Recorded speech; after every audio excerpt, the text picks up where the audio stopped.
Okay, so the last thing that had happened was Leonte had traded her ring of jumping to get her memories basically destroyed by Evil Gug, who then hurled you guys like through a gate, and you all sort of emerged out here. Torvald, Agatha, and Olivier are kind of all in the same plane here, and Leonte is back under the veil, unable to see anyone. Leonte, the last thing you remember as you sort of emerge from this well in the dark here, is you were traveling through the swamps with your allies, and suddenly you are in a dark room with some strange sort of gate around you, completely and utterly alone, and there is a blood trail that sort of extends down this way. There is a powerful arcane and shadow presence coming from this gate here.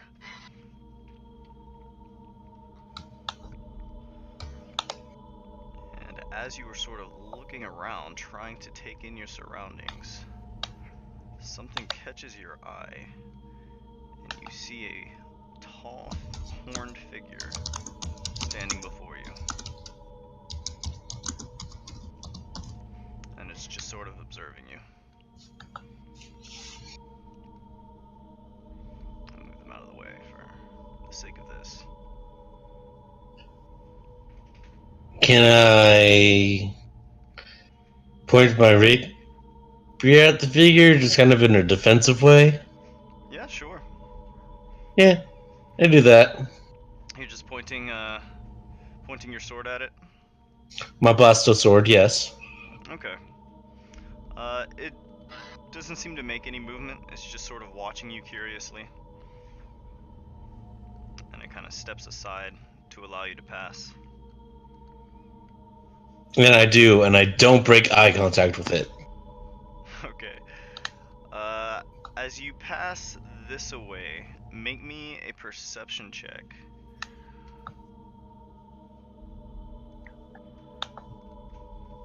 $24.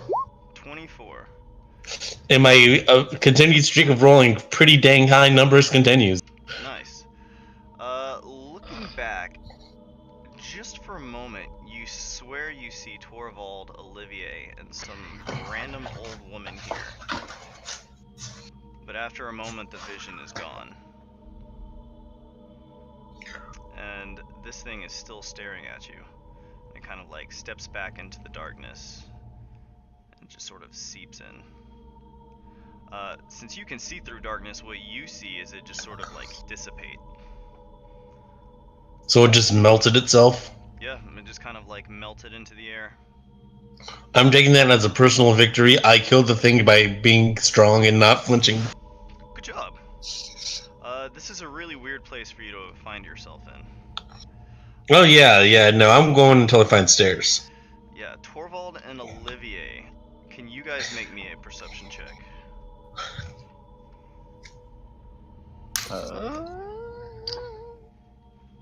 Oh wait, I made a macro. Nice. I rolled 15. 15? Mm-hmm. Okay, Torvald, you are like looking around trying to figure out where Leonte actually is. And Olivia, you managed to catch an eye just as she sort of like heads out the door this way. Speaking of macros, Vicious Mockery. Nice. Okay. Oh, I can think of good ways to do that. Yeah, Leonte, as you're moving through this house, this place is filthy, and it smells pretty bad down here. This is. Oh, I would imagine. This is not the place you would typically find yourself. You have no idea how you got in here. But as you sort of like push open these like nasty doors, they like. Yeah, it smells like blood and decay, and I absolutely hate every second of it. Yeah, as you're headed up this way, I believe this door is still open since Torvald and Olivier had like actually knocked it open. But stepping inside, this room smells awful. You don't even have to step inside. The door's just open. This room smells horrendous, but it's very clean in here. All this stuff is actually gone after Torvald lit those beacons. But you see what you recognize as a gate right here. It's not one like you've seen before.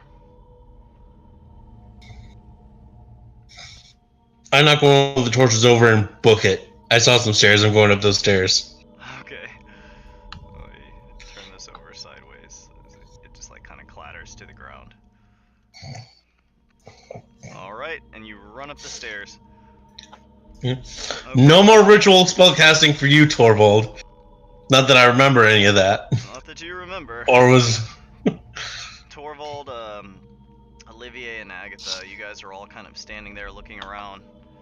And Agatha is kind of like peering at you curiously, and she says, is everything okay? I don't know where your friend went. Wait, I'm sorry, what did she say to me? Agatha, What'd you say? she's just kind of looking around because you guys had gone into the portal and you have not yet come back. Or Leonte We has just not came yet back. come back. Oh. I think I saw something go this way. I do not know if it was her, but maybe? She is... Wait, she's asking about Leonte? Mm-hmm. Yeah, I say... She has decided to stay into the spiritual realm to get everybody else out. We're just following her spirit now. To see where she leads us. As he said. Let us... Shall we not be here anymore? Let's follow her. Yes. Wink wink, nudge nudge. Nudge. Yeah. Were we supposed to deliver a message or something? You might have, but Leonte did kind of just take off just now. She's trying to find her way out of this nasty place. So Leonte, nasty. You are upstairs now. Let me move you guys up onto that map.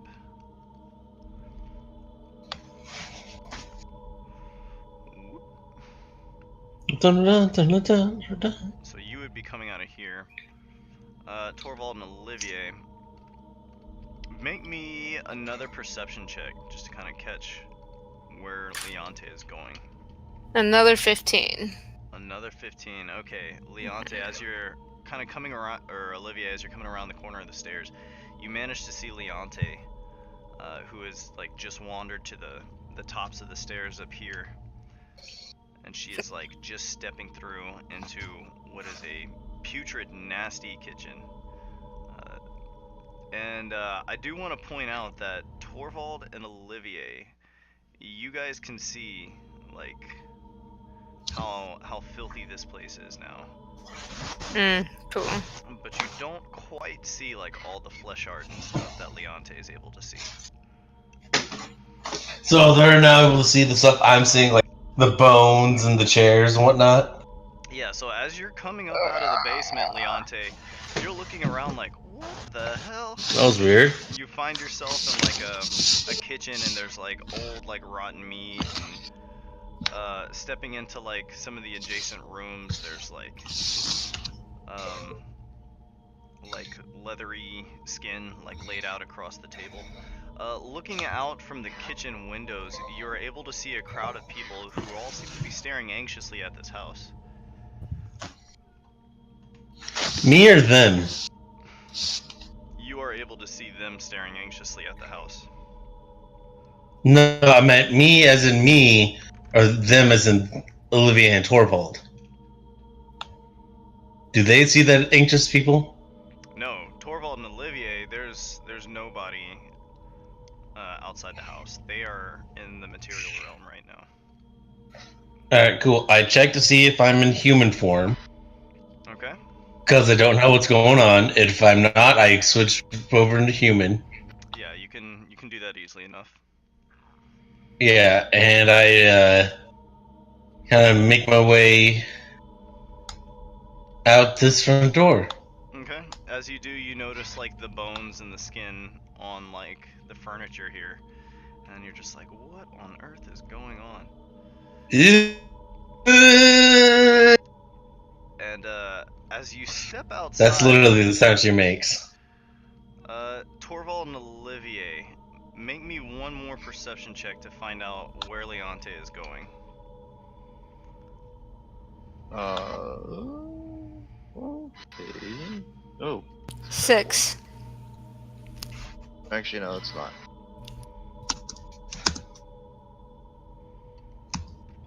16, that's pretty good. Okay, so Torvald, you would manage to catch her again, a glimpse of her just as she's sort of moving around this table and out through this other room.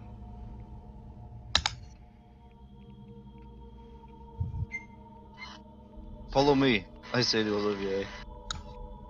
And then I just follow. Okay, and you guys are all just following Leonte? Yeah. Okay. Leonte. As you stand out on the front porch, you are met by people looking quite anxiously at you. Again, you have no idea what's going on, but one of the town guardsmen raises his arm at you and says, "There, her. She's the one. She says the witch that entered her house, entered the alum house is a witch hunter. But that the two of them are witches themselves." And looking into the crowd, you see what looks like a barkeep and a tavern keeper, based on like their dirty clothes and such, kind of be like, "Yeah, she's the one." And a couple of guards come up next to you, and they say, "If you don't mind, ma'am, we'd like you to come with us." Who are you? And they say, "We're town guardsmen, and you're a witch." No, I'm not. I have no idea what you're talking about. And they say, "We all just witness what's going on." Leonte, actually, looking into the street behind them, there are vines growing all through the street and all through the city. And they all sort of end at this house, and you, looking at them, they are unmistakably the work of Torvald. I facepalm like, oh god damn it. Can I Okay. cast vines? Can I grow some vines under the guard's feet? Can we throw her You're letter not at there. her You're head? you're in the wrong dimension. Yeah, so Torvald and Olivier, what? I'm going to just go off the top of my. Don't do. Yeah, what jeez. Torvald and Olivier see is Leonte just standing on the front porch, seemingly staring into space, but looking a little surprised. Can we throw her letter at her head? Yeah, go ahead. See, maybe if she'll get it. Yeah, sure. So you Ew. throw the letter, Oh, never mind. Yeah, just like here, like, but obviously she won't know. so you crumple into a ball and you toss it. Yeah. So as the ball sort of flies toward Leonte, she doesn't seem to see it whatsoever, and the paper ball just sort of like passes through the back of her head and lands on the front porch over here. Mailed. I Do I see it? No, you do not see it, Leonte. She's gonna Nice. walk over and pick it All back right. up. Leonte, I look at the guy like. the two guards in front of you look very upset, and they say, "We'd like you to tell us what's going on in there. The other guards who entered this house have not yet come out, and we would like to know the status of the Allen family and the guardsmen who entered." Right. Allen family. Guards. You have no idea what. Most likely. Yeah, I'm just gonna make this up on the fly. Well, is the head of the household some tall, spooky guy that melts into darkness wearing a cow skull for a head? The 2 guards look at each other, and then they look back at you, and they say, they sort of cock their heads strangely, and they say, what did you see in there? A tall figure that melted in the darkness with the cow skull for a head. I thought that was kind of obvious, the way I phrased it. The 2 guardsmen look at each other, and a couple other guardsmen at your sides say, "We've heard enough. We're going in after them." And 2 more I wouldn't... guardsmen, No, I wouldn't do that. brushing past you, they say, "We have to find the others." But And you know what? I'm gonna keep the door open. I'm gonna keep the door open, just show them all that they're like, just so I can yell after them. Like, that's a bad idea. Yeah, they say, "We appreciate your concern, man, but we've got to ensure the safety of the others." And the door is wide open, Leonte, and you and the 2 town guardsmen at your side are both sort of standing there watching. And as these others kind of pass through the front door, the 2 guardsmen who entered in after the others just sort of like vanish. And the 2 guardsmen at your side kind of start, and they say, "That's it. Like, until we figure out what's going on, we're gonna have to bring you in and question you about all this witchery." I honestly have no idea what's going on. I just got here. And one of the guardsmen says, "Nonsense. Like, you and I spoke only a few minutes ago." And with that,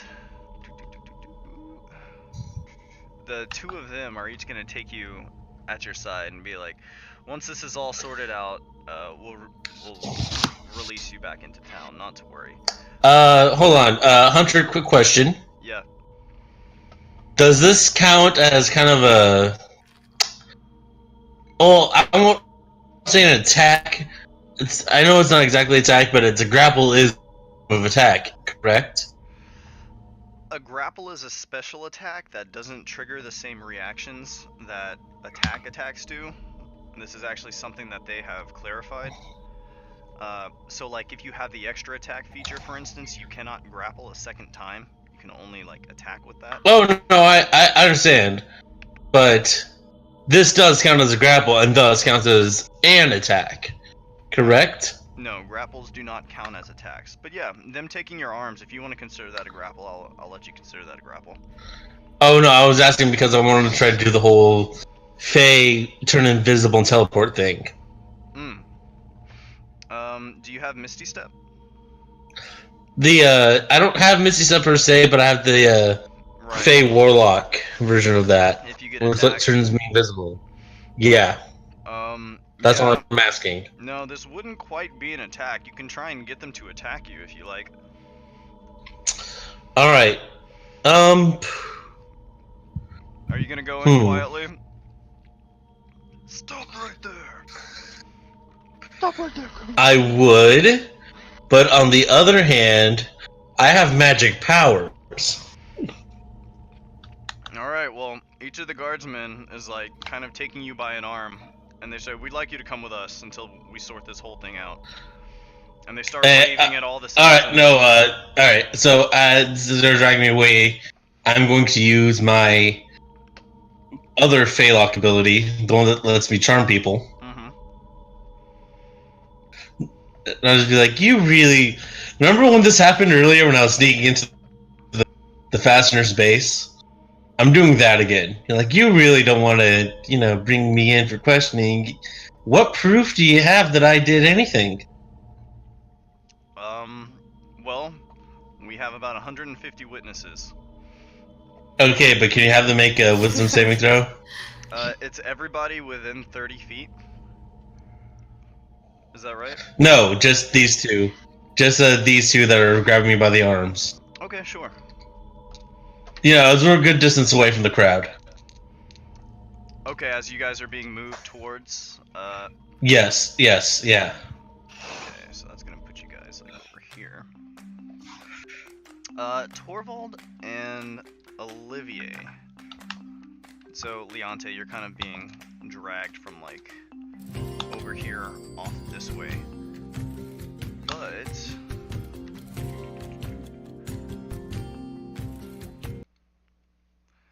Torvald and Olivier, you guys are up here with Agatha. And as you watch, you can actually see Leonte in the middle of town, and she is kind of like, she seems to be kind of struggling with something as she's walking off this way. And Leonte, what are you doing? I'm using my Oh, that the was a 1 and a 6. Phalox. Oh, I'm charming them to let me go, essentially. Like, they're my best friends. They are charmed by me for the next, essentially, action. Okay. So the two of them are charmed, and what are you asking them? Just to let you go? Like, yeah, like, listen, like, this is just going to be a lot of paperwork for you guys, and that's going to be so much of a hassle. It's getting pretty late in the day, and I know you probably have families you want to go home to. So I'll let you know right now, I am not a witch, and I'd very much appreciate it if you let me go. And the two of them say, you know, it wouldn't be so bad to take the day off.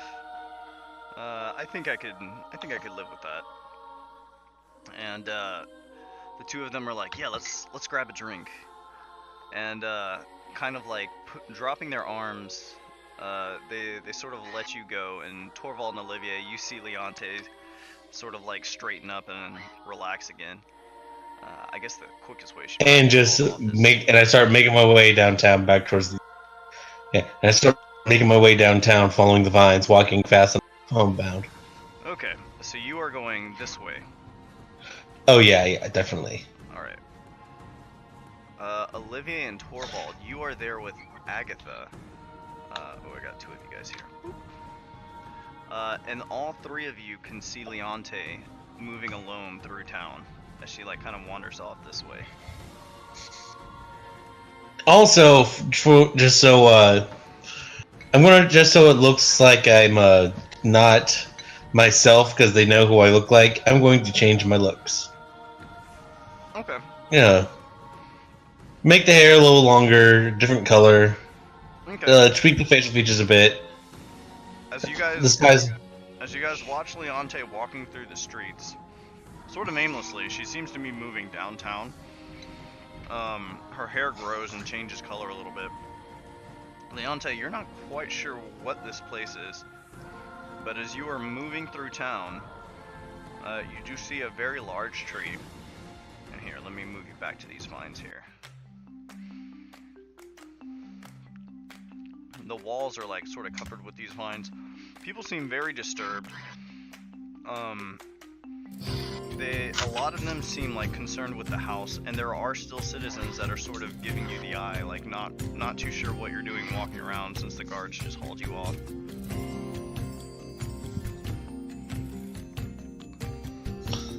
In fact, as you're walking away from the crowd, another guard is going to approach you and say like, I thought you were under arrest. What happened to the two guards that were accompanying you just now?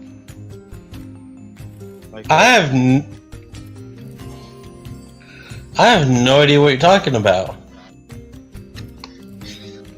Make me just. I'm a completely different different person. Right. That's right. You changed your appearance. My mistake. So in this case, that wouldn't have happened. You managed to get away and change your appearance. So walking through town here, it is late evening. Let me see here.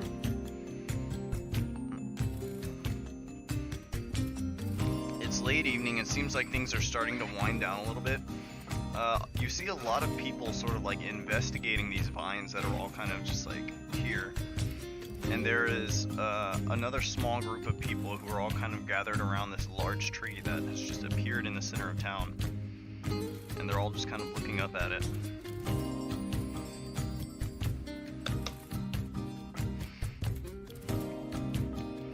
So Torvald, Olivier, and Agatha, what are you guys doing? You're able to see Leonte but it doesn't seem like you guys are able to communicate with her. And Agatha tells you I haven't been able to contact anybody outside the house. But nobody's ever gone to the house before you. I'd She's- say Oh no, I don't. Go ahead. I'm going to the inn.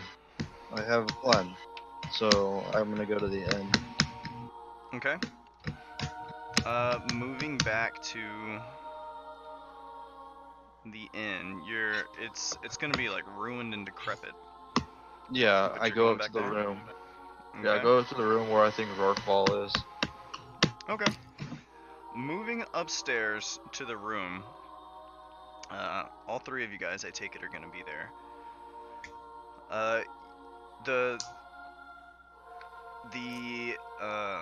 The running boar is generally destroyed,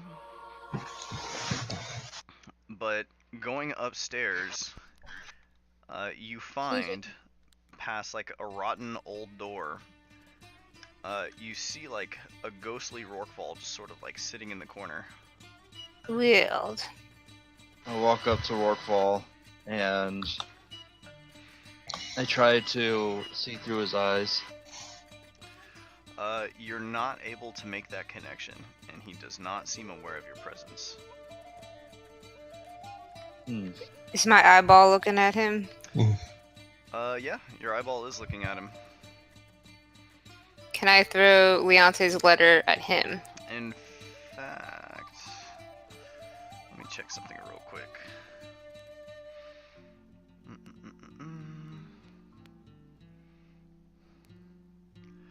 I believe... Yes. Rorkfall actually kind of startles a little bit when Olivier enters the house, or enters the room, as a large, veiny orange eyeball suddenly floats through his door. And he's just like, and he gets up in the corner, and he grabs an object, like preparing to like throw it. Rockford, it's me! Olivier! The eyeball waves around wildly, and Torvald, grabbing a pillow, throws it across the room, and it's sort of like through the eyeball. Would Rockfall know like Morse code or anything like that? Have you guys taught Rorkfall Morse code? No, I don't haven't know. taught Rorkfall shit. Can I try drawing in the dirt or something? Or like... Yeah, you can try drawing in the dirt. Alright, Olivier's gonna try to draw a smiley face in the dirt. Okay. He doesn't seem to take any notice.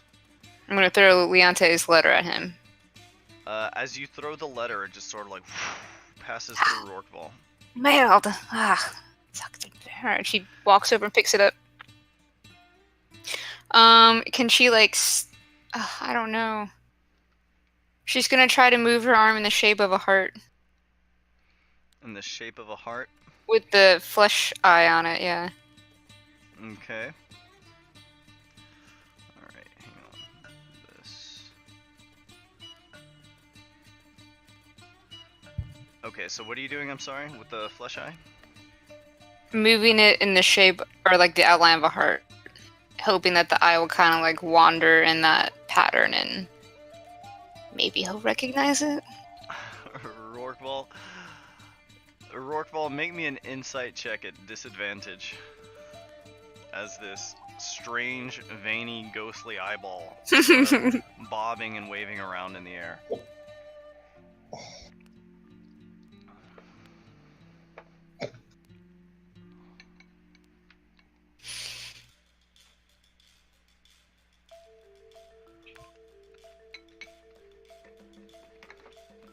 His wisdom, by the way, is... Let me see here. +1. Not too shabby, actually.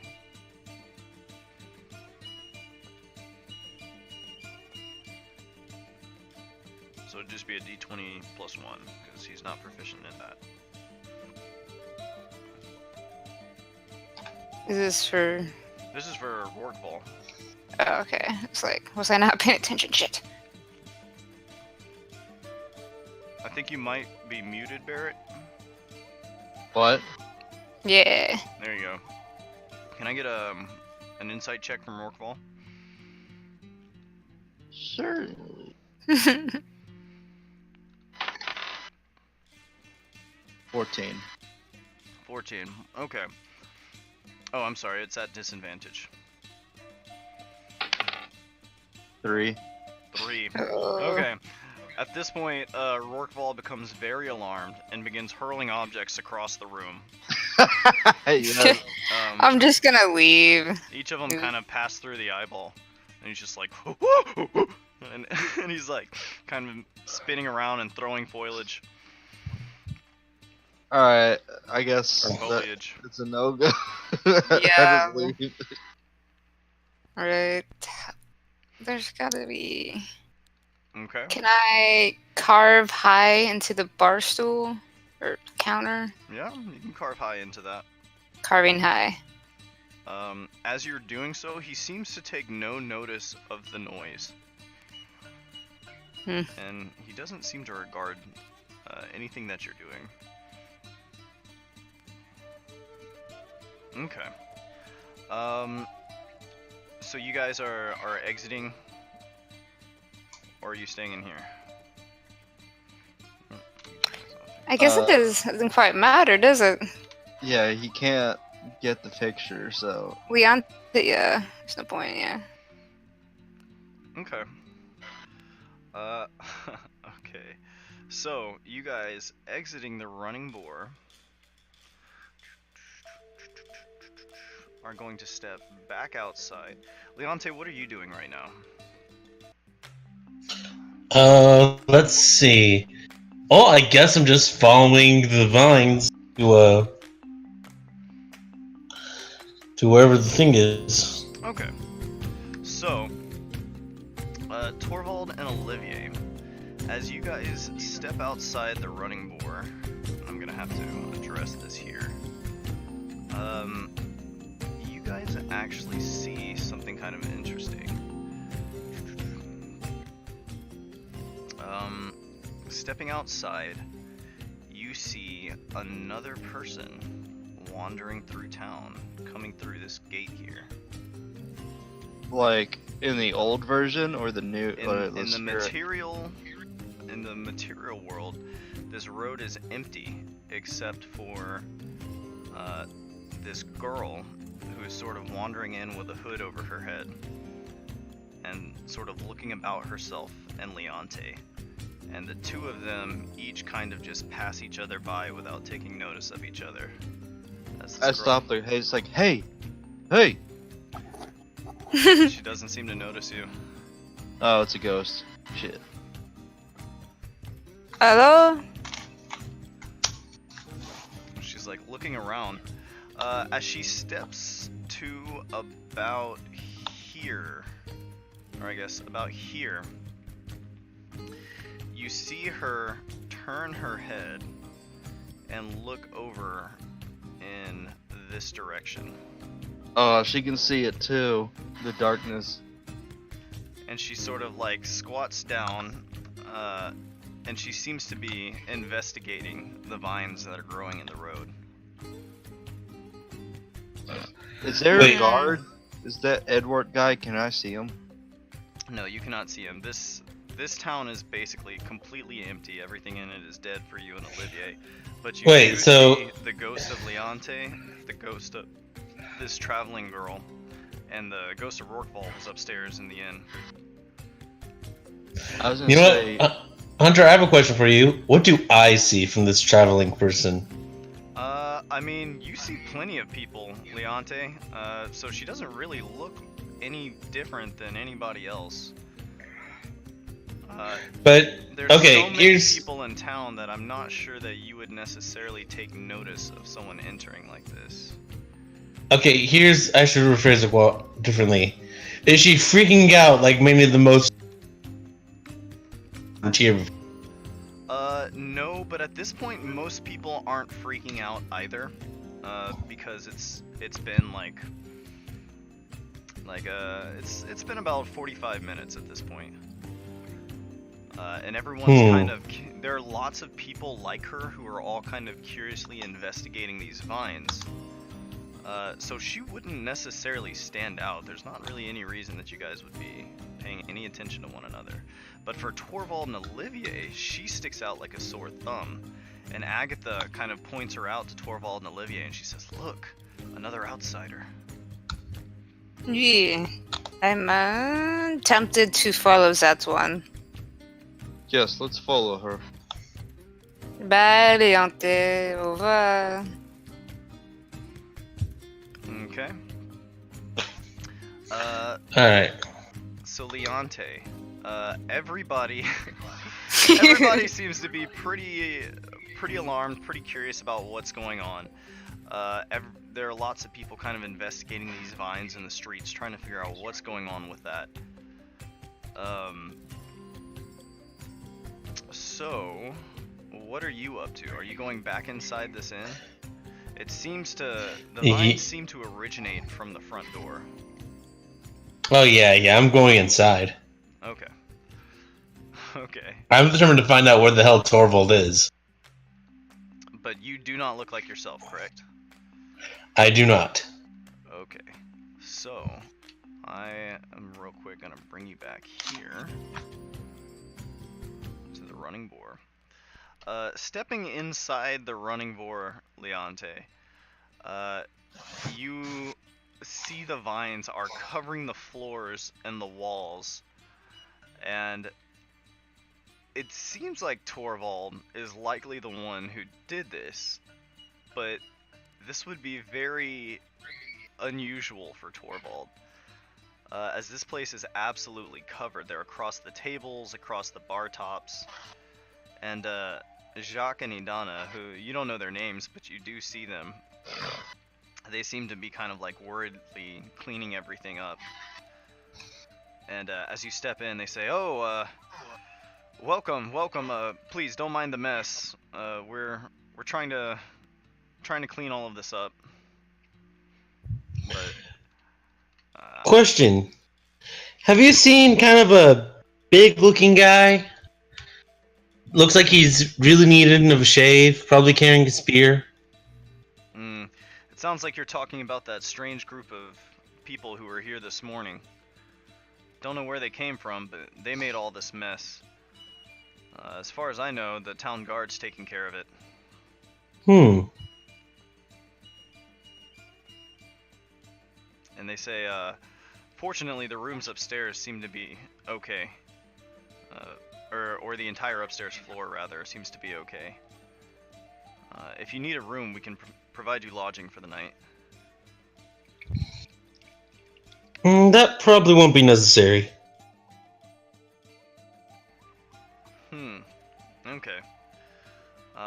Well, if you need a drink, Jacques can help you behind the bar, but in the meantime, don't mind us. We're going to be trying to make some sense of all this.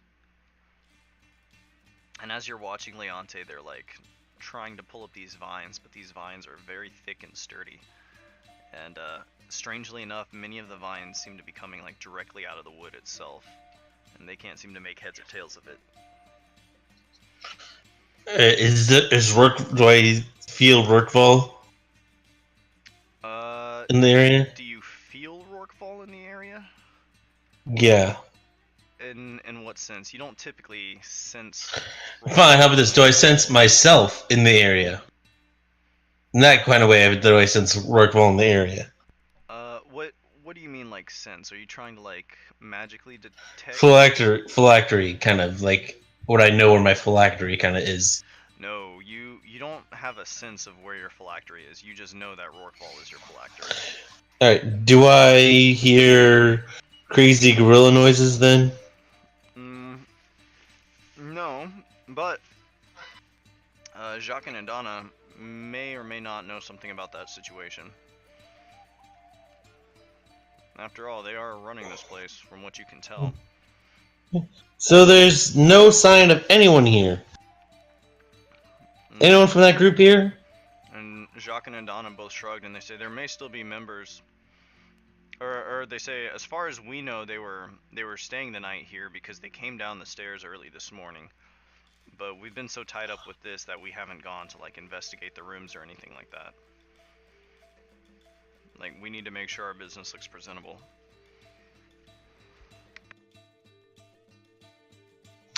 As they have their... So nothing weird happened at all recently. You say this, looking around the room that is covered, like the walls, floors, furniture are all covered with mines. And you're like, so nothing weird has happened. And the two of them sort of look Outside of the vines. Outside of the vines. Outside of the vines, well, Jacques kind of shrugs and he says, I have no idea where that group from this morning came from, but their rooms were paid for already, many times over. But that's about the strangest thing to have happened today.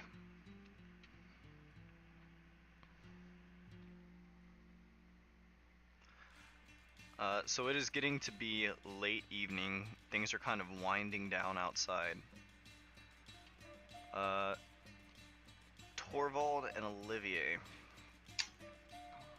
you guys are kind of following this person here. Let me move her here.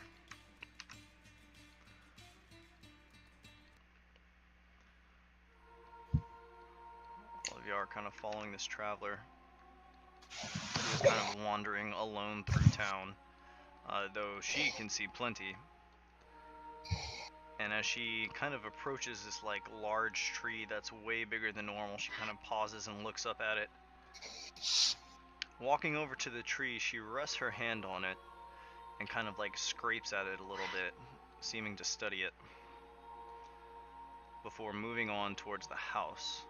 She doesn't enter the house, but she's sort of like gazing at it curiously, and looking about herself, because for her, there's still like a big crowd of people and everything. You see her, it looks kind of strange because there's no one around her, but she's sort of like kind of moving and contorting her body as if she's like moving through a crowd and brushing people aside. Yeah. And then she kind of pauses at the house and is like looking up at it. But she seems to be deeply interested in this. I bet if we right, if we were at that window. I go ahead and walk to the house. I'm gonna follow Torvald.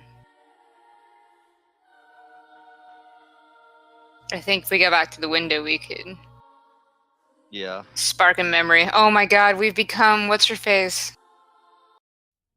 Agatha. Yeah.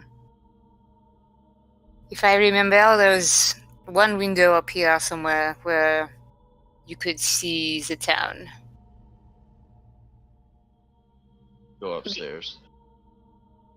Yes, the very top somewhere.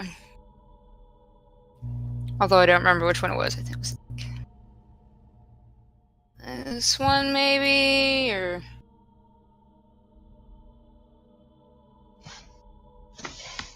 because this is or was it over here? I don't remember precisely which one, but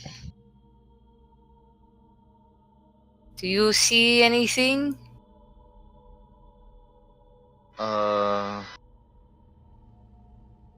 Yeah, where's the window, Hunter? Oh, it's that one. It's two. Oh, yeah, look out it. Do I see the traveler?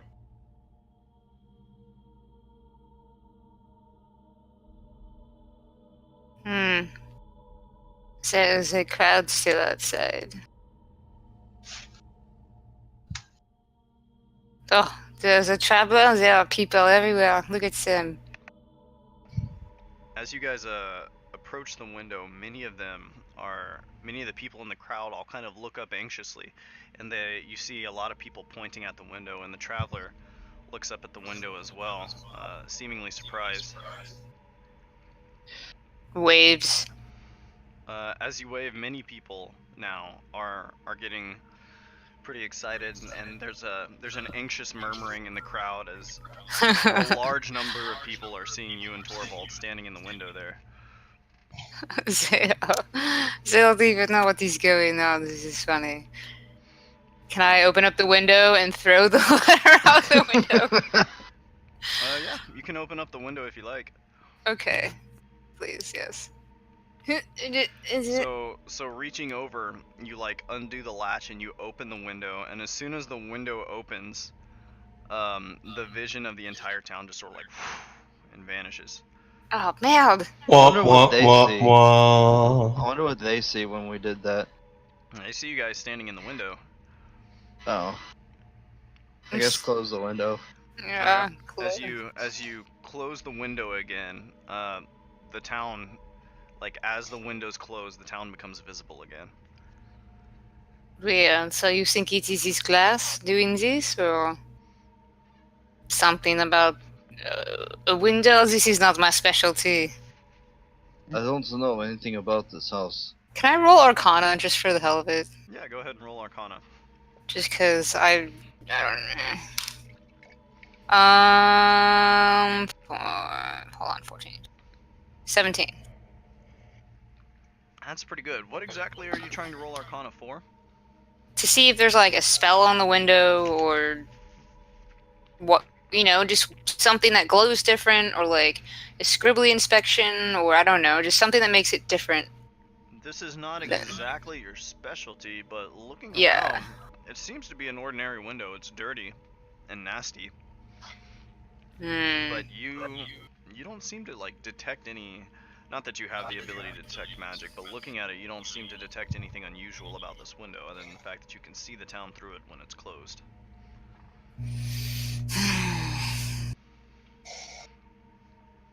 Gee. Make me an insight check, both of you, as Alright. because you can see the traveler pretty clearly. Oh, 16. 18. 16 and 18. Yeah. Looking at the traveler, she doesn't seem distressed like a lot of the townspeople, but she does seem deeply curious about it. Oh, I don't think I have anything I can draw with. I want to like hand sign language or something. Like try to write on the window. Like, Use maybe your she'll like, breath. yeah, I was gonna say she'll like Oh, breathe on the window and like be like, "Hey, you," or "Hi," or something.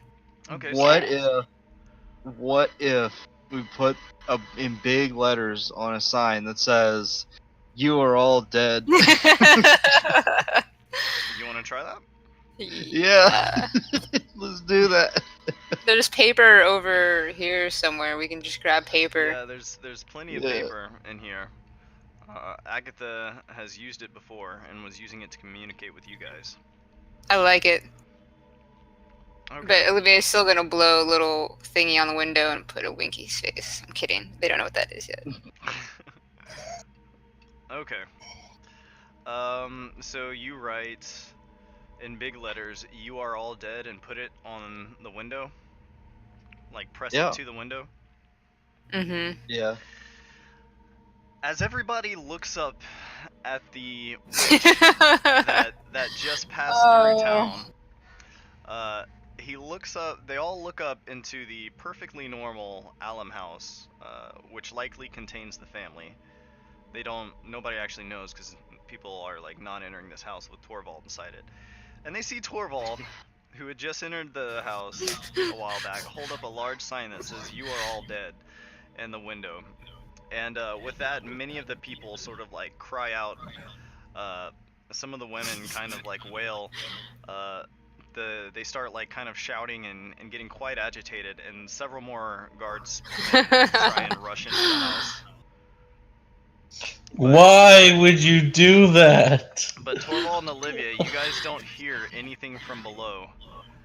You do see several of the town guardsmen sort of like crouch down on one knee and steady some crossbows up at the window. The traveler, her eyes kind of narrow, and she is just sort of like watching this situation curiously. Alright, I like crumble up the paper in front of them, and then I get another one and I put, "No, I mean, you are all already dead." Changing the grammar slightly. Maybe this will work. And I underline "already" twice. Okay. And then Olivia's gonna write, the year is blank, blank, blank. And stick it to the window. Okay. Okay. It's been a pretty strange day for some of these people. Let me see here. Hashtag sorry not Oh my sorry. god, Yara, what are you doing? Being a puppy. They're arguing over like a little horn. Okay. About 28 of the people in the crowd, you see them start to like twitch kind of violently. You got the And shakes. to the disturbance of those around them who are a little bit like freaked out by what's going on. And there's more murmuring amongst the people in the crowd, thinking that you guys are doing something to cause this to happen to these people. Sighs deeply. After a moment, they sort of like calm down a little bit and they look at you. And you hear Agatha tell you from behind, like, I've tried warning them about this through the window before. But from what I've gathered, when they... So they either immediately vanish when they enter the house, and she says, I'm not sure where they go, but I still see some of them pass by the next day like nothing happened. Or they act disturbed when she talks them into realizing they're dead, and then they vanish, only to return the next day. What made us... How is it different that we realized... hold on. And Agatha tells you that as far as she knows, she had told you earlier that she had only just figured out how to communicate with those on the other side today. They have to be in the house. Right. She says people have come to town before. Sometimes I see strange people. Occasionally, like masked figures come to town, but they never stay. And she says they come and they look at the house, but they don't come close.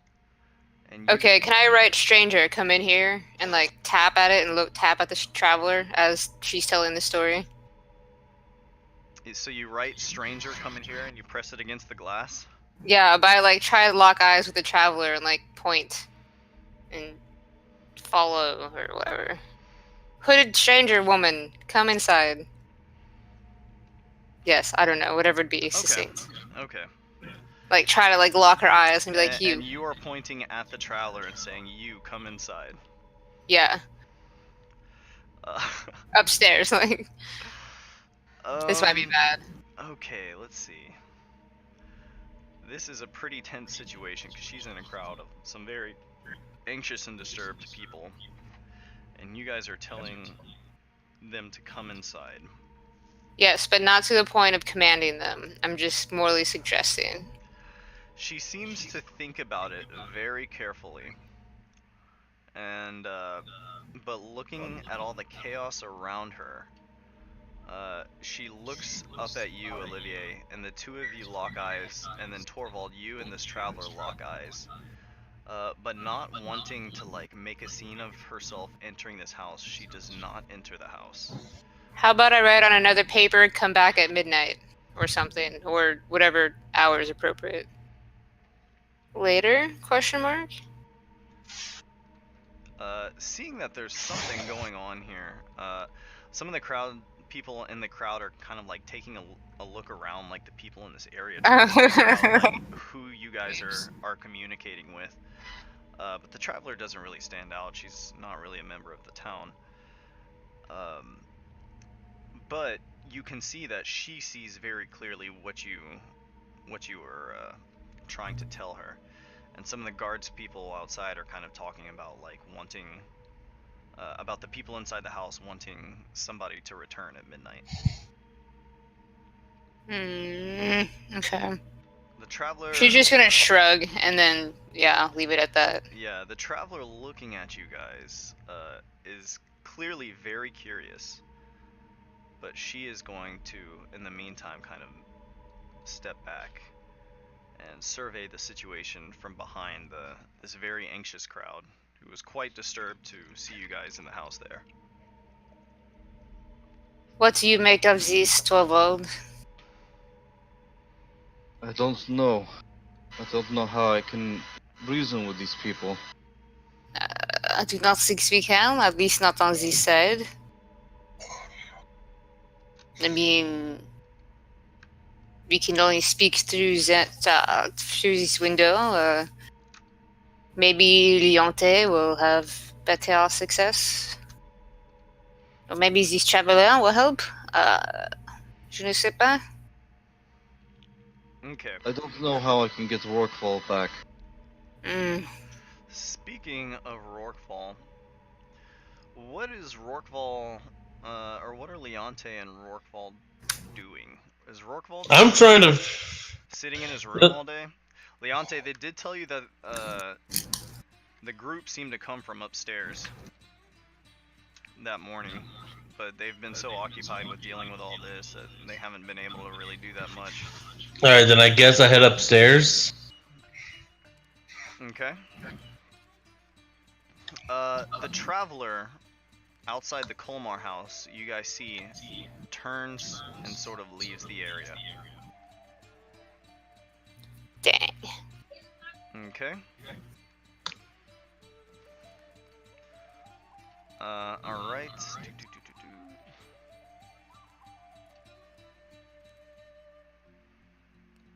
I think. Okay, you guys are not technically here at the moment. Leonte, you're going upstairs, you said? Mm-hmm. Okay.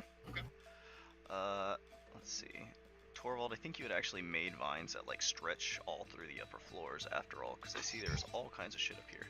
Did you come upstairs? I don't remember you actually coming upstairs to do this. Maybe you did. I mean, it's all here, so maybe you did come upstairs to do this.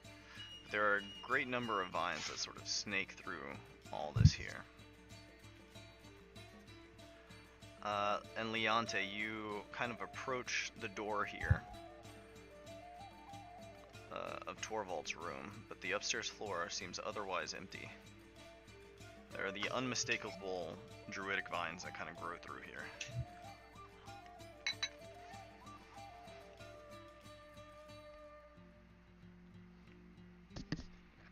So what are you doing, Leonte?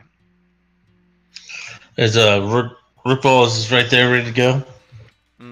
Well, the door is closed, but I knock on it. You open it easily enough. Yeah. Opening the door, you see a pretty disturbed gorilla on the other side. Oh my god, finally! Do you know where Torvald is? Rorqual, with an 8 intelligence, I'm gonna say has about the intelligence of a 4-year-old at this point. So while Rorqual can't necessarily understand speech, Barrett, I would say that he recognizes Leonte and recognizes that she's like communicating with him. But he's got like a limited understanding that is mostly like intuition. Alright. Rorqual seems a little anxious, having had this like large orange eyeball float into his room and like wave around before leaving. Was the orange eyeball still there? An orange eyeball is not still there.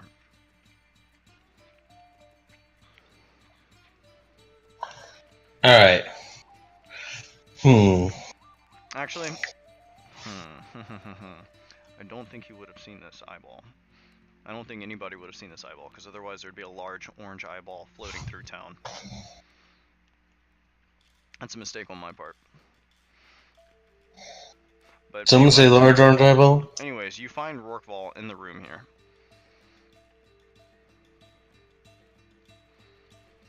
Alright, well, I found you, and I don't know where everyone else is. So...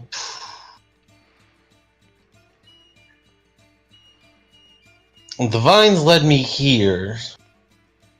You know what? I have no idea what I'm doing anymore. Wanna go see if we can find them again?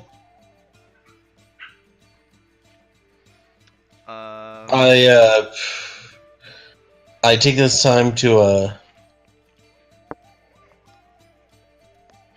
what do I do? Like, okay, I'm trying to find like good words to describe what I want to do, but I can't really think of any at the moment. Ugh. What do you have Sorry. in mind? Rorqual seems to just be waiting here for Torvald to return. Want to go find Torvald? What does Rorqual want to do, Barrett? What would Rorqual do? Would he sit here and wait for Torvald to come back? I think Barrett might be MIA. In this case, we'll just say that Rorqual is going to tag along with you, Leonte. Alright. Also, I tell Muffin to to head over to the house, the big spooky house. I'm gonna head back over there because I'm pretty sure Torvald is at one of two locations. And if he's not here, then he's probably at the house. And we're just gonna leave poor Asuka all alone. Right here, where no one will remember her. Okay. Alright, and you are headed back down out of here. Alright, Not for the love of my life, how could you? and Well, I don't remember she's here. as you go Yeah. down the stairs, Leonte, with a Rorqual behind you, Jacques and Adana both like startle. And they say, "Whoa! What the hell? Where'd that thing come from? Get it outside, quickly!" No. They're both just kind of taken aback at your just like bluntness, and they're like, "Ma'am, you can't have a wild animal in here." He's not wild, he's sophisticated. Watch, Rorqual, sit. Rorqual sits, and they're just like, okay. Let's just try and keep him outside for the most part. But I would like you to get him out of here, please. We have enough of a mess on our hands, and we don't want that thing causing any trouble. On one condition. And what's that? Knowing Olivier might want a drink, do I spy that bottle? Yeah, you do spy that bottle. Wait. Right. Wait. I think she took it earlier when she made a run for it. No, that was the day before. Yeah. I think. So yeah, that bottle would be there again. Alright, so I'm going to give me that drink. And I'll make sure he doesn't step foot in this place again. And looking at it, Jacques says, "That bottle? Absolutely not. That's my family's last batch." And he says, "If you'd like to continue staying here, we're just gonna go ahead and ask you to get this out. We've got a huge mess to clean up. And my understanding was that these vines." Oh, wait, no, was that the day before? I think it was the day before. Yeah. We don't need a full-grown gorilla wandering around here on top of all this mess. You're welcome to keep him in the stables for the time being if you like." I didn't want to do this so early, but I have no other choice. I give him a glare, hands on my hips, wow, talk about 1-star service. Can you have him make I believe Vicious Mockery is a wisdom saving throw? A 6? Oh yeah, he takes the full blunt force of, I don't know, what would be a buttload of D4s at least. It's gonna be 2D4, right? Is it 2d4? Does the damage of Vicious Mockery go up? It does, it's a cantrip. Oh god, that's actually getting kind of strong for regular people. So he gets blasted with Fey magic. and takes. I just called the service 1 star. Takes 3 points of damage. Plus whatever other fun things Vicious Mockery does. Like, I don't think you can take reactions. It gives him disadvantage on his next attack. Sweet. But I don't think he's going to try and attack you. But he's just sort of winces, and Idana just like throws up her hands and she says, "Look, we've got enough of a mess on our hands already. Just don't cause any trouble." I didn't even do anything. All I said, you guys have 1-star service, and apparently that affected him so greatly he doubled over in pain. Yeah, it did. He's not doing okay over there. He's kind of like, he's got a hand on his like temple, and it's like he suddenly has like this blistering headache. What are you and Rorqual doing? You'll just Well, I look at Rorqual, I point at the bottle.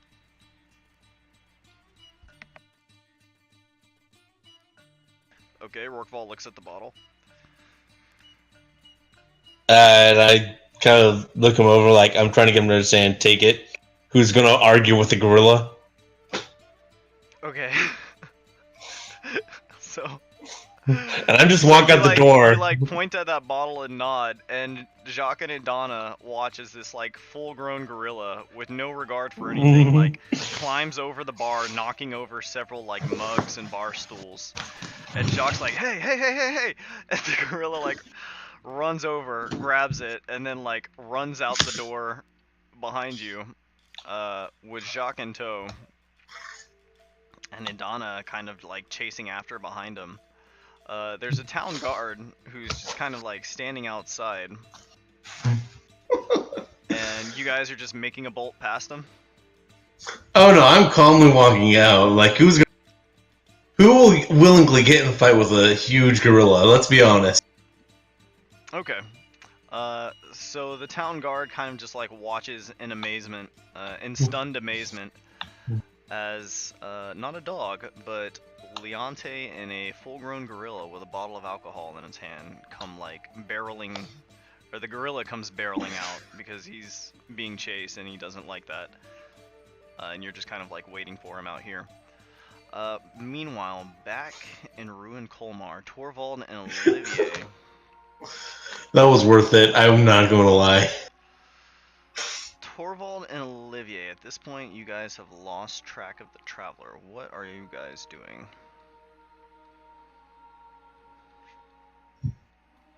Well, since I'm already in this house and I have a broken pinky, I kind of want her to fix her pinky.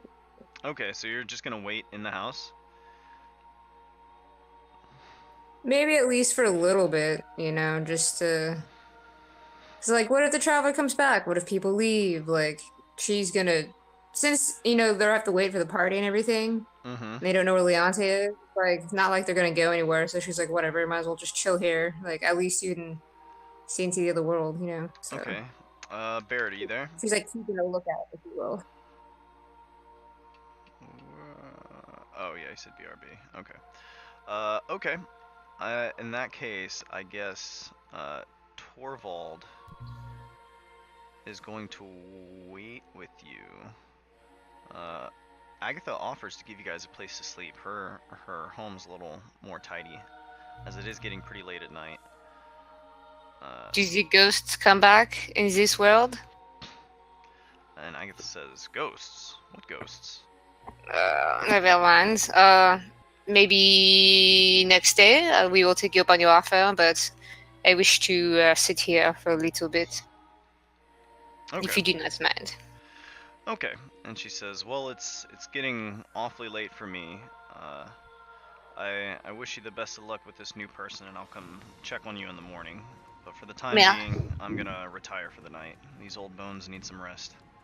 Merci, madame, and bonne nuit. Okay. And Agatha is going to head out this away and go back home. The Traveler, you are no longer able to see. Go ahead and make me a tinkering check to fix your pinky.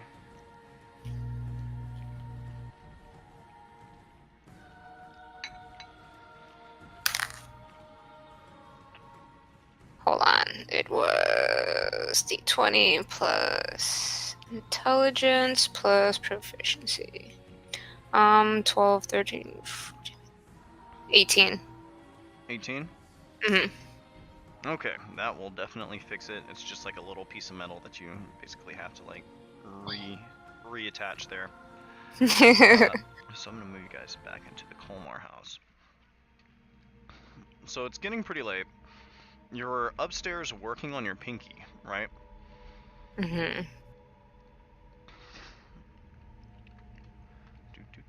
Agatha's not currently here. Guess I'll just chill on this couch. Okay. Torvald, I guess, will also just kind of be meditating, patiently waiting. So Alright, I'm back.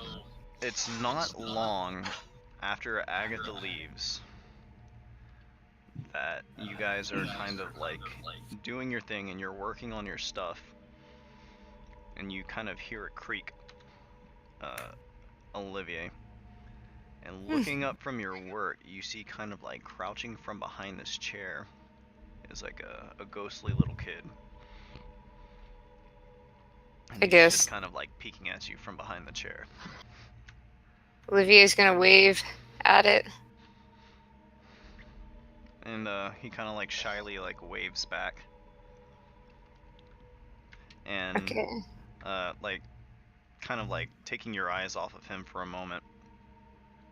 You guys look back and see some of the other ghosts are starting to appear here in this room. Making Hello that there. exact sound. Do I?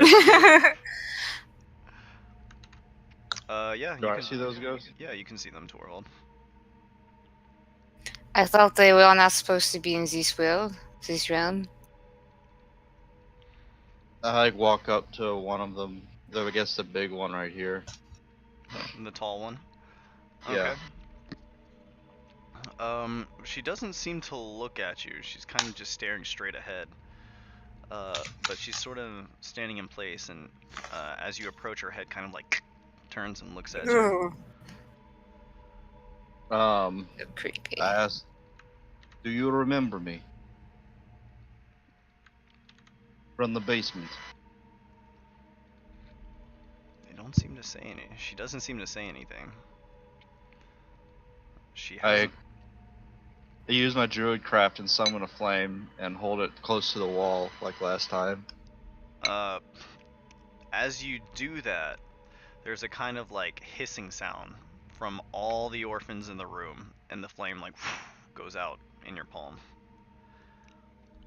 Olivia's going to do a handstand and walk on her hands to, I guess, entertain. I don't know, for whatever reason. She's bored. As you do that, some of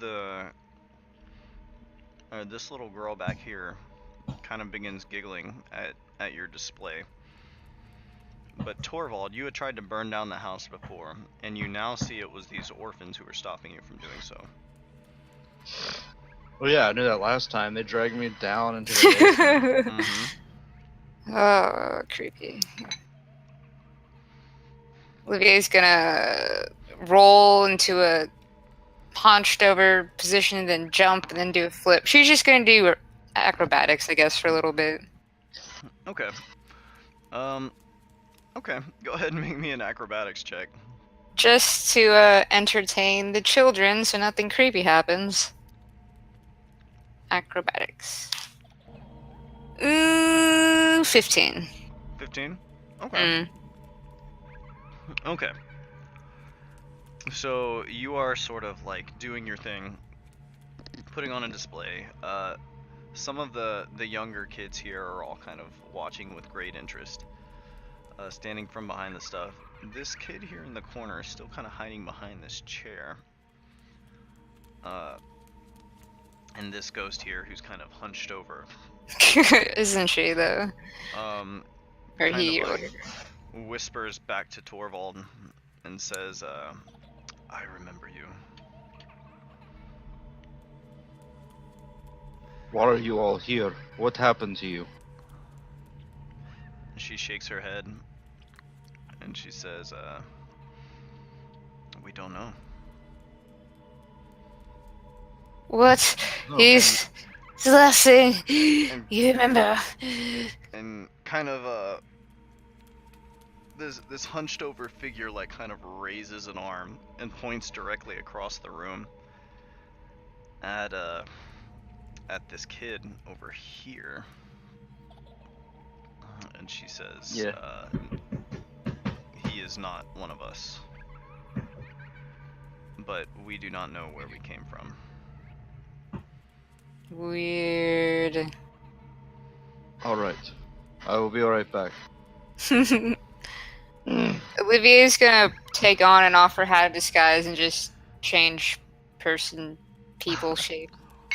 Make me a persuasion check at advantage, Olivier. Or I guess make me a charisma check at advantage. Torvald, as you come over to the kid who's kind of hunched behind this chair here, you see he's rather well dressed. He's the son. But kind of like from the base of his throat, like down his sternum and into his stomach, there is like kind of a large gash beneath his clothing that you can't quite. He was completely see. sacrificed. Oh god. And as you're kind of walking up, he like looks up at you kind of shyly and smiles. You're the son who lived here. And he kind of like nods. And were you sacrificed? And he kind of looks up at you and he says, "Sacrificed?" What does that done to your clothes? And he says, "Huh?" And he doesn't seem to know what you're talking about. There's a wound underneath your clothes. Kind of pointing down, he like kind of looks down at he can just barely see like the beginnings of a gash, like kind of at the top of his buttoned shirt, and he seems genuinely surprised to see it. He's also acting afraid, not of you, but he seems to be hiding from this tall figure over here, who's just sort of like looming in the corner over there. Yeah, she's What creepy. What does the deal with her? And he shakes his head and he says, "Scary. I don't like her." She's a ghost. You know what ghosts are. And he kind of nods his head. And he You're said- also a ghost. So blunt. He shakes his head and he says, "I don't want ghosts in my house." But you're dead too. He shakes his head and he says, "No, I'm not. I live here." You lived here. Your parents are gone. All these ghosts around you are the same as you. Oh man, you have to like show him or something. Okay. At this point, there's like kind of a knock on wood downstairs, and all the ghosts seem to like straighten up as if listening to something, You be nice. and a couple of them sink beneath the floor. Be nice, I say.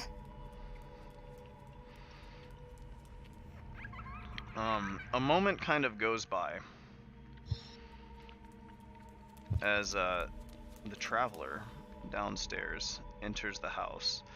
Make me perception checks, the two of you guys. Alright. That's a gnat, I think. Yeah, it's green. That's the net. A natural 17. 20. Okay. Olivier, Ooh. you hear a little bit of commotion downstairs. Torvald, you hear a lot of commotion downstairs. In fact, you hear, like, Olivia, you can hear some brief scuffling around, but Torvald, you hear like I decided to rush downstairs. rushing downstairs. Let me move you here. Rushing down the stairs, you see a very a distressed young woman.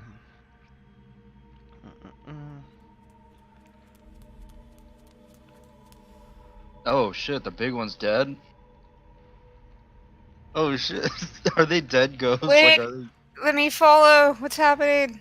Don't leave me. Yeah, okay. So the two of you guys rush downstairs to find a distressed young woman who's sort of like The little girl's wildly dead. looking about, holding a crossbow. How did she kill the ghost with a crossbow? And Let's see. seeing It's Seeing Silvered. seeing you, she turns and like startles, and a crossbow bolt sort of flies at you, Torvald. But as it gets to where your shoulder is, it just sort of like passes through your shoulder. What? Okay, that's weird. And after a Are we moment, all on different planes? after a moment, she vanishes from sight. But you hear her like, you hear her footsteps sort of like, doof, doof, doof, doof, doof, and move through this door here. I like follow. Oh, she's going the wrong direction. Hold on, I have the paper. Hold. She's like scribbling to write notes and follow at the same time. Alright, do I see her? Yeah, running in this room, she's kind of got her back to the wall here, and she's looking around. Scribble. At this point, some of the other ghosts are going to begin appearing. Wait, so did she Children, kill the... no! Did she kill the other two? Like, are they dead? From what you can see, the other two ghosts are held up against these, like, pinned to the walls. This one's more like kind of against the wall this way, Oh. but they are held by crossbow bolts, which seem to be stuck Oh. deep in them. And let me get these other two ones down here. So these other two kids now appear on either side of the table, looking very unhappy, and their eyes are sort of like swimming over with like a deep black. And you see the traveler, her back to the wall, sort of like aiming her crossbow between the two of them and looking very freaked out. A pair of hands comes out of the wall behind her and sort of grabs her at her side. She's gonna make a dexterity check at disadvantage. Rolls a 9, and you see her like get stuck against the wall, and it kind of lifts her up off the ground. And you see as she kind of reaches down into her traveling cloak and pulls out a knife and just jabs it into one of the hands that has her at her side, and the hand instantly just sort of like spews this like kind of blackish, shadowy like smoke, and all the hands on the wall kind of drop her, and she like collapses to the floor, where she sort of like phases out of view for a moment. Torvald, I think I might be in love with this woman. Look at her. I don't see her anymore. Where did she go? Which way was I looking last? Which way were you looking last? Or I don't. Well, the last place you guys saw her, she was stuck against the wall here, and she like knifed one of these hands, and the hands dropped her. And then she kind of faded out of view, while these two kids are kind of looking at her from either side. And then you hear like a and this little girl here sort of like gets nailed against this wall. And you see a crossbow bolt kind of sticking out of her stomach, and then there's another like as two more bolts kind of ram into her chest. No, I mean yes. Oh, she's like trying to stroke the kid's head. The traveler reappears, looking pretty deeply disturbed, and she is going to turn and haul ass back here the way she came, firing a crossbow bolt into the leg of this one here, but not quite killing him. As she does so, the kid with the hoop here sort of like cries out, but it's not like the cry of a child. It's like this deep like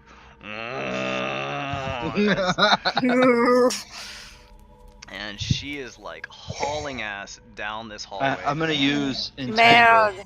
Oh, can I cast Entangle? Yeah, you can cast Entangle. I'll try to Yes. cast it in front of her. Okay. I'm gonna throw a letter at her. Okay. We're here. We don't want to hurt you. So this whole kind of area grows, and I believe Entangle is a strength save. Is that right?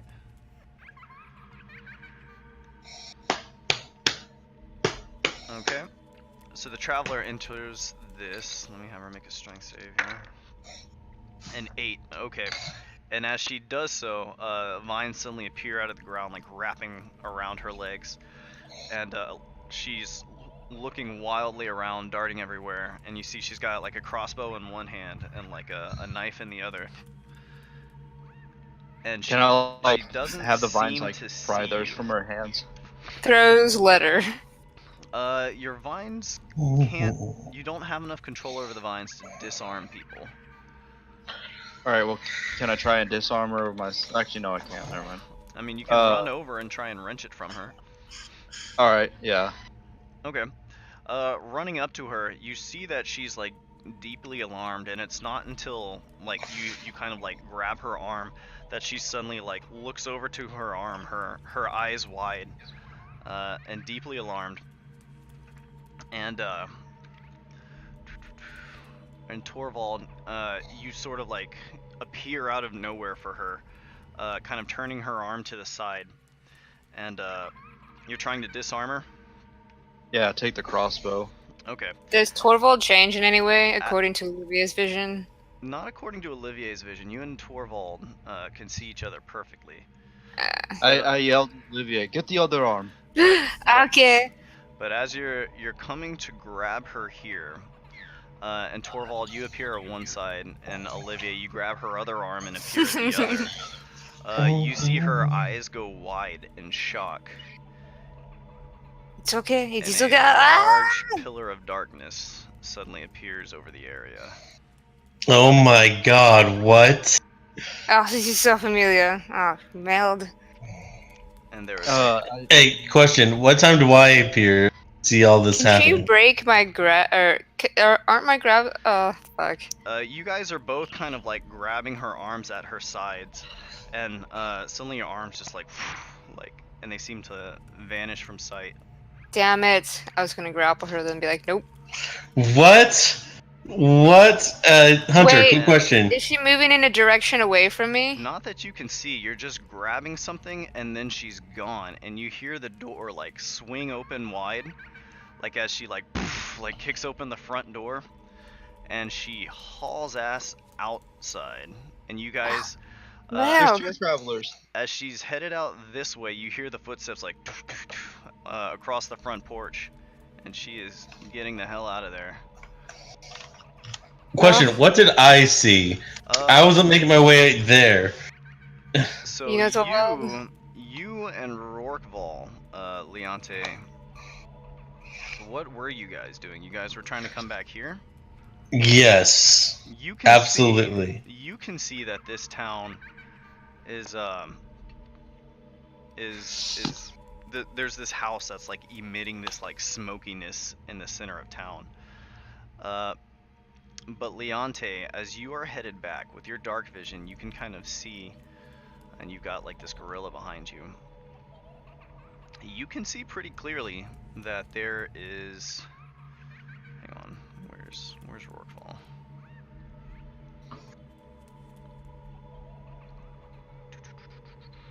Here we go. Oh, giant Rorkval. With Rorkval behind you, you see pretty clearly a woman who like dashes kind of through the dark out of this house, and she is running very fast, seemingly terrified of something in the house. I yell out, whoa, hold on. You didn't vanish when you went in there? So you see her running out. You're not sure what just happened, but hearing you call her name, she kind of turns. Well, I didn't call her name. I just said or you didn't vanish. You're like, hold on. You didn't see her vanish.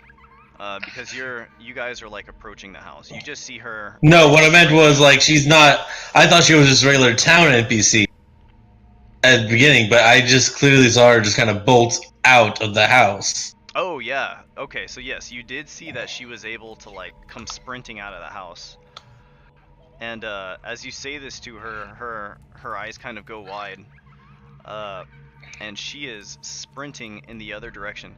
Leonte, make me a perception check at disadvantage. Ooh, you know how I love my disadvantage checks.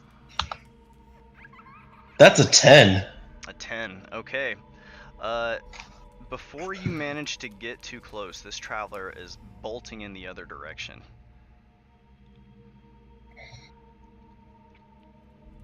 And she kind of heads down the city streets into the darkness of night and is rapidly gone.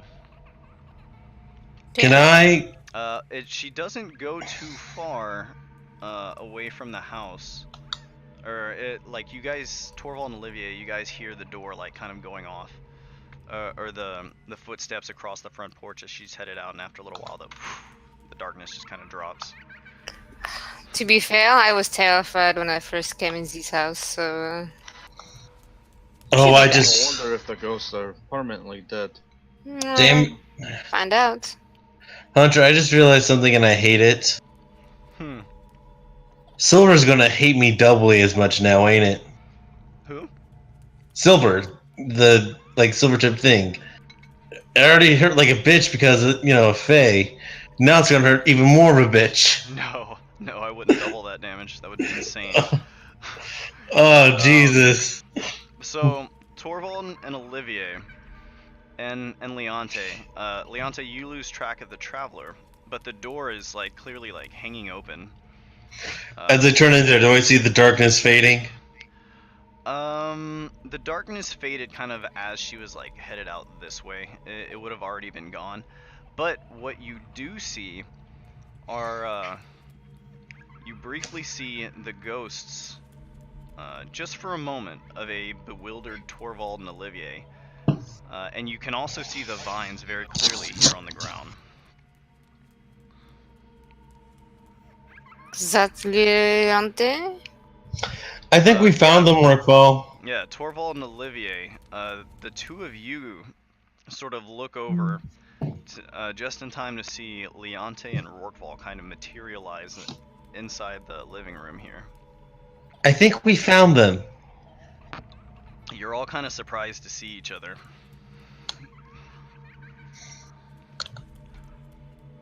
Shakes shield up and down.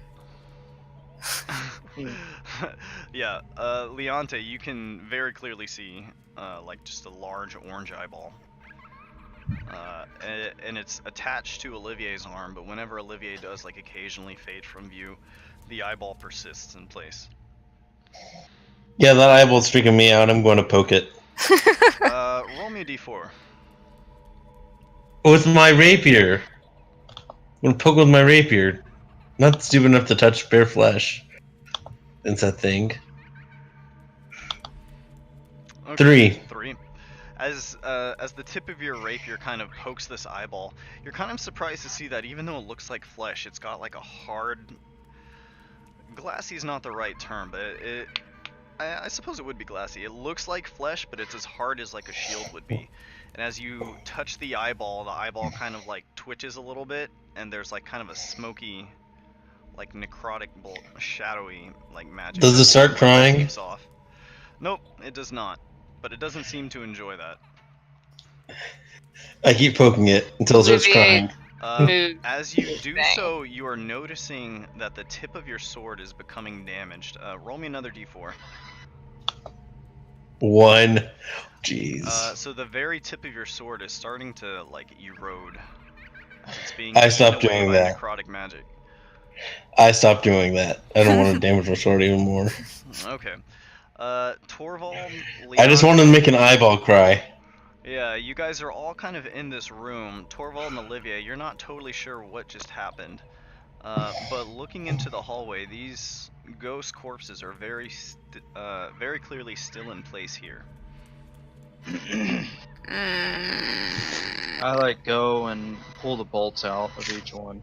As you yank the bolts out, the corpse just kind of like drops and then just sort of like fizzles into shadowy tendrils and just kind of vanishes. Looking at the bolt, it is a silver cross bolt. Yikes. I'll pull the bolts from this one too. Okay, again, the body just like drops and like disappears. I go in here. When you come in here, and the boy is still here, though his eyes are no longer swimming with black, and he seems to just be like crying and kind of cradling like his leg, where you see the crossbow bolt has kind of like come in like at an angle into the side of his knee. And he looks up at you and he's kind of crying. I pull the bolts out. As you reach to touch it, he kind of holds up his hands like not wanting you to touch it. I ignore him and pull it out anyways. Ouch. Okay. Alright, give me a second. Let me see what's gonna happen here.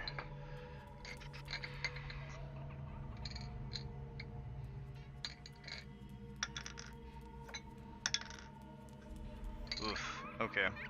As you pull his crossbolt out of his leg, there's like a hole where like instead of the flesh where it would have like reclosed, it's just left remaining, and you can see that it's just like seeping like this like black shadow out of it, and the boy seems to be in great pain as he sort of like wails.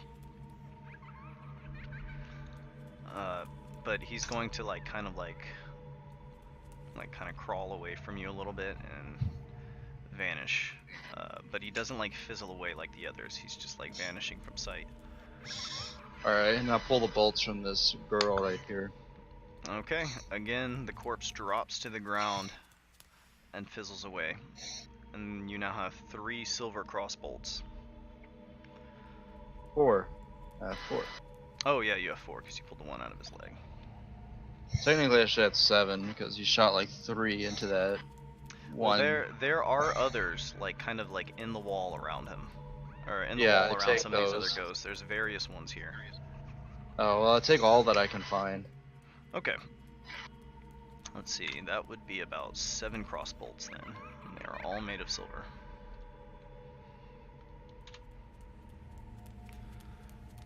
Okay. And that is going to leave 1, 2, 3 ghosts remaining. Okay. Olivier, what are you doing? She's sad that the lady ran away. I guess she's still trying to get the damn letter to Leonte. Okay. At this point, if you set the I'm gonna letter... throw it at her. Okay. You throw the letter, and it kind of just like appears out of the air, Leonte, and like bumps against like your chest and falls to the ground. There's a piece of paper on the ground that Olivier seems to have tossed in your direction. I pick it up, see that it's addressed to myself. And what is Like, the letter? oh! Well, first, I'm like, Torvald, put the bottle on the ground. Wait, what? Put what on the ground? I told Rookvald to put the bottle on the ground. Okay, you tell Rourkevall to set the bottle on the ground. Yeah. Olivier, that bottle from Jacques' family suddenly materializes on the ground beside Rourkevall. And you... Can it be? The delight is plain to see on Olivier's face. Goodbye, I'll see. She snatches it up. She's like, I'm going to have to give you a kiss for this one. Takes a swig. Just a swig. I know what that shit does now. Okay, go ahead and make me a constitution save. Wait, hold on. I have that as a button. Yoink. 19. Okay, you know what you're in for this time. You get a nice buzz going, but you're not gonna be like shit-faced quite yet. Instant drunk. Yeah, and she's gonna tuck that away safely. And I guess wait to see what the letter's about. Yeah, so what does that letter say? Is that the same letter that Leonte had written for herself, or is that a different one? It is the same letter that I've written for myself. So what does the letter say? The letter says, "Hey me, it's you." If that's confusing, then you may have lost all your memories about this place. Before we get into too many details, look Rourkeval in the eyes and give him. Actually, no.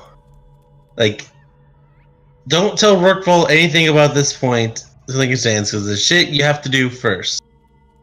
One, is it safe to say that I was given the task before I was got my memory wiped about Colmar?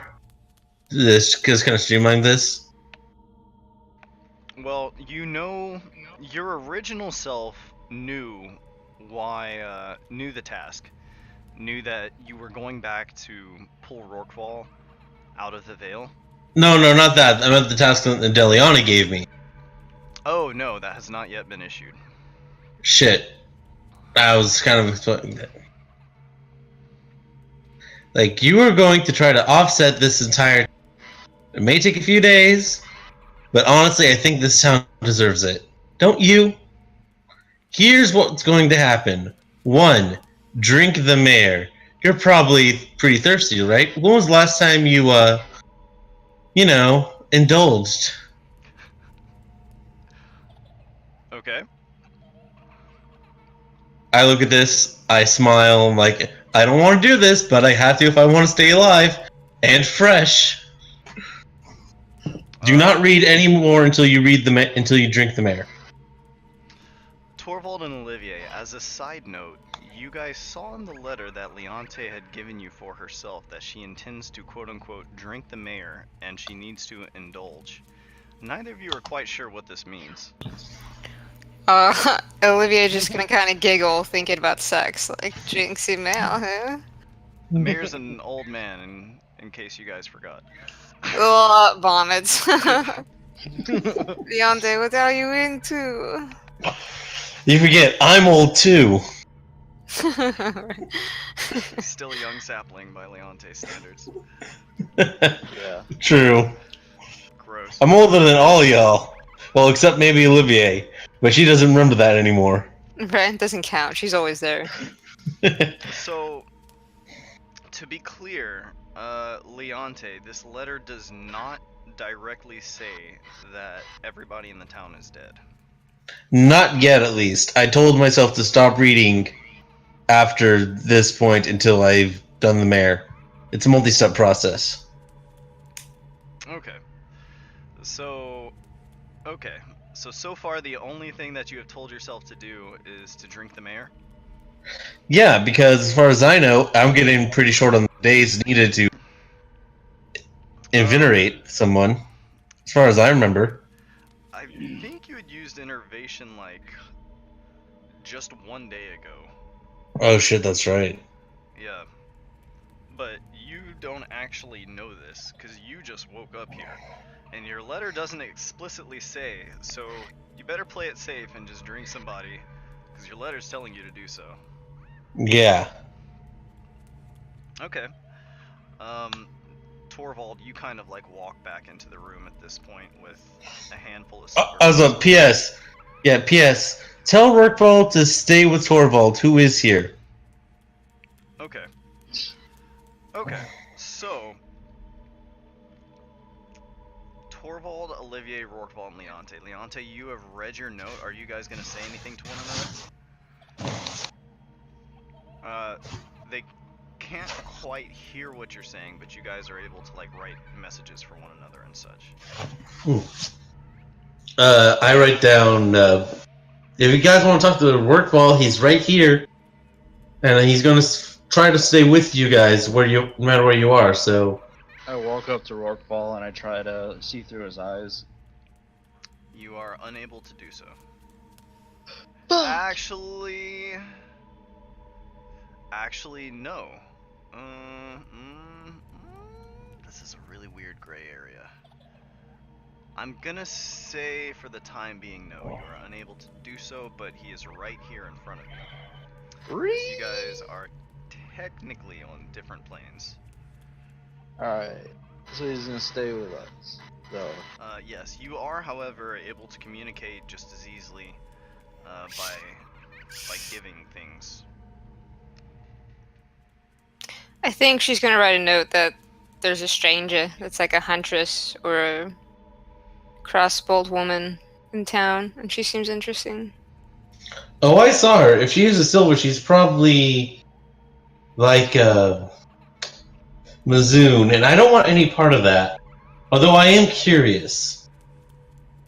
Oh, as a flavor, I dropped 7 of those bolts at Leonte's feet.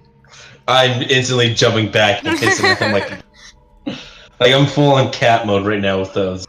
Like scowling at the crossbolts. As if they, yeah. Scoop them back up.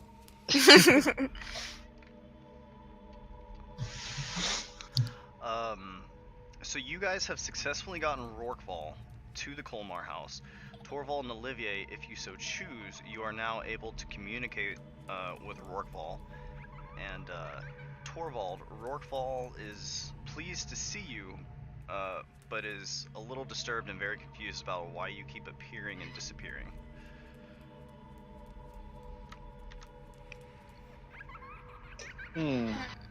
Indeed. I think, Maybe like when we close our eyes, we disappear, and then when we open them, we reappear. Like when we blink, our actual image blinks.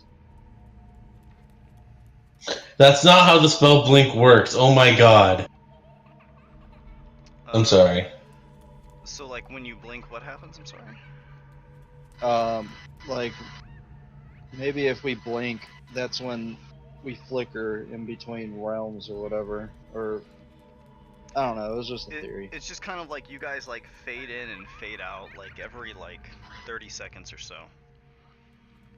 So it's like Dark Souls, and you see another player. Yeah, it's actually that's a great comparison. It's exactly like Dark Souls. Like Every you just now see and some dude like rolling around. yeah, every now and then you guys just like fade in. Like some dude jumping off an edge, or getting knocked off an edge. But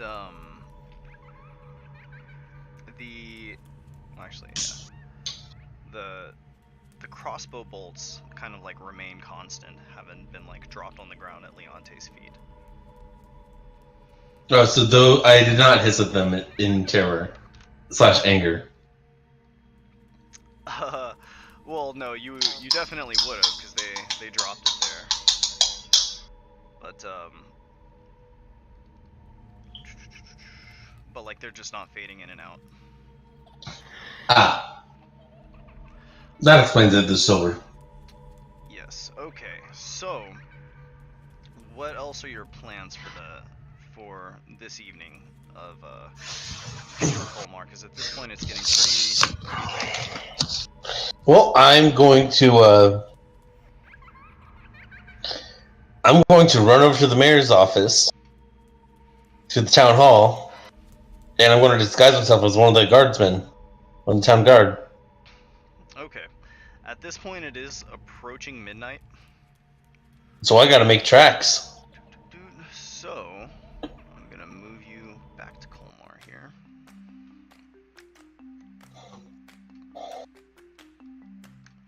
So it is approaching midnight. As you are moving through town, where are you? Here you go. As you are moving away from the house, towards town hall where you had gone before, Leonte, you kind of watch as like some of the guards who are like walking through town, like ringing bells and like waving torches and kind of like warning everybody to like stay inside. Or actually, it's midnight now, so everybody is inside, and They're still on the night patrol. yeah, it's just like night patrol. There's a witchman outside. Be careful. You watch as some of these guards who all have their torches kind of like fade out of sight for you, and then suddenly some of them like reappear in different areas, kind of like wandering through with their torches. Oh shit! It's resetting. I need to hurry the fuck up.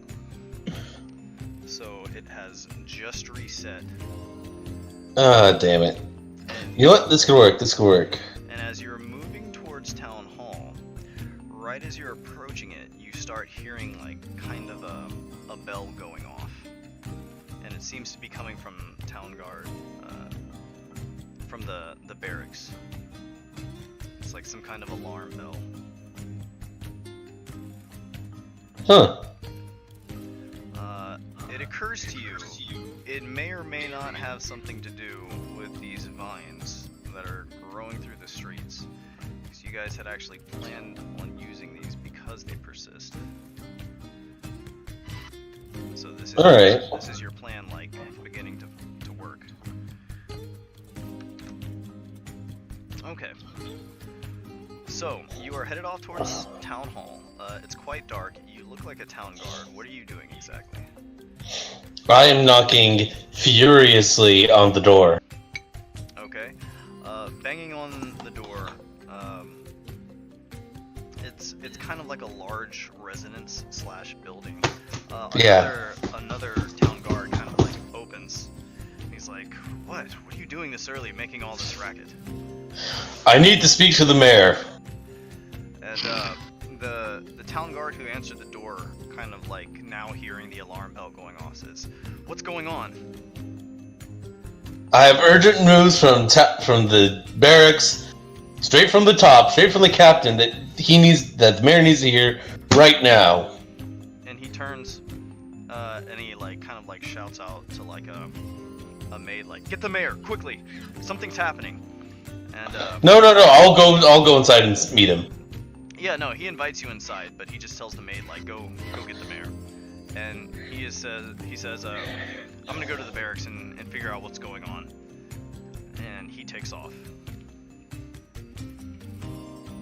So you are kind of like standing in the room. You've kind of been left alone here. It looks like that guy was the only guy on post. They weren't really expecting anything to be going on in Town Hall. The rest of the guardsmen are all kind of outside in the vicinity. Mm. Hey, Hunter, since this is technically New Day, what's number 3 again? Oh yeah, good point. Allure. Oh, wow. Perfect. Nice. Okay. Alright. I rolled allure. Okay. So, after a moment, a groggy old man kind of reappears. And hearing the bell, he says, "What's going on? What's happened? Are we under attack?"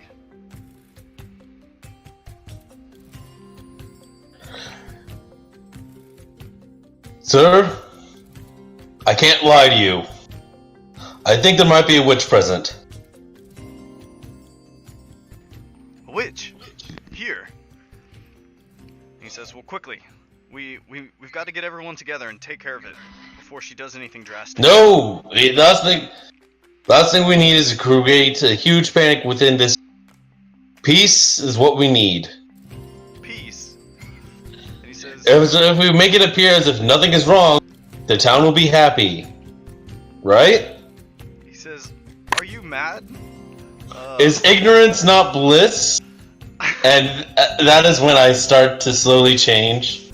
Like, am I in his office alone? Like, the maid is not there? I mean, you're in like a greeting hall, but like Alright. it's basically midnight in the medieval area. But is the maid there? Yeah, the maid is there. She's just kind of like watching curiously, but she's just kind of like Shit. waiting off to the side. So are you shifting, or are you trying to tell the guard like what we need is peace? Oh, I'm trying to tell the mayor what we need is peace. I'm trying to get the maid to go away. okay. Urgent matters that those need to go onto the official ears. Or unofficial ears, I should say. Okay.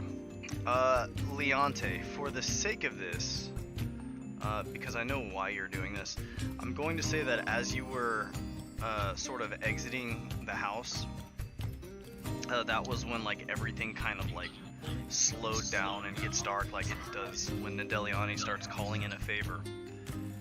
And she tells you that she is wanting you to start a fight within Colmar, given the nature of the town. It's like, why not have some fun here?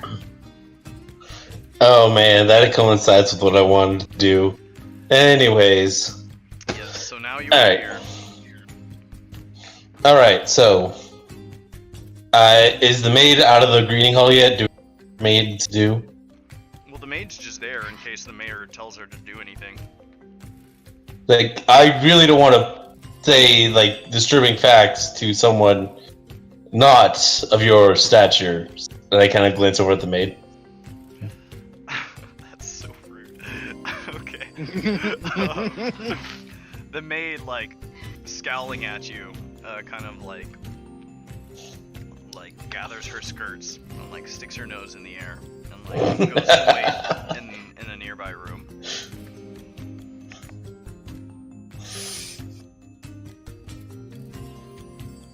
I put my hands on the mayor's shoulders, and I start the shift back into beautiful elf form. But as I do, I'm going to cast Allure.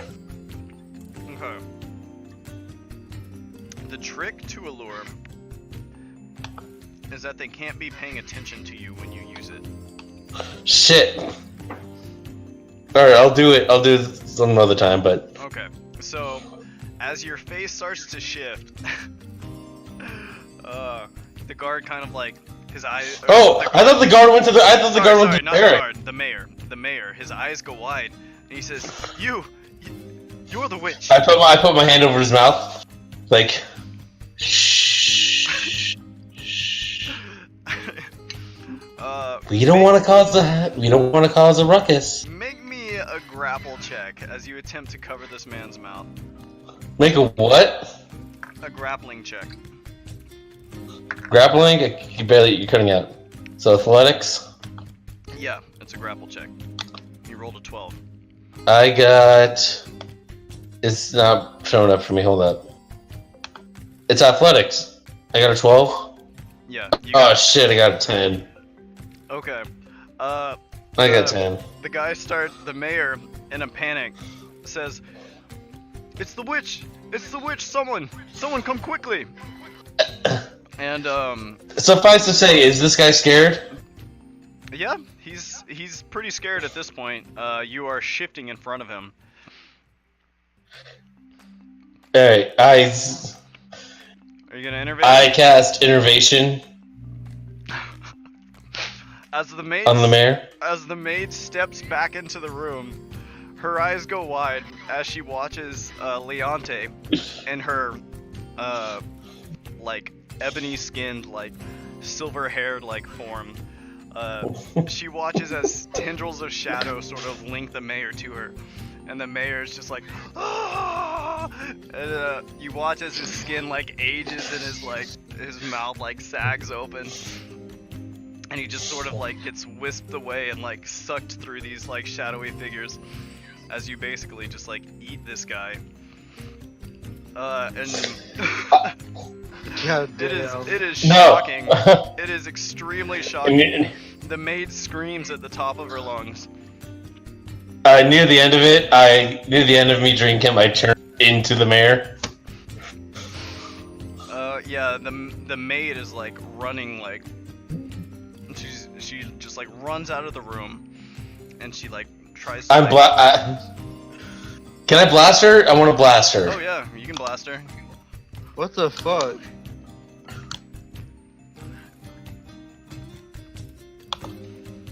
Does a 13 hit? Oh my god. Wow. You're like, Yes. you're like one of those dudes on Oblivion that auto saves. Yeah. Just saves and murders everybody. So the maid turns screaming, and as she tries to run out of the room, there's like a purple pulse that just like hits her in the back and just like explodes out the front of her chest. And Like her. she like screams and like falls over, but just sort of like dissipates and vanishes. I can just imagine like it just expands outward and her arms, like all four of her limbs just fly in different directions. She just gets like exploded by this like burst of force. Alright, so here I am in the mayor's office, disguised as the mayor. I just. One of them I. You just killed. And the I maid. feel fucking amazing. You're I killed the maid, I drank the mayor. Needless to say, I feel fucking fantastic. You just sort of Is this what doing drugs? Yeah. Is this what doing drugs feels like? You feel invigorated, like top of your game, and you just sort of like to yourself, and just kind of like smile to yourself. I snort up any of the last tendrils that are just kept floating in the air.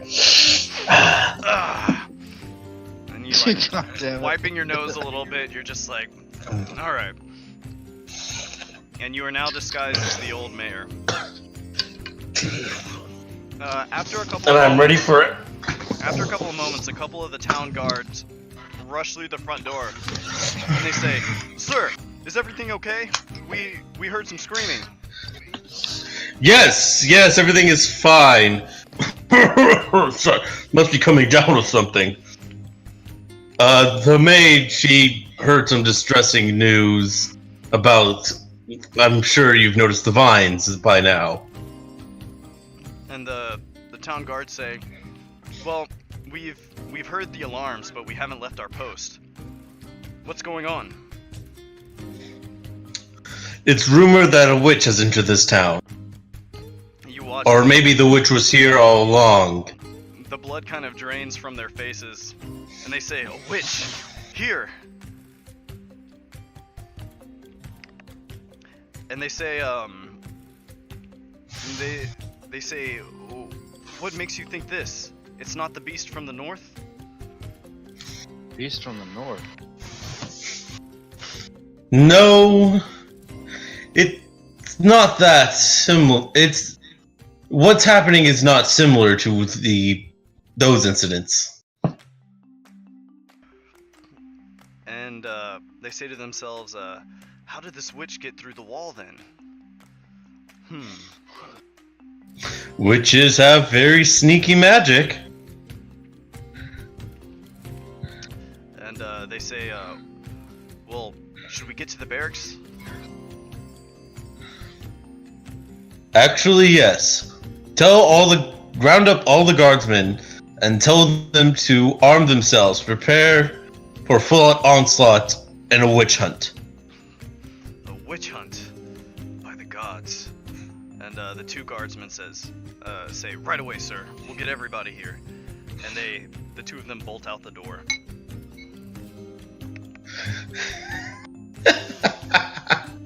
That's not an in-character laugh. That's me laughing. Okay. All right. I suppose I take a quick rest and wait a few hours. Secretary comes in. Okay. Oh shit! Was the maid my secretary? Did I just kill the secretary? The secretary's not here because it's like 1 in the morning. Yeah, I'll take a short rest and just kind of wait. Okay. Hang tight. Okay. During this short rest.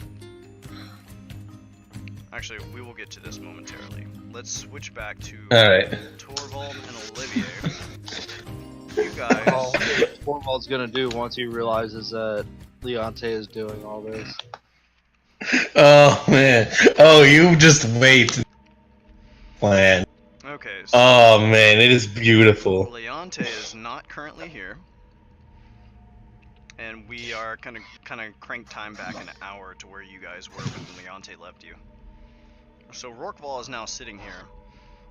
You have I believe I said like 7 or 12, something like that, crossbow bolts made of silver. And Olivier's here. Are you still maintaining concentration on these vines that are here?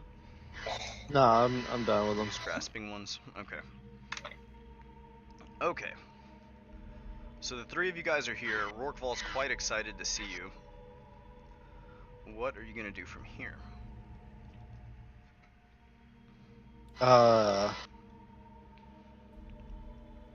I think I might go wander around the town for shits and giggles, as you would say. I'm gonna go into the basement. I actually haven't really explored much there since last time. Okay. You are headed to the basement. Alright. Rorqual is going to follow you, Torvald. Pausing every now and then when you vanish from sight until you reappear again. Okay, Olivier, we will cover you first as you wander through town. It's about midnight. You are going to see some of the. Actually, no, you don't. You don't see anything once you leave. As you're wandering through town, where are you going? Maybe towards the tree and then towards the inn or towards somewhere. She's just kind of wandering, but towards the tree first. Okay. You are headed towards the tree. Approaching the tree, uh, you do see a very thin little kind of smoke trail headed up from Agatha's unlit cottage where she has gone to sleep. And this tree has a strange look to it. It's like the leaves are all kind of like this weird ghostly white. She's gonna walk up the tree and then go to the limbs and like pluck a leaf and inspect it. Okay. Looking at this leaf, it's kind of got this strange feature that the ephemeral femur that you had does, where like parts of it seem to sort of like fade in and fade out. Since you're up here, make me a perception check at advantage. 'Cause you are pretty far up here. 15. 15? So this tree towers over town. You are like in a skyscraper compared to like everything else here. And looking down the way towards the inn, you see the traveler, and she is carrying with her a vibrant red bundle. You kind of squint Can I use my eagle eyes to like see what she's carrying? Yeah, sure. You're like, what is that? And looking over, you see that she is carrying the body of Nyoko Asuka. Oh man, duh, we all did. Damn this plan. And she is just kind of like walking through here. Kind of back. You see her kind of like, she's sneaking along the walls. You can't see what it is she is looking at, but she is just kind of carrying Asuka this way. Olivia's gonna head that general direction to where she last. Well, where she thinks she's going based off of where she saw she was walking. Okay. Because she's running away with her woman. She has to go stop her or something. Okay. So you're walking down here? Yeah, towards the traveler and Asuka. Okay. Headed down towards. Oh, man. Did you take that leaf, by the way, or did you just like discard it? I'm hoping to put it in my pocket. Yeah, sure. You can She bring like it, you can bring it with she you. just pockets everything. Everything's a weapon, so everything goes in the pockets. Yeah, fair enough. Okay, so you take like a little branch, or just a leaf. How about like 5 leaves? 5 leaves. Okay. Okay. You have 5 leaves. I will make a note of that. So as you're walking through town, Olivier, again, you can't see anybody, and this traveler is just sort of like kind of staying near the shadows and looking about, kind of pausing and ducking behind like a corner every now and then before kind of continuing forward. But she seems to be moving through town towards you.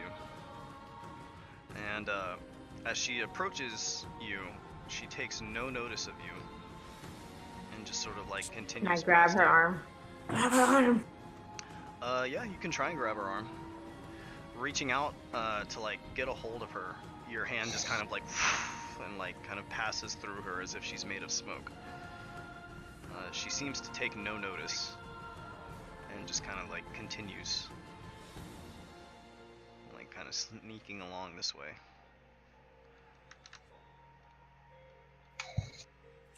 Well, damn it, that sucks. I think she's just gonna follow her for now, because again, what is there to do?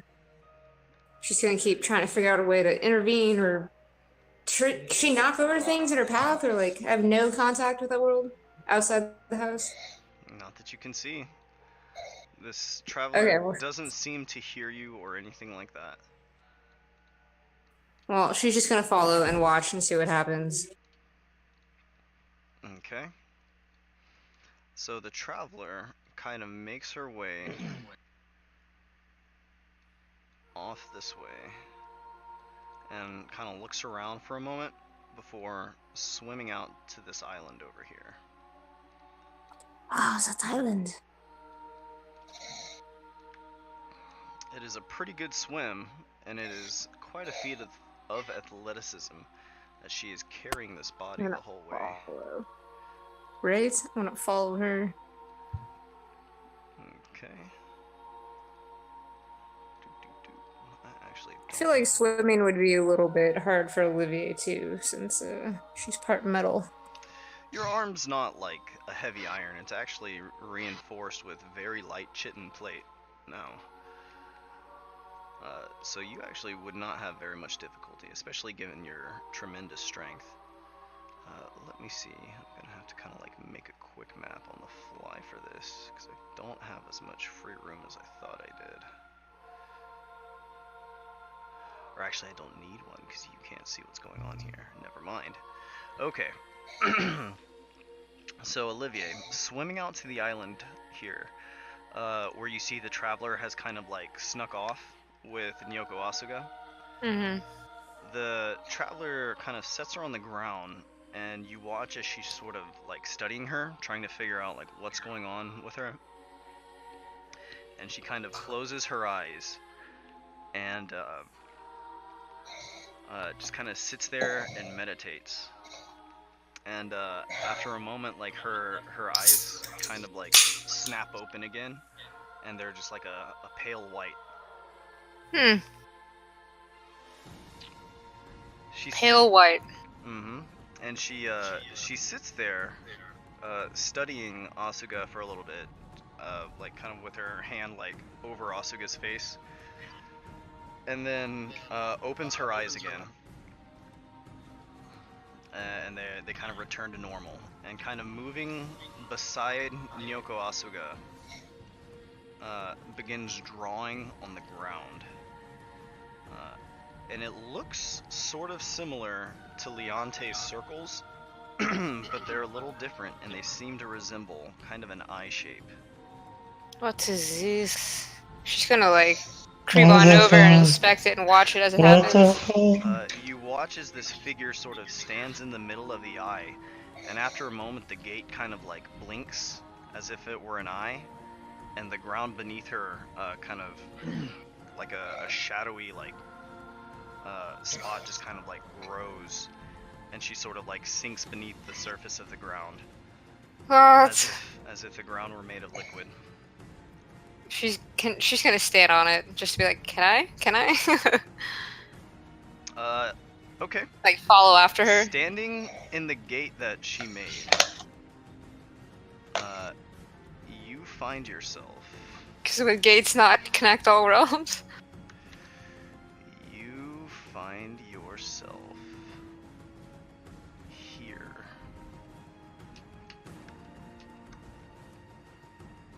Hang on, give me 1 second.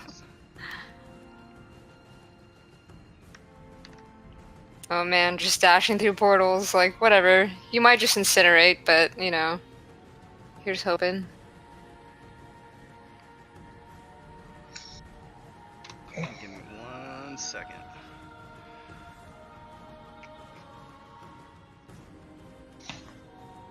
He's about to pull a Jacob. Don't do what? Be like, half a second. 1 second. There you go.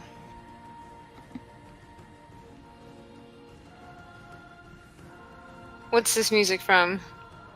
This is from Nier. It's a very, very good game. Okay, you find yourself here. Ooh.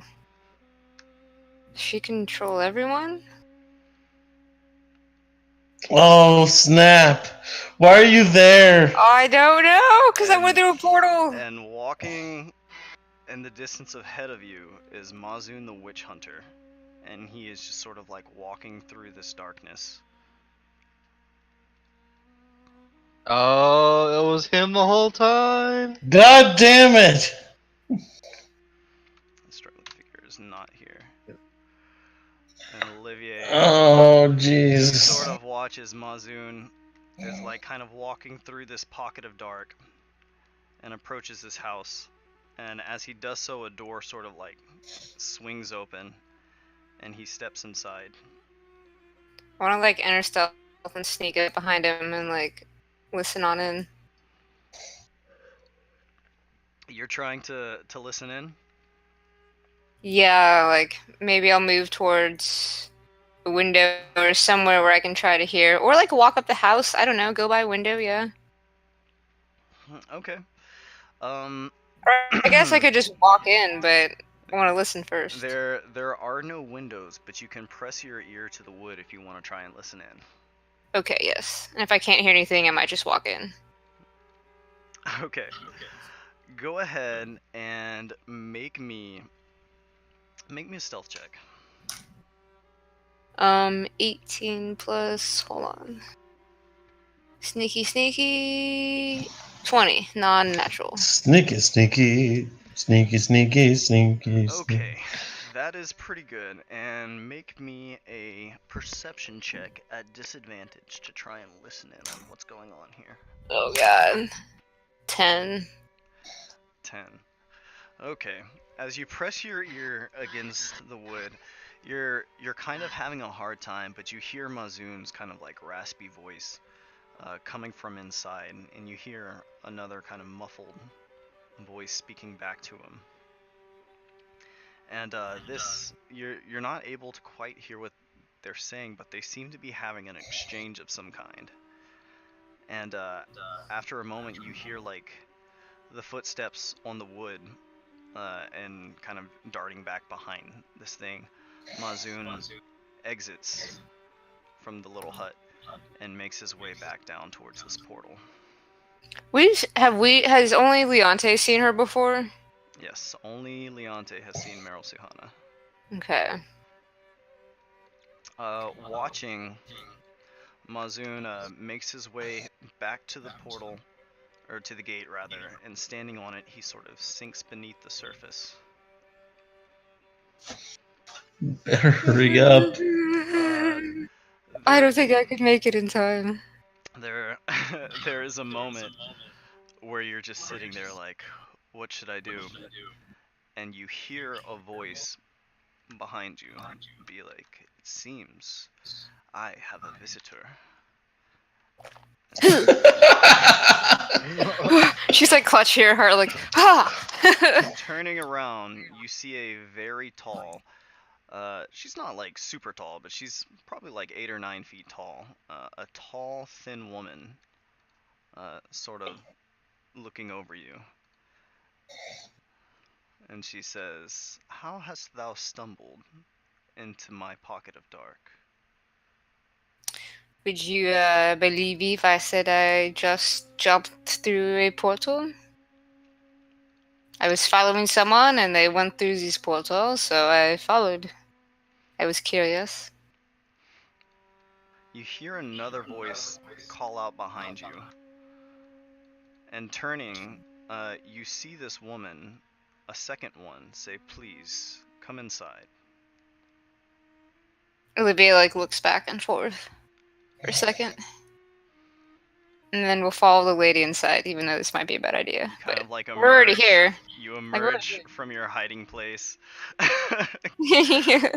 Just kind of like ushered inside. And as you do so, make me a perception check.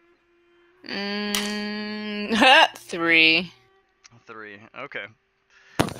You don't quite notice the wide grin that splits across her face. Oh shit, what did I do? And as you enter, there is one of these women sort of sitting here in the chair, and she holds a hand out, and she says, take a seat. So Olivia will just squat where she's standing. There's a chair right here. I know, Asian squat though. Okay, so you Asian squat in place. Yeah, she did what she said. Took a seat. The other two sort of look at you, kind of amused, and you watch as they sort of like walk into place. And like, Weird. let's put this other one here.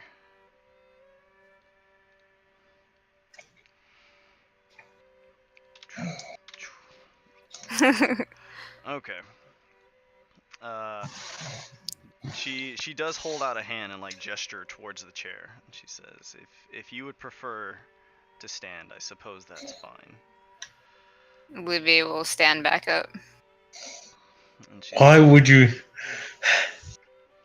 She does Didn't we give just a little like flourish of a bow though, and says, like enchanté. and she responds in kind, "Enchanté." And she Olivia asks, smiles. how hast thou stumbled here?" Asks you again. Life seems to lead me places that I just follow. I was following this person because they had something of mine, and they went through a portal, so did I. And she sort of cocks an eyebrow and she says, "Mine student, he possesseth something of yours, something of thine." Olivia thinks for a moment and is like, "We, through weird circumstances, yes. Yes, this person belongs to me." "And this possession, what is it?" And she Well, cocks an eyebrow and asks, "What do you mean?" What possession of thine uh, does my pupil possess?" Nyoko Asuga, she says, simply. And this time you do see like the smile kind of like snake up her cheeks, across her cheekbones and temples, and like backwards over her head. And this chair here is going to like turn around, slide back, shuffle over, Oh. and like scoop you into it. Oh. And she tells you, "Come here, let me get a closer look at thee." And the chair like scuttles across the floor with you in it and brings you like Ugh. right up to her. And this like towering woman sitting in this throne sort of leans forward and just kind of surveys your face. She just stares back boldly.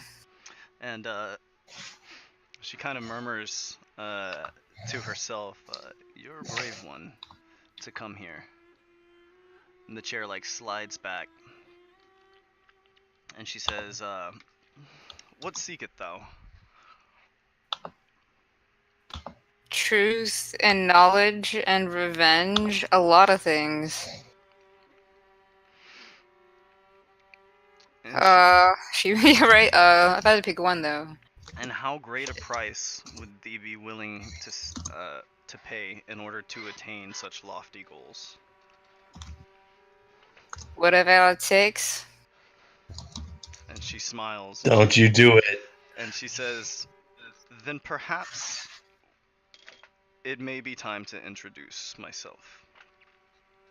And Don't do it. she grins and she says, "I am Meryl Suhana, a student of the Don't do it. And she says, Mademoiselle Meryl Suhana? That is a mouthful, wow. Sorry. and she says, by what name do you live?" You are asking for my given name? And she says, "Yes, I am." Can I give you a nickname? And she smiles and she says, "If you would prefer. But I know the truth from a lie." Alright, she'll gaze at her and being like, you know what? Whatever the fuck, life is here. I'll just whatever. Olivier is the name I go by. Don't you goddamn do it. And she says, "And what of the other?" She stares at you questioningly. Her questioningly. What do you mean? And she sort of like points directly at you with like an unnaturally like long gray thin finger. And she says, "The other that resides within you." Olivia's thinking about it. Concentrating. Would she know? She just still doesn't know the dragon. Would she have an inkling of Louise or no? I don't think so. Olivia's gonna shrug and be like, I do not follow. I do not understand what you are saying. Actually, I think last session, Leonte and Thorvald might have both told you that you said your name was Luis. But I'm not sure if they did or didn't. Do you guys remember? I don't know. Maybe. Yeah, I think we did. 'Cause I think Olivia was like, who's Louise? Yeah, I think they may have said Luis, but that's about it. You don't really know anything about this person. Okay, well, I guess, I said I was Louise once, but that must have been a joke or something. And she smiles and she says, "Once, but maybe not so long ago."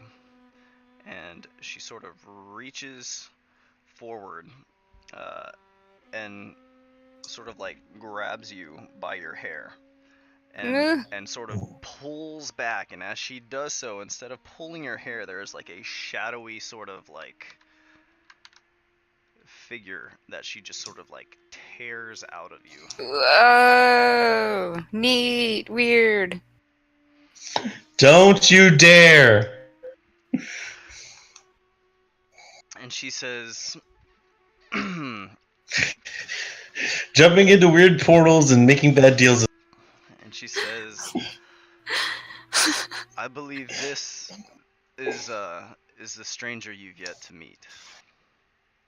And she turns and like surveys the two of you, and she says, "So, Luis, Olivier, what would you do?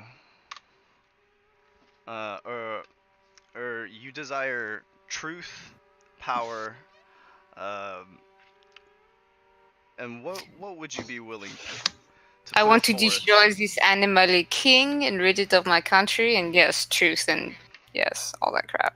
Figure out the thing. And she smiles and she says, "You seek to overthrow the usurper. How very interesting. And what does this one here want?" And she sort of points at Luis. Olivia looks over at the thing. Maros Johanna like kind of reaches forward and just sort of like a smoke kind of descends upon Luis, and you watch as like the kind of black struggling figure just sort of like squirms in place.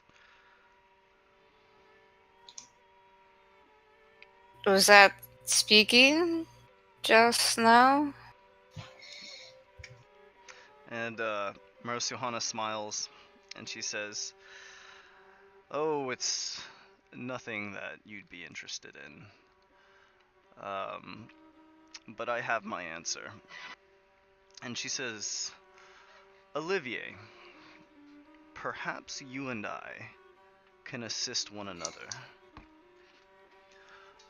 A student of mine is in a bit of a predicament, and I can put you in a position to assist them. But in order to do so, we must make a pact. I will assist thee in thine quest. However, Don't you fucking dare. I would like this one to remain with me for a moment." Is she to be retained? And again, this toothy smile sort of splits up her face and across her head. And Meryl Suhana says, "Perhaps." Olivia is pondering. What of Asuga. And she smiles and says, "Ah, Asuga. Well, I'm afraid I can't do much for her situation. Or won't, rather. But, you can reclaim her from my student, if you have the means to do so." I think that is fair. This pact, can you explain it to me more? Or what happens, what must be done before I say yes? When will it end? Does it end? Mm, Do I have to give you my firstborn child? Like, what? thou must I want to do swear it. an oath of the spirit, and in return I will pass along teachings of the dark, known to very few of your kind. What is this Additionally, pact? I wish to hold on to this one for the time being, to be returned at my convenience.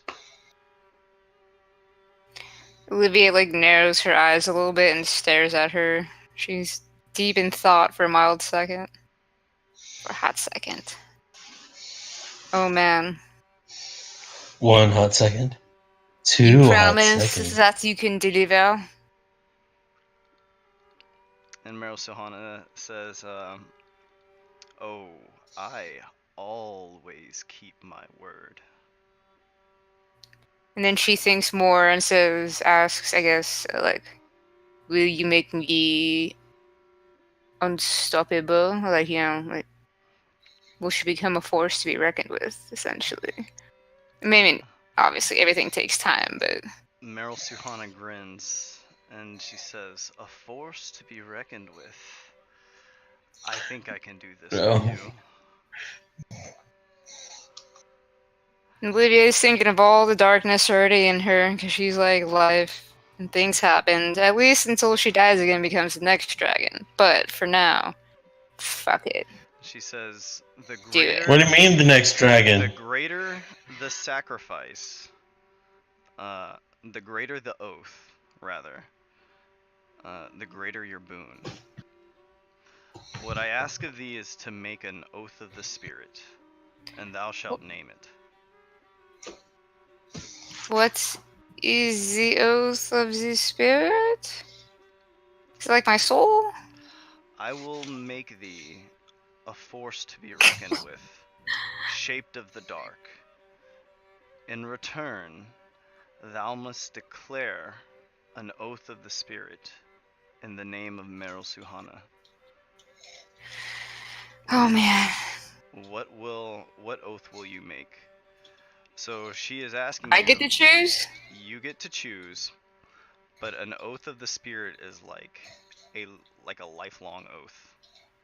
Oh, okay. Yeah, I was like, I don't know what any of this means. I'm just gonna say yes, but a lifelong? Olivier probably doesn't know what this means. Oh my god, is that the life of the dragon? The life of me? The life of Olivier? You don't know. This could be really bad. I would just say no at that point. Lifelong debt. Oh my goodness. But keep in mind the the magnitude of this oath is up to you. If it's very small, you will get a very small boon. If you swear something great, you will get a great boon. The greater your desire to become a force to be reckoned with, the greater the boon. Well, I don't want to give up her entire lifetime as later perceptions of hers. I don't care about Olivia's life. Like, she can sacrifice that lifelong thingy, but like, maybe if she's died and, reborn, like, is it going to carry over? Because I don't want it to go that far. Like, Maybe a few lifetimes. To be fair, you're Just not not all of really, lifetimes? To be fair, you're not really sure. But an oath of the spirit doesn't necessarily mean like I'm giving you my soul for forever. It could also just Okay. be something like I will spread the ways of the dark, or something like that. Like you will do something. You know what? Why not? Let's do it. She'll just take a bow. It shall be done. Shall be done. What oath are you going to take? Oath of, I guess, the spirit or whatever, something just under that. Well, But I need you to name something that you will do for this entity. oh, okay. She wants darkness to be spread. Well, that was an example. It's like you don't have to like literally give a piece of your soul, but an oath of the spirit is Okay. just something you will do for this entity. Let's see. And the greater that offering is, the greater the boon you will receive. How about? Well, she does want to destroy all of the Anamali and usurp that king, and then I guess take over the country. Raise an army to do that if she has to, since she doesn't have magic. But just wipe out all of them. You can offer to make a deal with her if you have some other idea in mind. She is telling you that she'll offer you this power in exchange for an oath, but if you have something else, you can propose it. Can I come back to her? Because I feel like I'm a little confused. Maybe it's some of the herbal things I've been doing, but like Olivia's willing to make an oath or boon or whatever. Yeah, she just like she'll kill for her. Do you She'll wanna spread darkness. do you wanna ask? Like, can I come back for this, or like, or are you Yeah, proposing that you will kill for her for? she can kill for her. Okay. With this, Meryl Suhana grins, and she says, "You will kill for me." And she begins to laugh, and it's like Uh-oh. this deep throaty laugh, and then it sort of like rises into like this uproarious, just cacophony of her like laughing, and the laughing sort of like echoing in your ears. And Is it too late to and say she unless looks, it's Leonte? and the laughing sort of settles, and she says, "A pact has been made. Every life you take shall be mine, dear pupil, and in return I shall give thee what thou seekest." Mademoiselle, I have a question. Hmm. What if I made somebody kill somebody? Would that still count for you? If you made someone and then killed them? Uh, let me. Let us say that I told a person to kill these 5 people. Would those 5 souls go to you, or do I physically have to kill them myself? And Meryl Suhana smiles, and she was like, "Every death that you cause will be mine to claim." So if I build a bomb and set that off, then If your actions cause a living creature to die. Olivia just nods. I think I understand now. And so the stronger you are, the more lives she is going to be able to reap from you. So with this, she stands up and sort of like holds this censer out and just sort of like waves it in circles around you.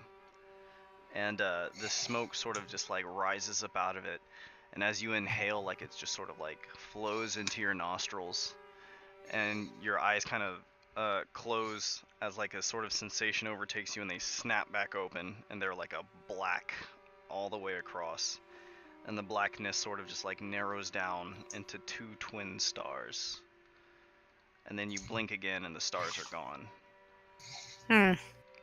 And the last thing that you remember before darkness swims over your vision is the grinning face of Meryl Suhana. God. And you Why? awaken out here on this island where Nyoko Asuga is sort of like tucked near one of these trees, and the traveler is nowhere to be seen.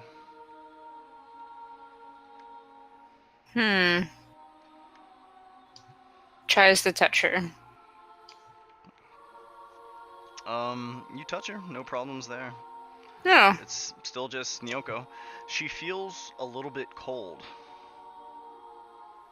I guess. Damn it. Wait, is she back in the real world now? Yeah, Olivier's back in the real world. She's not sure how much No, time. not her. Not her, but is Asuga in the real world? Asuga. Oh, you know what? Yes, I'm sorry. Right, I Asuga was like, is I can not in touch the her. real world. I know there's so many like different rules to these layers. It's hard to keep track of. But no, as you try and touch Asuga, it just sort of like passes through her. Alright, she's gonna sit down and think and tinker, I guess, for a little bit or something. Okay. Jumping over to Torvald, you remained in the house with Rorqual. I believe you said you were going upstairs. No, it's going to the basement. Oh, you were going to the basement. That's right. So, what are you doing down here in the basement?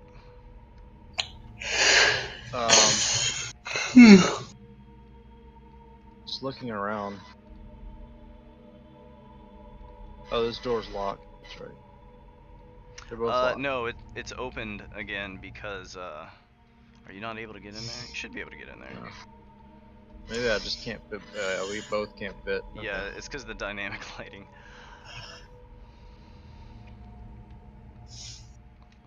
Okay. Looking around this room, Torvald, you see that one of these beacons has been knocked over.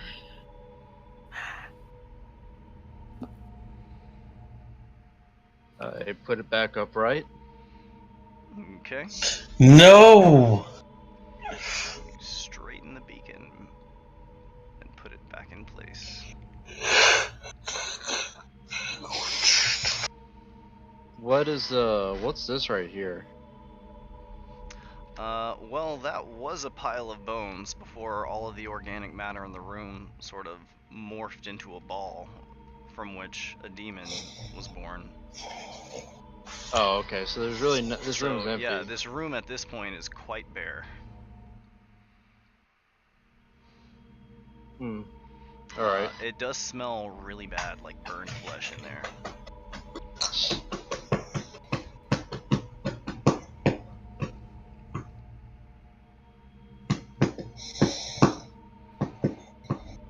Again, standing in your way, Torvald, is this large, kind of towering figure who looks down at you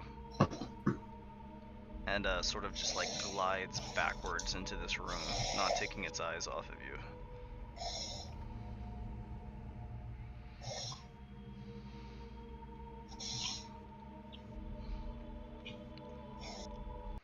This thing is really big. The last time you had saw this thing, it had kind of like wisped into your forehead. Ask, what are you here for?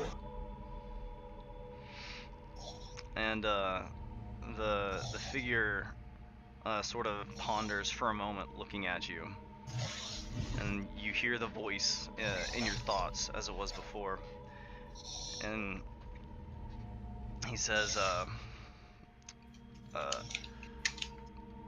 I have been given life by thee. I am born of one realm, and this, of thine own flesh. We are kin, thee and me. But my allegiance is to the angel Ebelgug. I am a soldier of Evil Gug, although I do not agree with it. He expects me to overthrow the usurper king in Boletaria. I'm sorry, could you run that by me one more time? I said I'm a soldier of Evil Gug. He expects a lot of Evil Gug expects a lot in me. He expects me to overthrow the Usurper King. And the figure sort of nods slowly, and he says, "And I will assist thee in this. That is my purpose." You shall not harm my friends, or my allies, or those who I call allies. Only my enemies. And the horns sort of like shake from side to side, and says, "No harm will be done to thee and thine by mine hand. That is part of the agreement." Welcome aboard. Oh Right. my fucking god. I extend a hand. You extend a hand, and the cloak sort of like opens wide, and then as the cloak in this thing's chest sort of like spreads, two long hands kind of come out from beneath it, like where you would think its feet would be, and kind of clasp above and below yours as it takes your hand with both its hands. And as it begins to sort of like wisp into your forehead, you hear the voice say, "I am Leviticus, brother." And then I the am whisper Torvald. is gone. And you and the demon are now affiliated. Or associated, rather.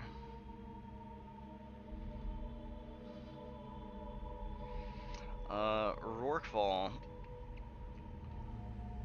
is sort of like, he's back here, but he's been kind of like looking at the demon, and he's cowering a little bit. It seems like the demon makes him extremely uncomfortable. It's okay, Rorqual. Rorqual, I'm going to need you to go into this portal. You're trying to usher Rorqual into the portal? Yeah.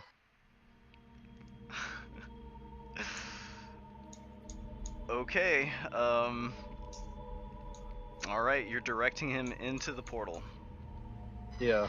Alright. Trusting you implicitly, Rorqual sort of apprehensively like steps into this portal here in the center, and as he does so, he sort of slips beneath the surface and I vanishes. go in after him. Okay.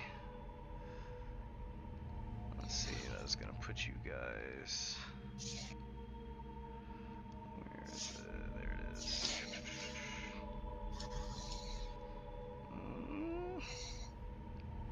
Hang on, I gotta bump this over a little bit. It's gonna put you guys here.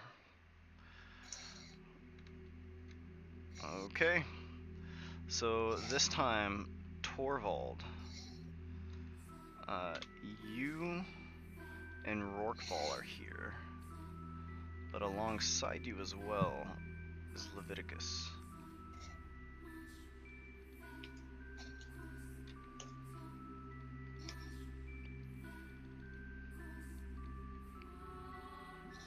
Okay. So what Evil are... Gug. Okay, you guys are all approaching Ebelgug? Yeah. Okay, alright. Continue, I'm sorry. Is there any way for me to bring Rorqual to the material realm?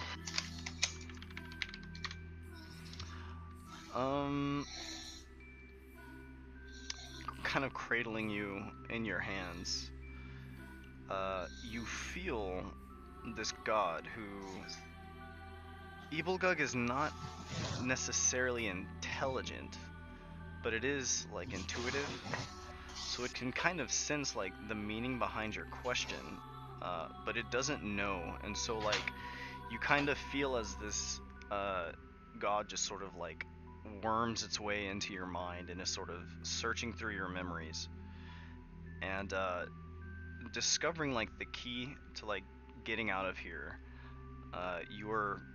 it just sort of comes to mind for you that in order to bring Rorqual to the material realm, he has to realize that everybody in the town is dead. He won't ever, will he? He won't.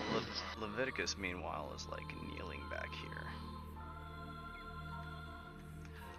I mean, you can try and explain it to Rorqual. You guys are on the same plane right now.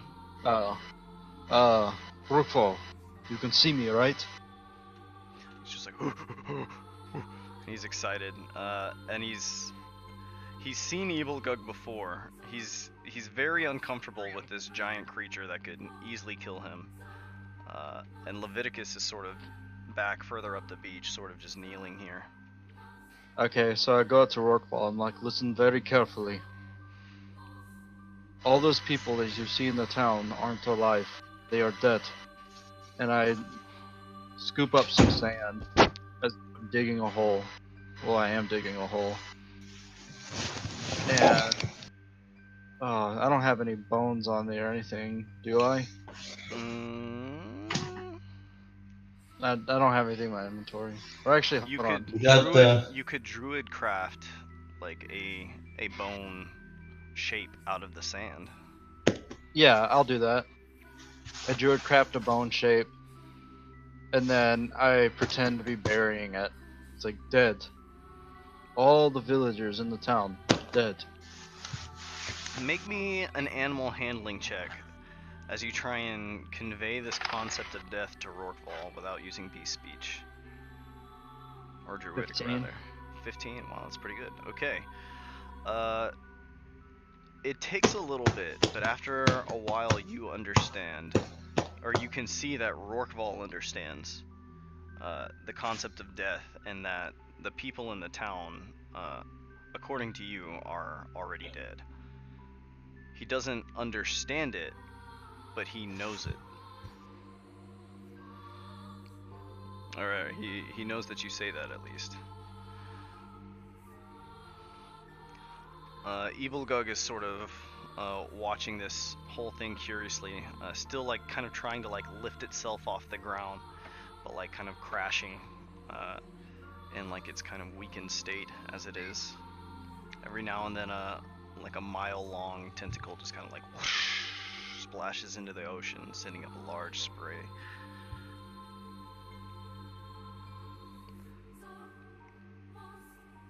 I think he gets it. Yeah, Rorqual gets it. He doesn't understand how it could be, but he gets the message that you're conveying to him, that the people are dead. Right? Like if Master says, it must be true. Alright. Well, I turn to Evil Gug and I bow, and then I head back up the path with Rorqual. Okay. This path is the path that was created at the depths of the abyss near Scotty, and it led back to where the gate used to be before you guys had closed it in the abyss. Oh, You so how guys did have I get destroyed it. down here? So if you need to get back, Evil Gug can just send you back. Oh. I asked Evil Gug. I'm ready to be sent back now. The god, who's just sort of like resting on an elbow, kind of snatches you up, you and Rorqual each, with like a massive hand, which sort of causes Rorqual to panic a little bit, and Leviticus just sort of like wisps like a smoke into your forehead, and a sort of black inky portal opens up on the ground, and Evil Gug just hurls you and Rorqual into the hole. And the two of you emerge in the material realm at the base of the house, or the basement of the house. Rorqual! Teary eyes were had by all. Or, sorry, here rather. For the shit of it, I give Rorqual a big ass hug. Aw. Okay, let me Ain't that cute?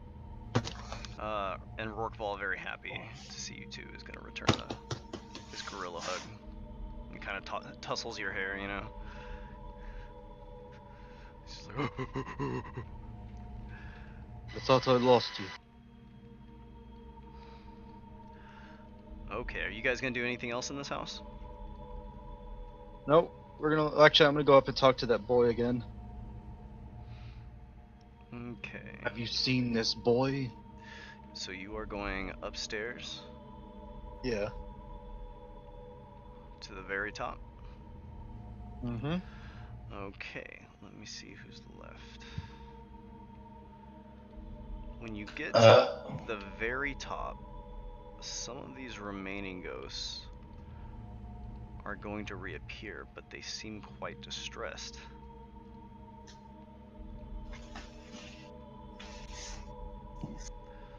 And this boy is no longer cowering over here.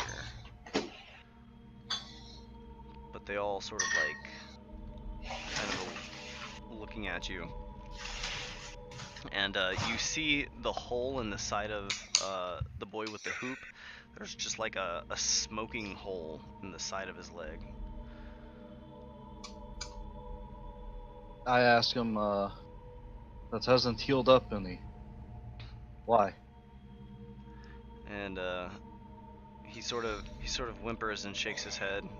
He doesn't seem to understand like why he's hurting like this, or why that lady attacked him. that was no lady. Wait, I don't know that. I'm not there. I asked the boy who doesn't belong, or the one who I think is the son of the family. Mm-hmm. I asked, what happened to your parents? This one here, Yeah. the one who doesn't belong. Yeah. Uh, he shakes his head and he says, I don't know where they went. They're just not here anymore. What did they do for a living? And he says, well, my daddy was an artist, a big one, a famous one. Lots of people liked him. And my mom took care of me, and she was a weaver. She made things. And he kind of points to like some of the rugs like here in the corner that are like all rolled up. Did anybody else? Did you know anyone else in this house? And he shakes his head and he says, I don't know who these scary kids are, but they're nice to me, except the tall one. And he says the tall one's not nice. She's a bitch. The tall one is dead, I think. Yeah, she dead now. Dead. Okay, as you tell him that this other kid is just like flat out dead, you can see it distresses him a bit, and he says, "She's dead. What happened?" A mysterious woman came in and killed her. And he starts to cry, and he says, "Why is this happening? Why are people coming here? I just want to be with my parents again." Do you wish to know what is truly happening here? And he says, "I just want to know where my parents are. That's the only thing I want." I can't tell you what your parents are, because I don't know either. This house is very old, and it seems like your parents have been gone for years now. The kid starts to cry, and he says, "Don't say that. That's not true. I just saw them yesterday." Where? Where did you see them yesterday? And you see him trying to think about it. And he's like thinking hard, but he just can't quite seem to grasp something. And he says, "You're mean. I don't like you." I'm trying to help you. Do you understand this? I'm your only help. He shakes his head and he says, I don't understand anything. I don't know what's going on or where my family is.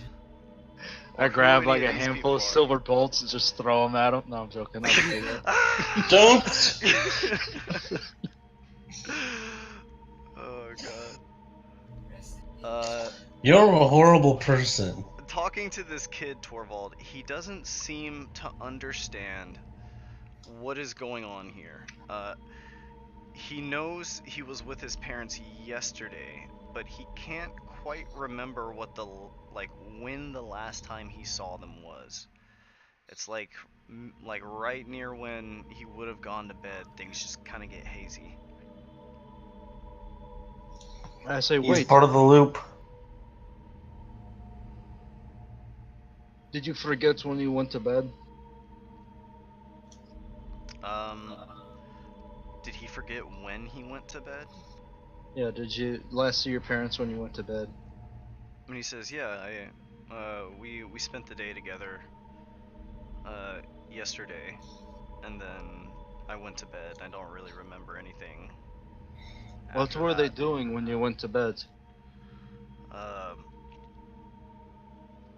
They were just sitting, by the fire, downstairs. Okay. Thank you. As far as this kid knows, it was just a normal night. Where did you sleep? And he says he kind of points across the hall. Oh yeah, the room with the beds. Yeah, that Mhm. makes sense. Okay. I say thank you. And he nods. Torvald, in this room there are a great many beds here. This kid was here. It looks like other people may have slept here too. Because this kid is so young, they very well may have been like a butler and maids or something like that. Is there any blood? Like, Yeah, there is like faint dried blood like in the center of the room, but that's all you can see, and it's very faint. It's kind of hard to make out. what direction is it going, if anywhere? Right here, it's just kind of like splattered across the floor, and then there's a little bit more over here too. Okay, I go down here. Is blood coming from anywhere? Well, there's just some faint splatters. There may have been like a brief struggle here, but nobody was like slaughtered here or anything. Somebody may have been attacked in this room, from what you can gather. There's a chest right here. That chest just contains some of Enric's possessions and toys. Can I look through them? Yeah, sure. Um, so, looking through his possessions, you do find like an old like picture of like Henrik and his father, and the back of it says HPA and EA.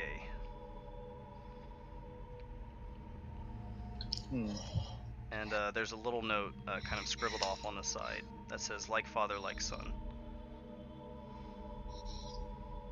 Alright, keep searching. There are a couple of other just like toys, like a small like straw stuffed bear and like a little wooden carved horse. Alright. Well, how about the beds? Can I tell which one he slept in? Looking at the beds, there is like one that's like, I mean, they're all so decrepit now. There's a smaller one kind of over here next to the door.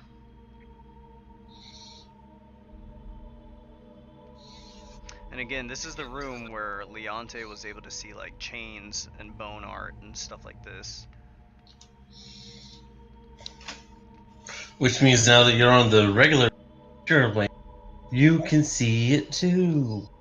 Yeah, You'll I should be able float to see all too. this. You'll float too. Okay. So, looking around, are you looking for anything in particular in this room, Torvald? Really, just signs of a struggle, or let's see what happened, but I'm not seeing anything. Okay. This kid's just sort of like peeking at you, kind of following you around, seeing what you're doing.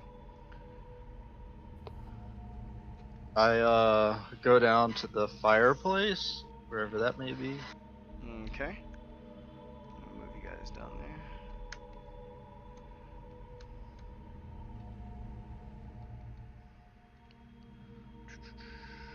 Boop.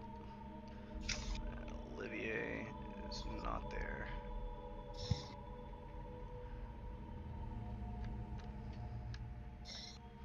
Okay, this is the fireplace. You can tell this probably used to be a nice living room once, but it is filthy and old now. There's like a moth-eaten bare rug and like an old couch piece of furniture over there. I crawled. Um.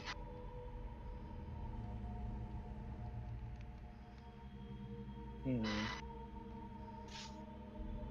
What's in this room? This door, if I'm not mistaken, had been blasted off its hinges by Leonte. There's a skeleton laying in this bed. Can I inspect it? I don't think I've ever looked at this before. I don't know if Tosh is trying to talk to us or if we're just picking that up. Oh, sorry, my mic was up. I was just studying the floor plan. I just like this layout. Like, I kind of want to build a house like this. I think it'd be fun. Oh, nice. There was a house kind of almost like this in California called the Winchester Mystery. Like, Built with there's more stairs that- rooms maybe that I need, but I like it. Yeah, stairs that go to nowhere to confuse ghosts. This could be a really nice house if you guys decide you want to set up a home in Colmar. No, absolutely fucking not. It's just an old like- mansion. The atrium, and you got behind the scenes to make the fire, the dining room, the kitchen that would be back over here, which would be a dope kitchen.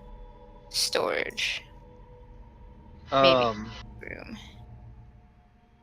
So what's the skeleton look like? Is it a male skeleton or a female skeleton or? Make me a medicine check to determine Oh, I the very sex good of at this. now. 19. 19. It's hard to tell, but based on its smaller size, it was either a female or a smaller man.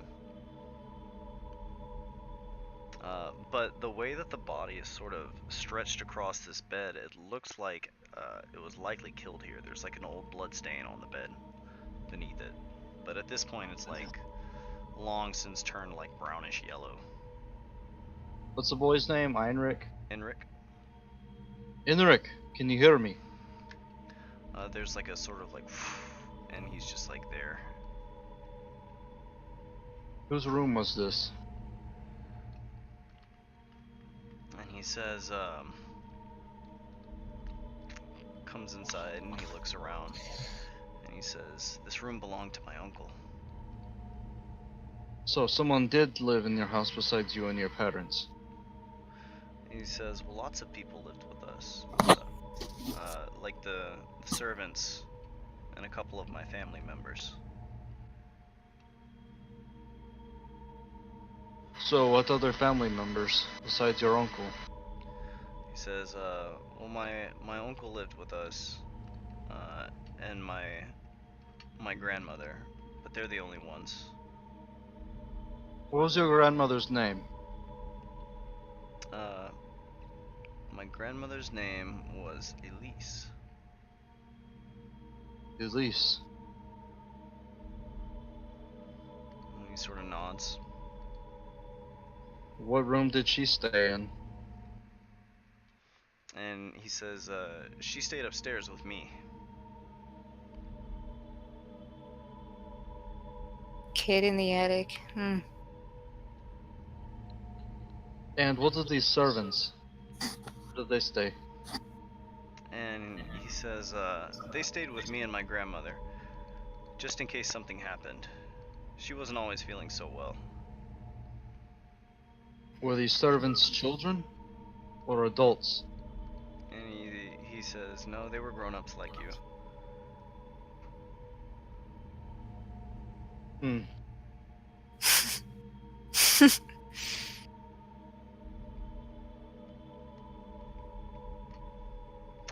Entering this room over here, Torvald, this looks like it was the master bedroom.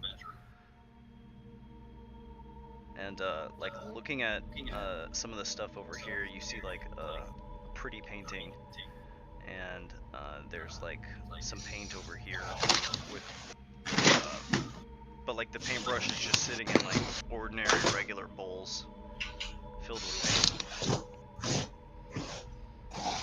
There's blood right here. Yeah, there is some dried blood right there. And the coffin. And there is also a coffin in there. Is there any blood in the coffin? No, there is not. Hmm. Where does the blood lead? Sort of leads into the closet this way. Oh shit. I go in the closet and I notice there's a skeleton. Yeah, there seems to be a skeleton kind of bunched up in the corner. And it's just sort of laying there inert. I ask. Let's see. Ironrick, once more. Okay. He sort of appears next to you. Whose room was this? And he says, this is where my mom and dad were. In this room? And he nods and he says, yeah, this is where they live. But this room I'm standing in, this is a closet, or? Yeah, this is a closet. Ooh, wait a What minute. do you think that is? And I point to the skeleton.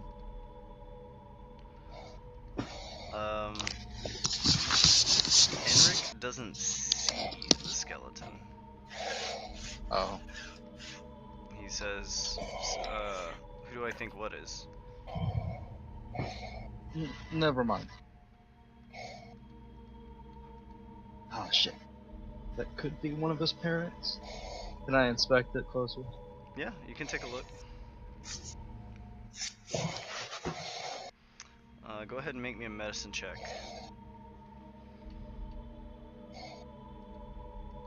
Alright.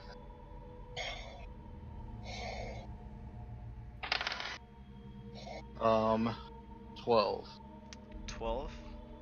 Okay, again, this would have either been a woman or a shorter man.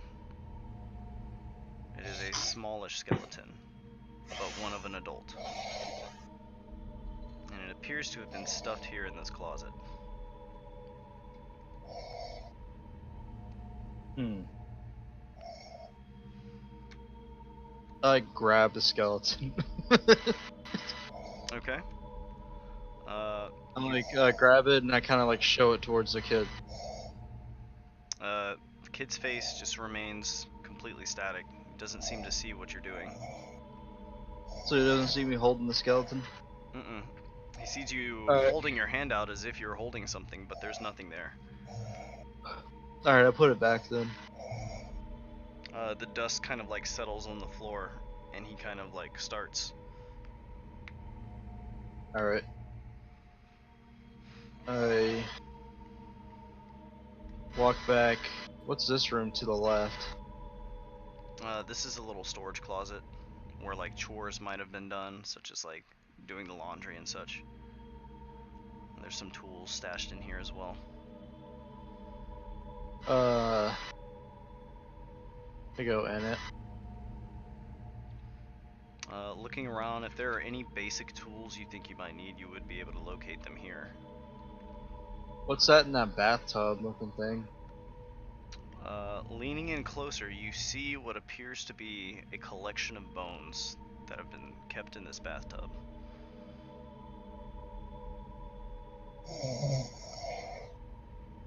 Interesting.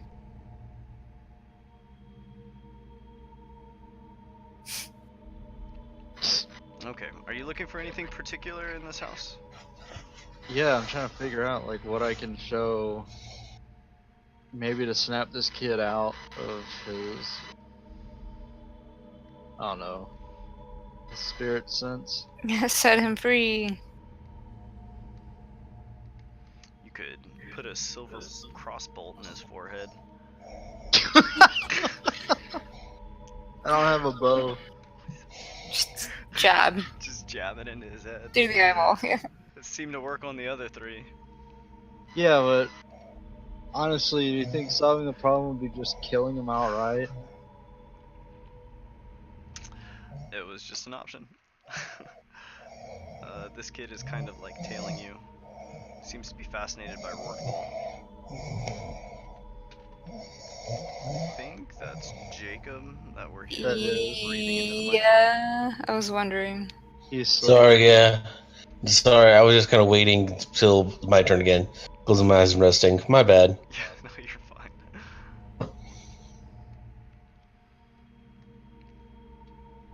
Yeah, looking around Torvald, it's clear that something happened here, but you're not sure that there's enough information to know what it is. Hmm.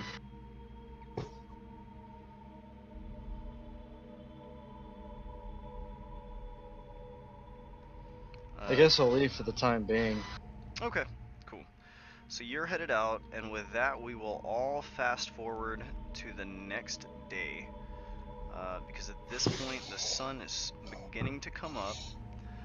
Olivier, you awaken out here on this island with Nyoko Asuga, who's still sort of tucked away there. Traveler is nowhere to be seen. Torvald, you are exiting the Kolmar house with Rorqual. And at this time, Leonte, disguised as the mayor, Heyo. is trying to, or the alarm is going off in the plane that he is in.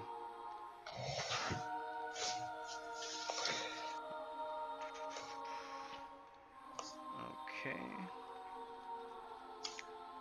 Boop. All right, there we go. Did someone cast Enlarge on Rookval? They're just naturally. He's a big gorilla. Gorilla. Okay. Real quick, I'm gonna take a couple of minute breaks because I gotta bring my puppers outside. Everybody kind of get an idea of what you would like to do, and we will begin the next day in a minute or so. Got it. All right. You two are in for a treat. God.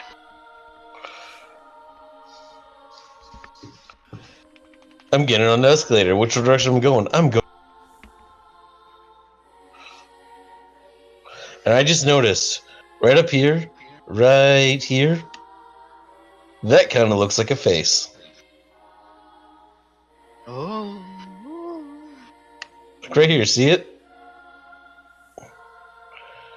Like a, hold on, let me switch to a, I'll erase this. Like, how would I draw, like, quick little squares for you guys to see without, and then just ignore it. To undo this, Control Z, undo this point, right click or. But you see what I'm talking about, like right here, this spot, right? Where? Yeah, I see it now. I see a face. The mouth is right kind of here with this two lines being teeth, the rectangle being the smile, and those two dots, this triangle right here is one I'm eye. looking And at it even cross-eyed and I still can't see it. how do you not see a face right there? I just It's like a don't. weird, goofy, dumb smile face.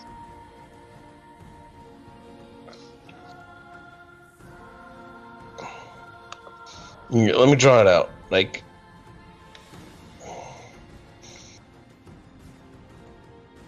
the weird kind of mouth thing with the teeth.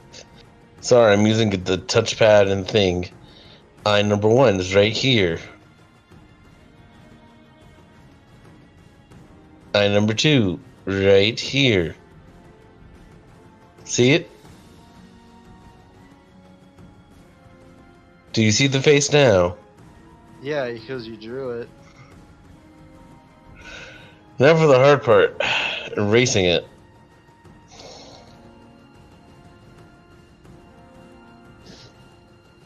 You go to your select move tool, and you just click on the sections that you drew one by one, delete them.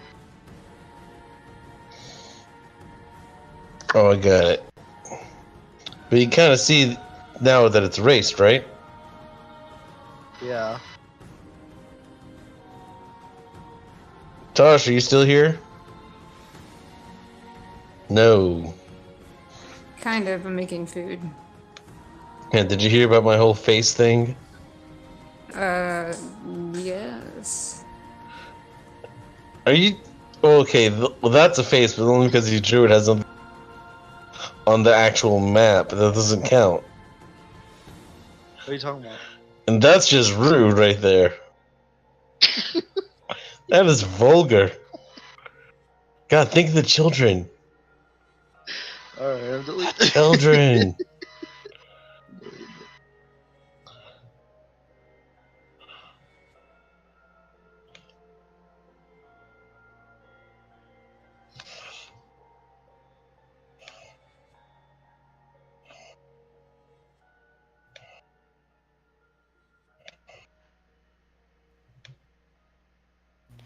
Pretty sure we've already said worse things, and yeah.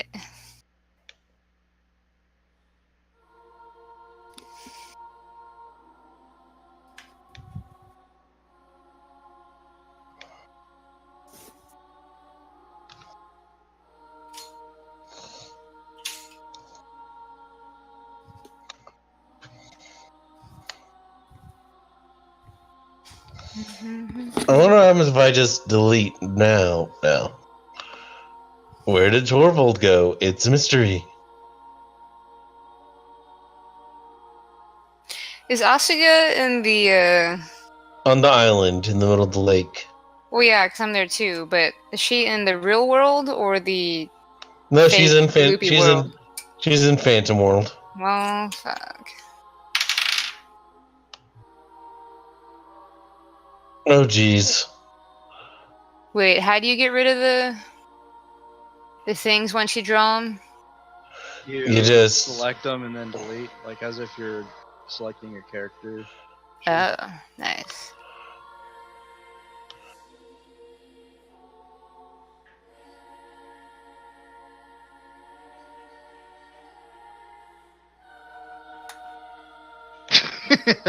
It's just, this whole thing is becoming AIDS. yeah. Oh god. I was just trying to draw a little chibi me. Except I'm not blonde. Oh no, I can't delete it. No, I'm joking.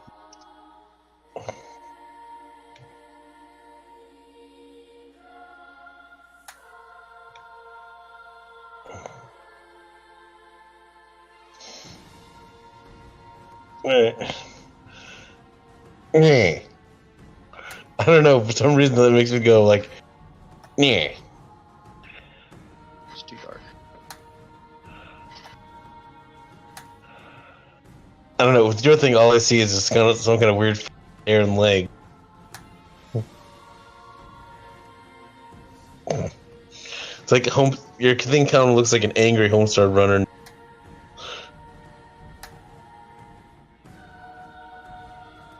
You know.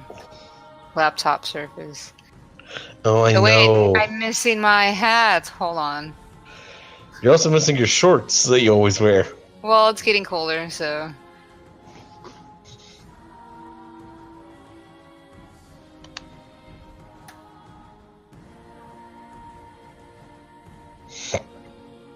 There we go. There's my hat. And this will be my watch.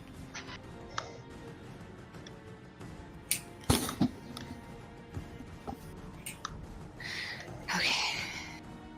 It's Torvald. Gojira. See the muscly arms that I drew? Yeah. Brutus. There. That is totally something Torvald would say. Brutus. Shibalma. Whoops, I don't want to do that. I accidentally got Torvald in that one. How many roads does a man must travel before he's considered a man? I have no idea what I want to do. I know he told us to think about it, but You totally want to find a way to bang a ghost. That or hunt down Mazoon, probably. well, I do want to kill him too. I think there isn't anyone who doesn't want to kill him, or does. Yeah, I don't think there's anyone who doesn't want to kill him. I And want no, us all to be on the same plane. You know, I could effectively trap him in this plane. How would you do that? Oh, Hunter's back. Hey, Hunter. Hey. No, continue. Just out of curiosity, how would you trap him in that plane? Trap him in the plane until he decides to help to stop hunting me and my buddies. Well, Like- nobody ever stopped you guys from leaving this area. Oh, true. But I'm not sure he quite knows how to get out yet. No, he does not know how to get back into the material plane. Here, anyway. That is just beautiful. Yara, hush. Yara wants to play. We need to instruct additional pylons. That is a beautiful drawing. I am going to go ahead and clear all the drawings on the page. Sorry, we're being. Basically, So well done, nonetheless. basically, it kind of involves him being the target of the witch hunt. But I don't know anything. I just think it's some kind of weird new, kind of fae-based creature in the area. Again, but I know how well that turned out the last couple of times I did that. Okay. Crap! Now I need to go check on Driffelder. Okay. So, getting back to it, it is the start of like the 5th day or something like that. But it is dawn, the sun is starting to come up. What is everybody getting into? I'm sitting at my mayoral. Sorry, go ahead. I was gonna look for Olivier. Mm-hmm. Done. I am sitting at my mayoral office, sitting at my desk, looking sternly, and waiting for my secretary to come in. I guess Olivia's still sitting there pondering about what to do about Asuga, but also just like meditating on how to best approach life and how she can't kill anyone yet. So, Yeah, so you're like almost a little bit in shock about what had just transpired between yeah. you and Meryl Suhana. But so far you haven't really seen any manifestation of or any kind of result of that meeting quite yet. We haven't killed anyone yet. Haven't killed anybody yet. The Traveler is nowhere to be seen. Torvald and Rorkball. You guys are sort of headed out of the house and headed into town. And you see the Traveler, who's just sort of like speaking to somebody, but you can't see who they're speaking to, and they don't really acknowledge you. Wait, where? Oh. Right here. They just don't acknowledge me? Are they going back to the house? Well, they don't acknowledge you because they're on a different plane. They can't Yeah, see well, you. where are they? Where are They're just speaking. Traveler. They're speaking to someone you can't see. They seem to Alright, be engaged in conversation with someone in that realm. Alright, I'm sitting there. Can I go up to them and, like, touch them? Yeah, you can if you like. But as you go up to them and you try and touch the woman, your fingers just like pass right through. Try using the silver. Go, bark if you think you should try using the silver. Alright, I'll try using the silver. I'm joking. Oh, whatever. I saw her like hit the ghost with it. I assume like I'll just like grab a bolt and like poke her with it. What happens? As you like poke her with the silver, it just like moves right through her. She doesn't seem to okay. notice.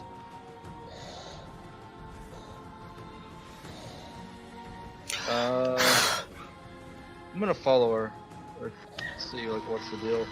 Why I can only see her out of everybody else. Okay. Well, the reason you can see her and not other people, as Agatha had pointed out to you, is that she is like a visitor from the material plane. Yeah. Who's making all those noises? They're squabbling in the next room. No, not the barking. The it sounds like a measuring tape, almost. No, sorry, I'm making udon and I was just opening some seasoning. Oh, opening the nice. I had some yakisoba earlier. It was really good. I just had pizza. Fuck yeah. Okay, so Torvald, as you're following the traveler, she seems to be going around town, talking to different people, interacting with different people, and she eventually sort of like, you see her kind of sneaking off, and she's like looking around at everybody before she makes a pretty lengthy swim into the lake. Not truly 6 feet, but probably more like, she swims out like a good 60 feet or so. Alright, I'll to the follow little her island. through the water. And when you arrive on this little island, you find Olivier here, as well as like the still form of Nyoko Asuga. Oh my god, can I see Bonjour. Olivier? Yeah, you can see Olivier. Olivier is on the same plane as you. What happened to you? Ça va? I followed the traveler Hey, Jacob, here. I need you to stop and that tapping, please. Sorry. Yeah, you're good. fell asleep and woke up here and saw this person. I went through a portal. What portal?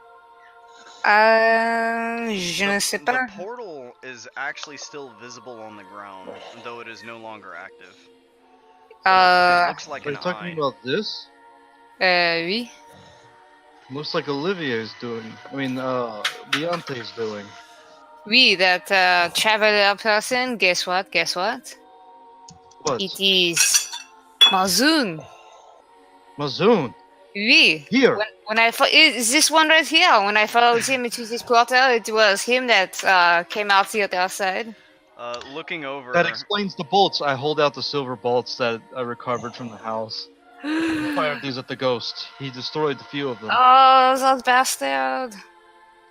Looking over, the traveler is sort of just like sitting with one hand over Asuga's face.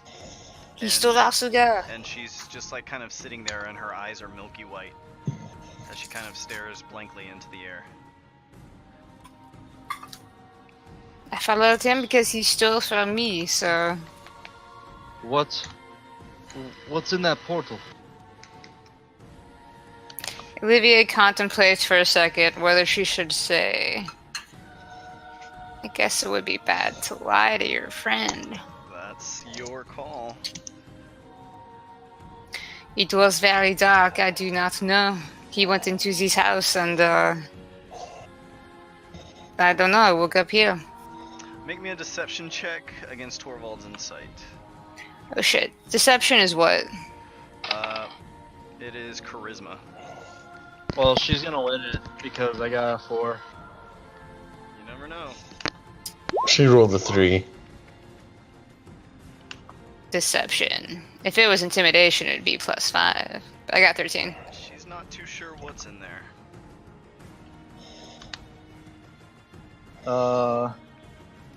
I guess it looks like she's going to open it again. I might go through it if she does. Do what you will. You guys aren't too sure when she's gonna do this, but for the time being, you're here. In the meantime, Oh. is there anything else you'd like to add? Well, why is Asuga here? Cause he dragged her out here. I was trying to figure that out. Mazun dragged Asuga here. Oui, that is so. Maybe he's trying to take her powers.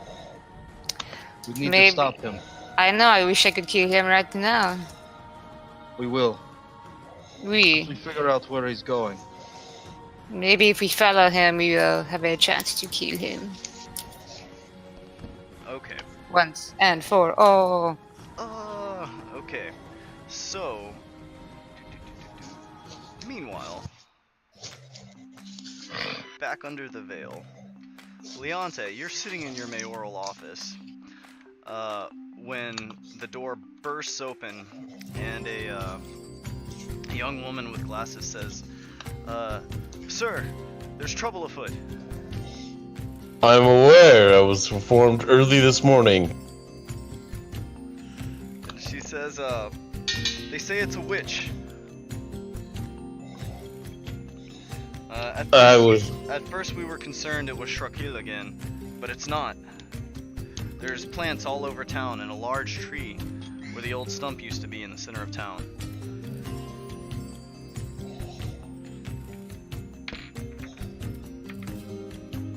I did some research in the early morning when I was made aware of this problem, and I'm ready to give a speech to the townspeople to, well, bring this situation to a close.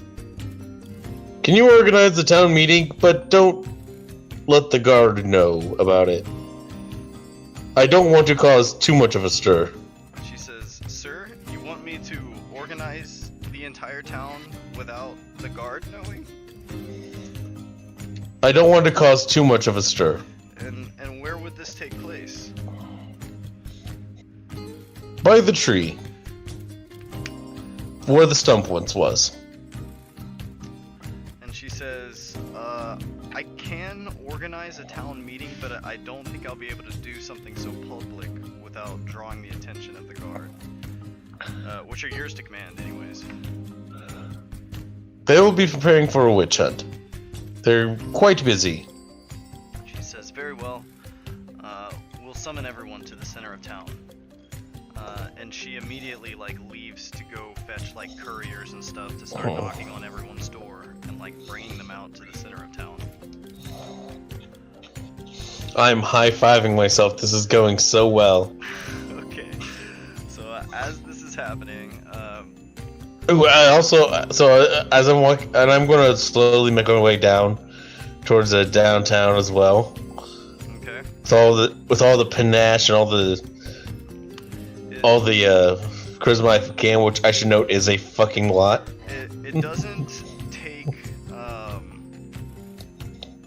it doesn't take a lot of time for everybody to gather, since the alarm has been going off and getting everyone's attention, and a small crowd begins to gather here in the center of town. People are sort of standing amongst these large vines that are growing through. And you're stepping through looking much more mayorly and charismatic than normal. It's a time of crisis. I need to be the Rock, man. Okay. Roll me a performance check at advantage, just out of curiosity. That's a 22. Okay, noted. Okay. Like I said, a fucking lot. So as you spring into town, there are many concerned faces of the majority of the city who are all just sort of looking at you, and you sort of kind of step up on maybe a little tree stump nearby. And everyone's kind of crowded around.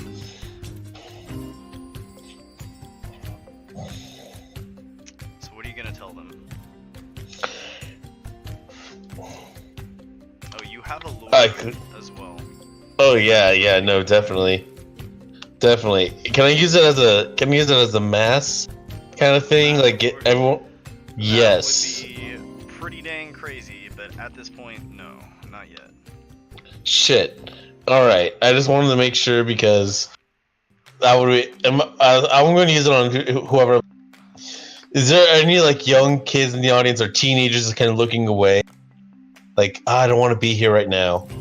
I mean, there's plenty of confused people. If you needed to just pass through without drawing notice, like there will be people who notice you, but you can always just come up like behind somebody. But you Oh no, I want all eyes on me. That's what I want to use to grab that well, I person's mean, attention. As soon as you begin speaking, everyone's gonna listen because Yeah. the town guard's on high alert right now, and everyone's very concerned, having been taken or called out of their homes to gather here. Yeah. I'm sure you're all aware, my good people of Colmar, that something is amiss in our little sleepy town. And I am afraid to say that we are under threat of witch. We do not know this witch's intentions, but my suspicions lead me to believe that it is the Allen family who is behind these strange occurrences. Immediately, everyone starts like murmuring, and there's like audible gasping. I hold up both hands, try to get them to calm down and quiet down. People, yeah. They all sort of like quiet down as they see you like raise your hands and. When this was brought to my attention, I did a quick, intensive search of the town guard, since their keep is next door to the Alum house. And my suspicions are confirmed. I suspect that the head of the guard is bewitched under the Alum family. Make me a persuasion check at advantage since you are the mayor. And it hears 25. 25. Like I said, a whole fucking lot. With this, everyone just begins like murmuring, and they're all very concerned. And then you hear someone cry out, "What should we do? What do we do?" I again do the both hands up, quiet the town. I know that most of you aren't soldiers, but you are loyal to this town, and you will do anything to make sure that this town will be safe. You hear someone call out, "I'll defend our home," and someone else says, "I'll defend our home."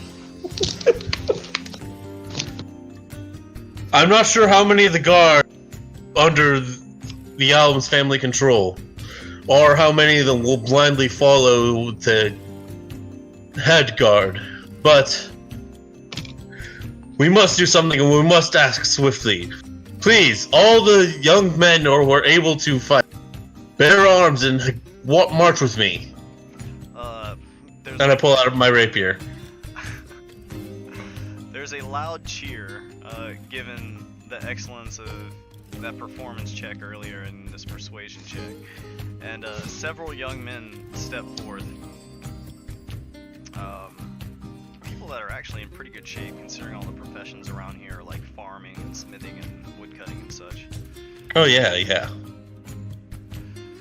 Okay, they're not necessarily armed, though, but there are plenty of able-bodied men. Oh yeah, no, Men and women, I tell them, there are yeah. women who want to, like, stick up for their Yeah, rights, too. go to your place of professions, grab anything you can use to defend your, and march with me. March on for the glory of Colmar. Oh my god. And you were telling them to do what exactly? March with you? Are they like To the attacking? town, to the keep. March with me to the keep. Okay. At this point, this crowd is beginning to get riled up. And as you watch, the situation is beginning to shift as some people are like picking up their kids and bringing them back into their homes and like slamming the doors. And some of the other people are like kind of like between like angry and confused. But there's like some angry shouting going on. And several young people like kind of like head off, and many of them come back with like pitchforks and hand axes.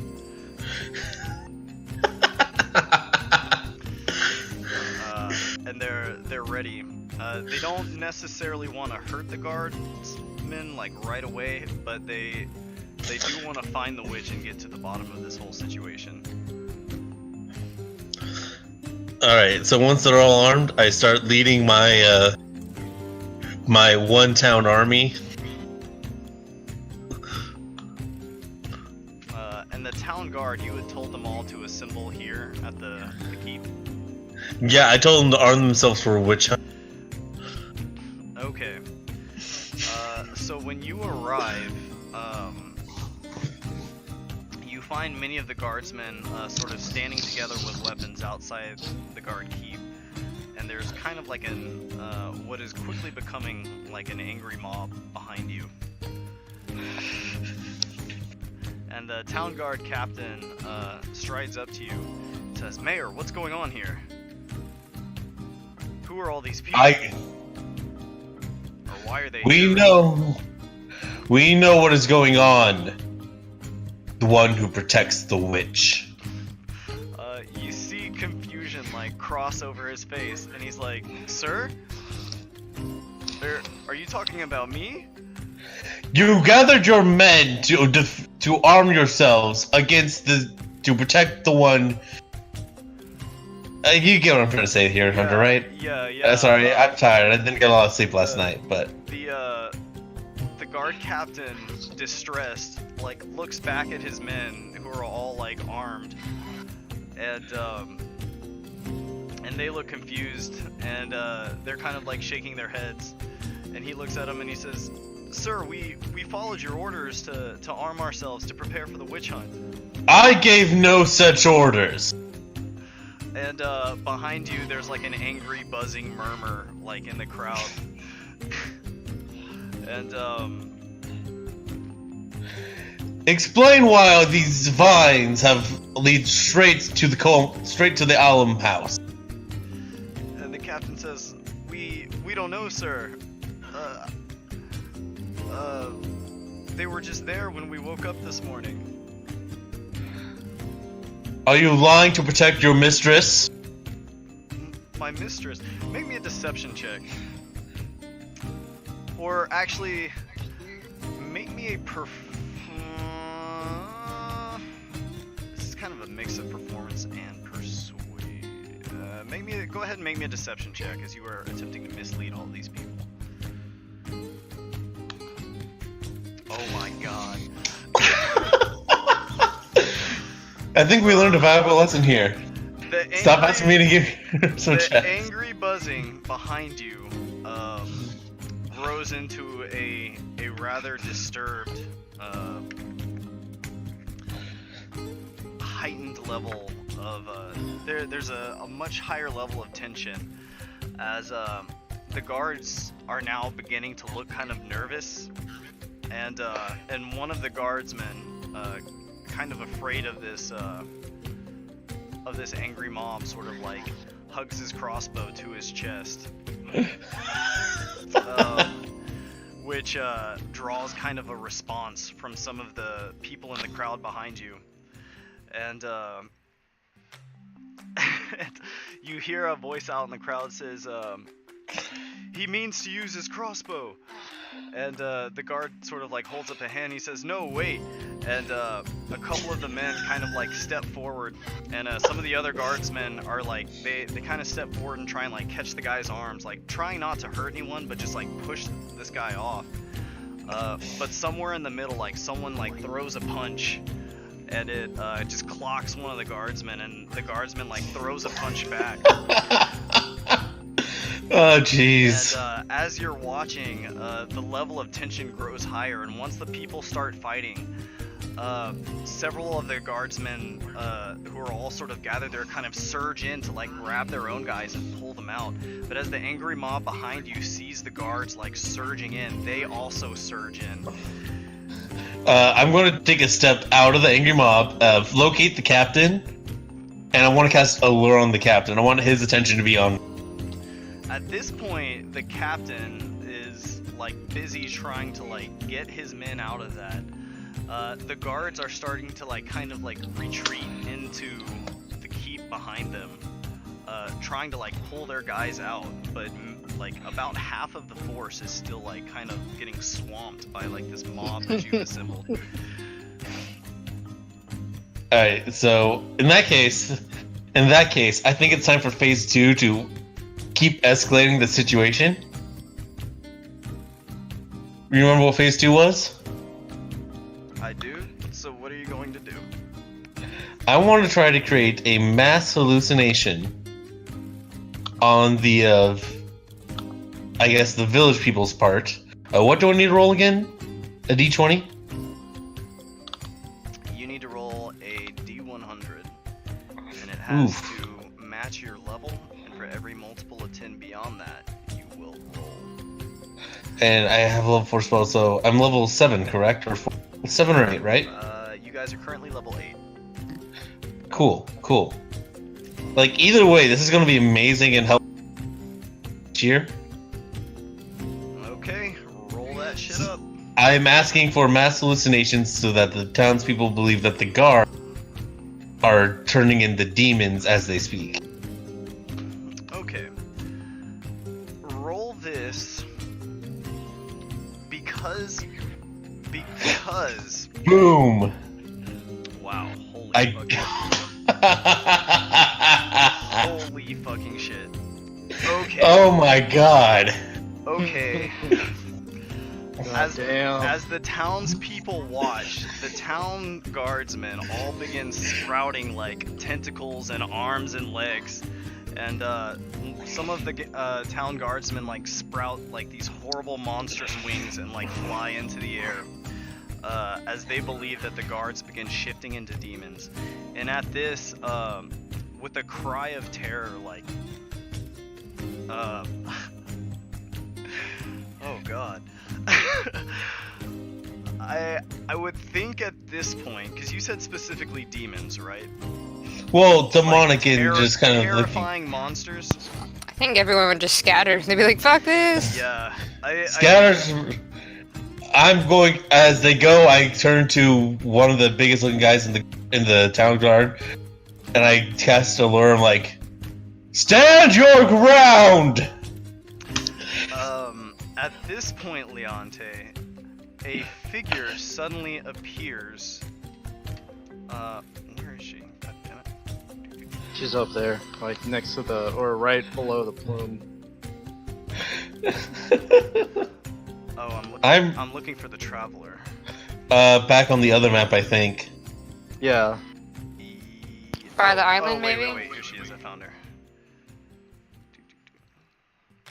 A figure appears beside you, Leonte.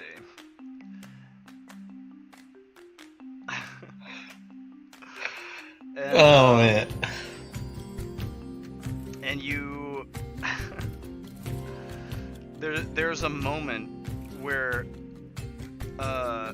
this person like grabs your arm and they've got their eyes on you, Leonte, but then they like turn and look over at like these monsters that are all beside them, and you just see like fear on this person's face.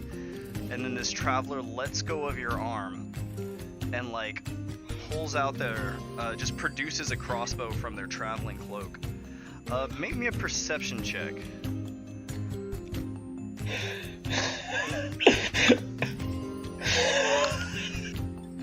12. 12? Okay. It's a bit chaotic, but you feel as though you get the faintest sense of fey magic coming from this person.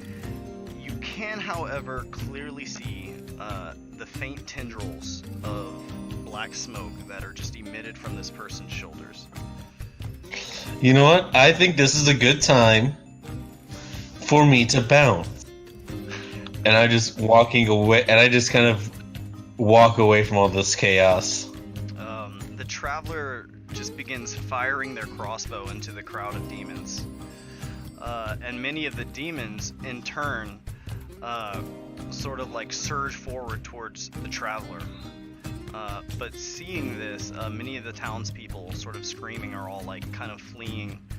But there are like a couple brave individuals who come forward and try and rescue the traveler, and they begin fighting with the demons as well. strangely, several of the demons seem to have just fallen to the ground and begun rolling from side to side. Several of the struck demons, that is.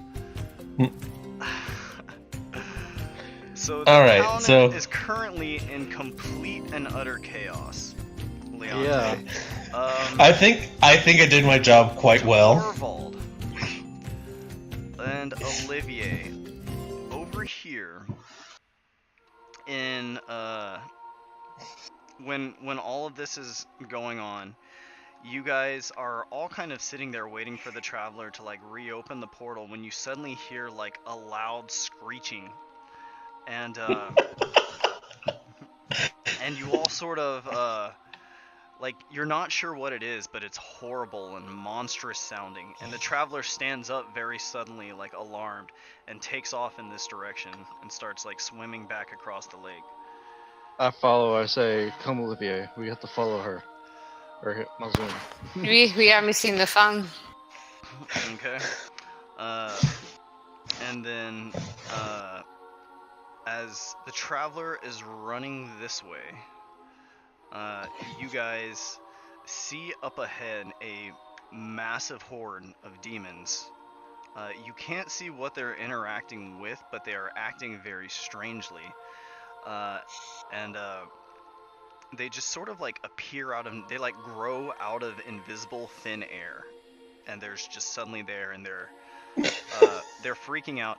And Leonte is sort of standing there. Let me pull you out, Leonte. Well, I'm disguised as the mayor still. You're disguised as the mayor still, but you're still visible. Like, oh yeah. The mayor is standing there, but you guys know this to be Leonte because she's the only one in town.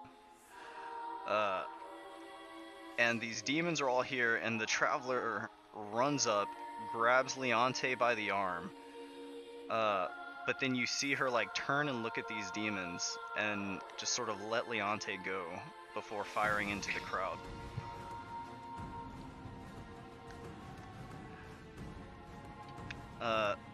We can't interact with the traveler at all, right? This is just right. Like You can't interact with the traveler or Leonte.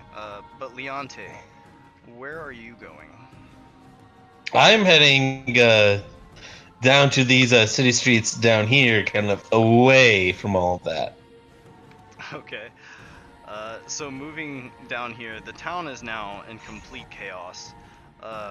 Somehow a fire seems to have been started in this field where maybe some people were like trying to like attack the demons with fire. And oh wow. So what are you doing right now? I'm going to look at the rest of my letter. Okay, so you're just kind of running into cover. And so you're picking up where the letter told you to like hold off on reading until you got further along. Yeah. Like, alright, cool. Now, this part's going to be tricky. Make sure Rorkval is with Torvald.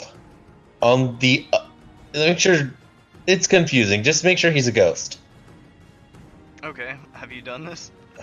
Not yet. Like, I look around like, where would they be? Oh, did I see their kind of ghostly figures? Kind of walking around? Linking it out? You do not see their figures anywhere in town. The only time you ever saw Torvald or Olivier was at that house. That strange house that seems to be emitting dark magic. Alright, well, I'm assuming that Torvald did something. And did something amazing. Well, you can always go to the house and find out, but there's no way your character would know that. Yeah. I'm just going to assume that Torvald did what needed to be done. I'm like, alright, let's get that part. That's right, I'm sorry. You had brought Rorkval to Torvald already, so you know Rorkval was there. Yeah. I'm assuming Torvald did something to bring Rorkval back. Okay. Assuming. Taking a risk. Torvald, yeah. Taking a risk. Then again, I took a risk when I turned an entire town against you. But that was fun and worth it. That's true. Alright. Right. I know that I'm writing this next part and intercept what I'm saying. I know you are a lich. That's my proof that I'm you and you're me. This plane of existence is not real. All the townspeople are ghosts and dead. Wait. Real quick. This letter that you gave to Torvald and Olivier to pass on to you, did you write in it that you were a lich? In Elvish. Oh, in Elvish. Gotcha. Okay. Yeah. Okay, understood. It's kind of like... Olivier. No, I think. Does the Helm of Comprehending Languages allow you to read, or is just hearing? I don't know, because I think comprehend languages like a, understanding spoken word. While wearing this helm, to comprehend languages, spell from it at will. For the duration, you understand the literal meaning of any spoken language that you hear. You also understand any written language that you see. But you must be touching the surface on which the words are written.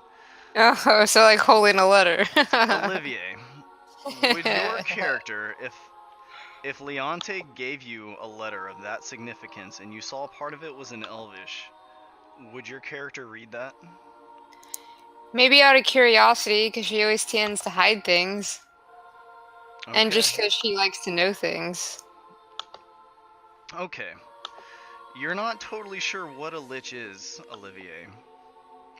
But you know that Leonte is telling herself that she is one, and that's how she knows it's really her.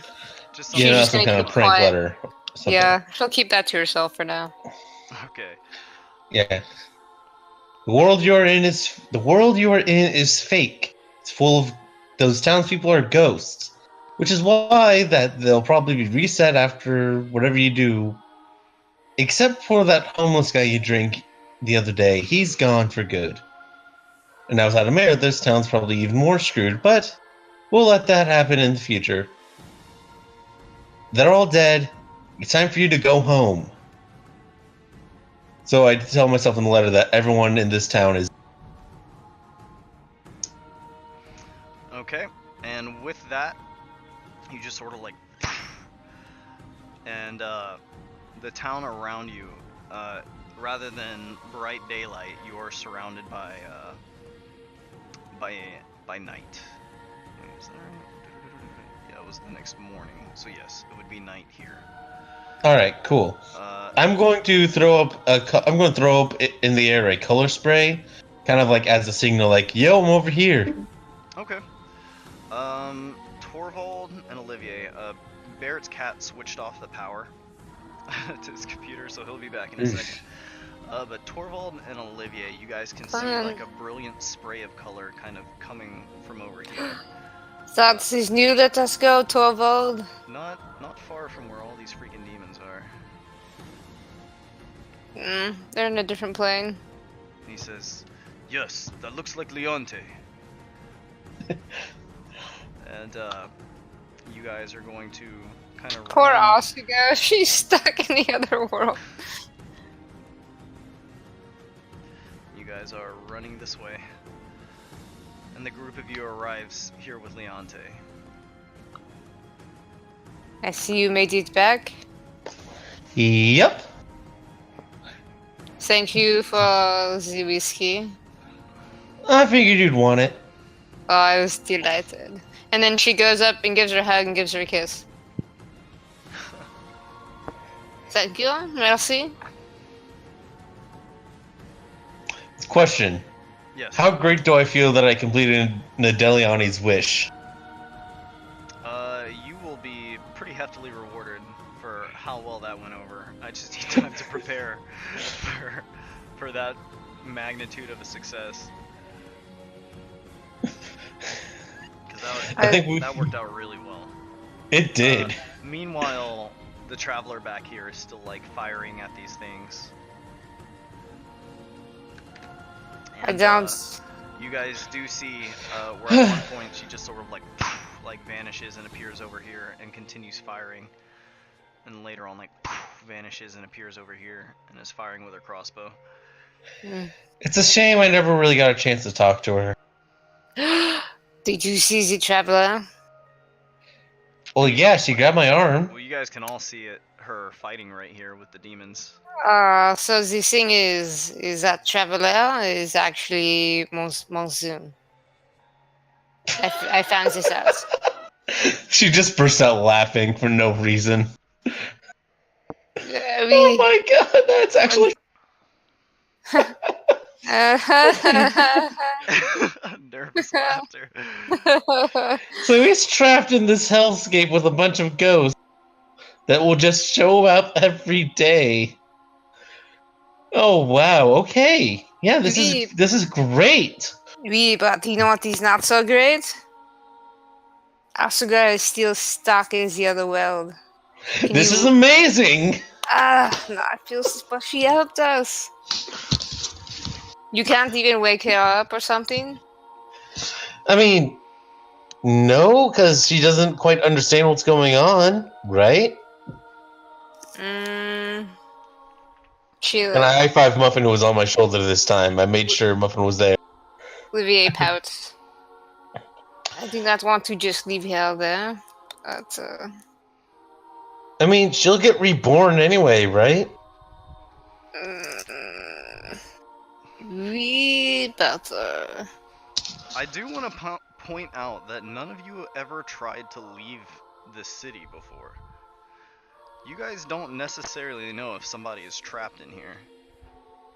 You just know you can't interact with them until they know. Oh yeah, we know, but we just assumed that, we couldn't leave.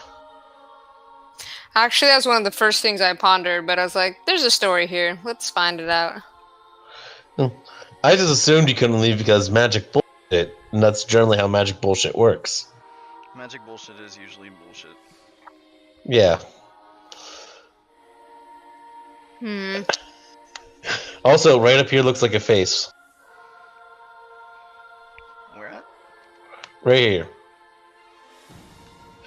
Like the little triangles and eye. I see it. I see it. Thank you for seeing it the first time. I had to literally draw Barrett. Alright. He's on his way back, by the way. Alright, cool. Alright, so... I mean...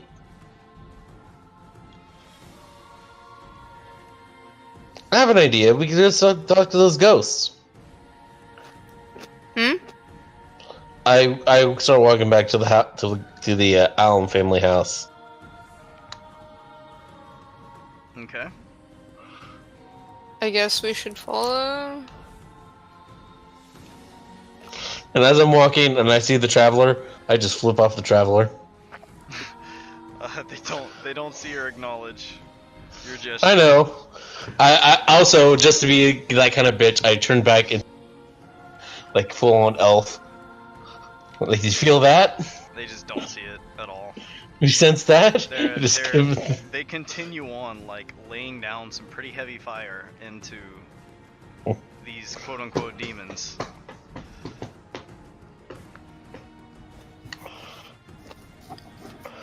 Oh, man.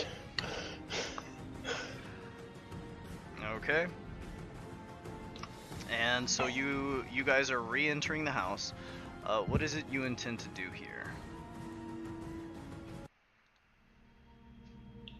Crap, what was that kid's name? Enric. Enric. Yeah. Hey, Enric, are you in here? Are you calling from outside the house? Like outside the front door, opening it up.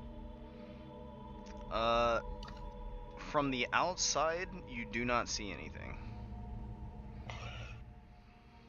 I'm really not looking forward to stepping inside the house, but I step inside the house. As you do so, you see Enric standing in front of the door over here. And he is looking in your direction, but he was not visible until you entered the house. I look at Enric and I say, I apologize for the noise coming on outside. And he kind of like looks over to the walks over to the window on the bottom floor and looking out doesn't see anything. You can probably see it from the top floor window. I'm not sure why. That's how it works. Anyways, can you leave this house? shakes his head and he says, I've never tried. Or actually no, he's not. He says, sure, I can. I leave this house all the time. And this is my house. I live here. All right, good. There's this woman out in the middle of the lake.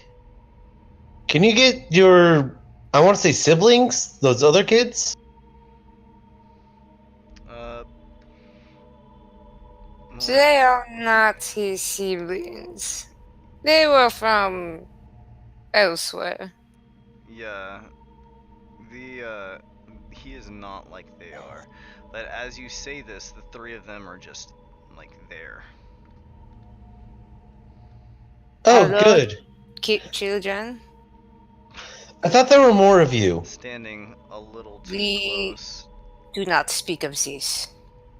This is all the welcome on Zoom. Oh, so you hate that house? You hate that, I was about to say a bad word, but I don't want to swear in front of a kid. You hate that jerk too. We. No, I was talking to the ghost. Oh. Alright, what did I miss? I came back, I flipped off the spirit world Mazoon, still stuck in traveler form, who's fighting off the demons. Olivia told her about it. Yeah. I'm currently in elf form, and I'm trying to get the ghost to help us move the body of Asuga. That's what I'm trying to do, at least. Mm-hmm.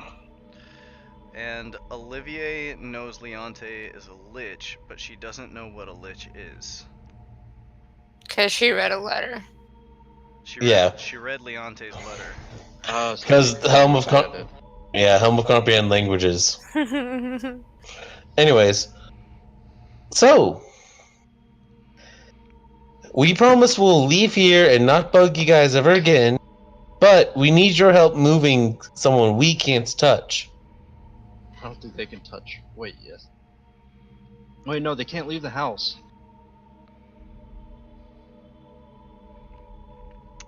You are asking them to like go out and fetch Nyoko Asuga?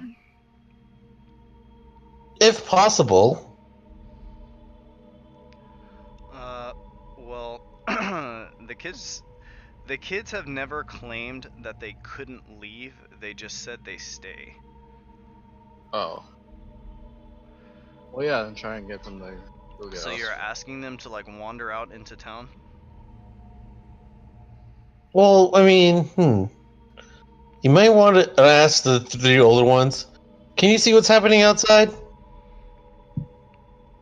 And the older ones just kind of look out this window right here, and they just see nothing. They said it's foggier today than normal. I laugh. Anyways, the bad man with the silver, he's probably going to come, he's probably going to do something, so... As you say that, you like they all kind of like hiss in unison. Oh, I know. I hate that guy too. I pull out a glove. I pull out my glove. Actually, no. I take off my glove, and I pull out a silver coin, and I wince a bit as it burns, and quickly drop the coin, put the glove back on.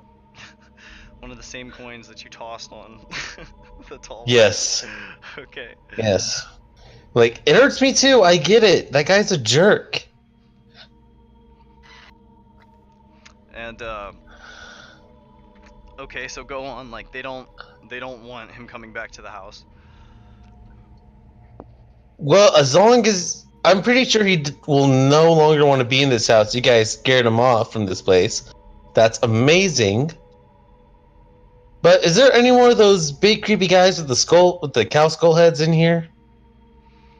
None of them seem to know what you're talking about. Fair enough. I mean, how do I ask this? Can you treat yourselves invisible and move around? I mean, to them, they're just walking.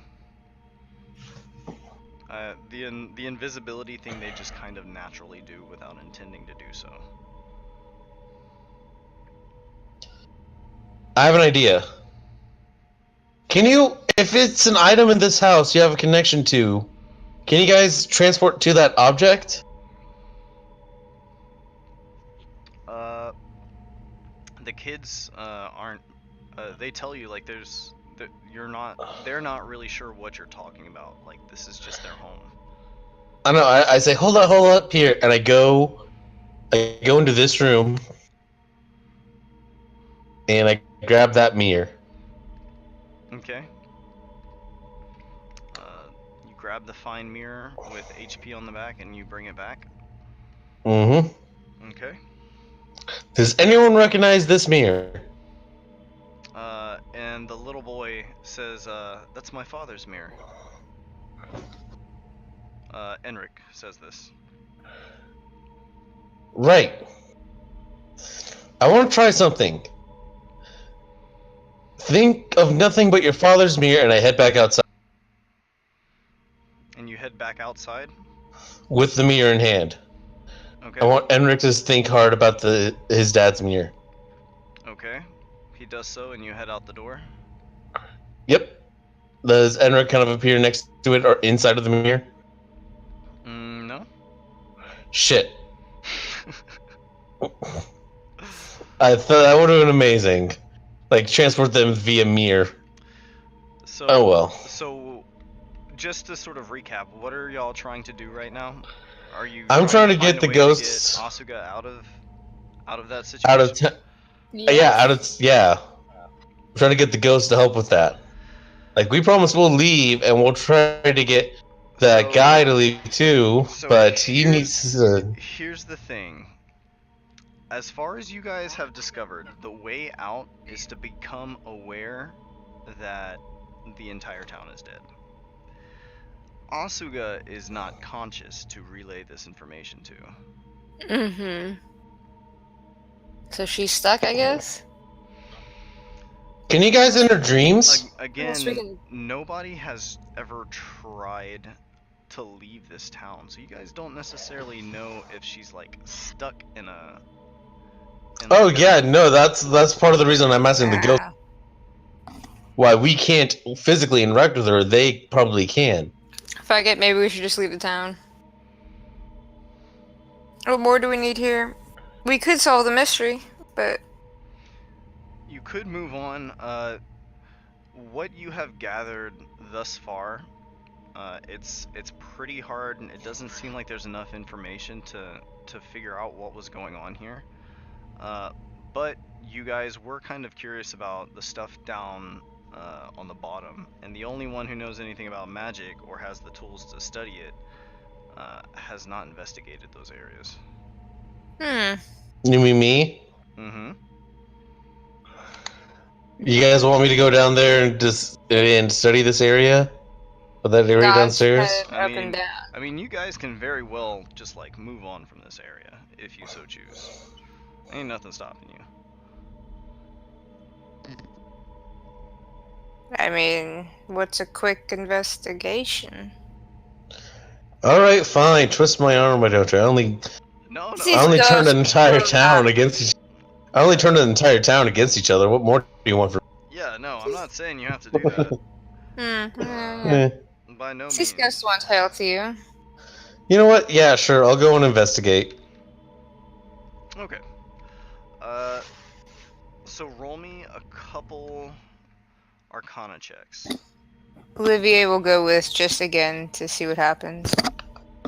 And I guess to help. First check is a 20. Okay.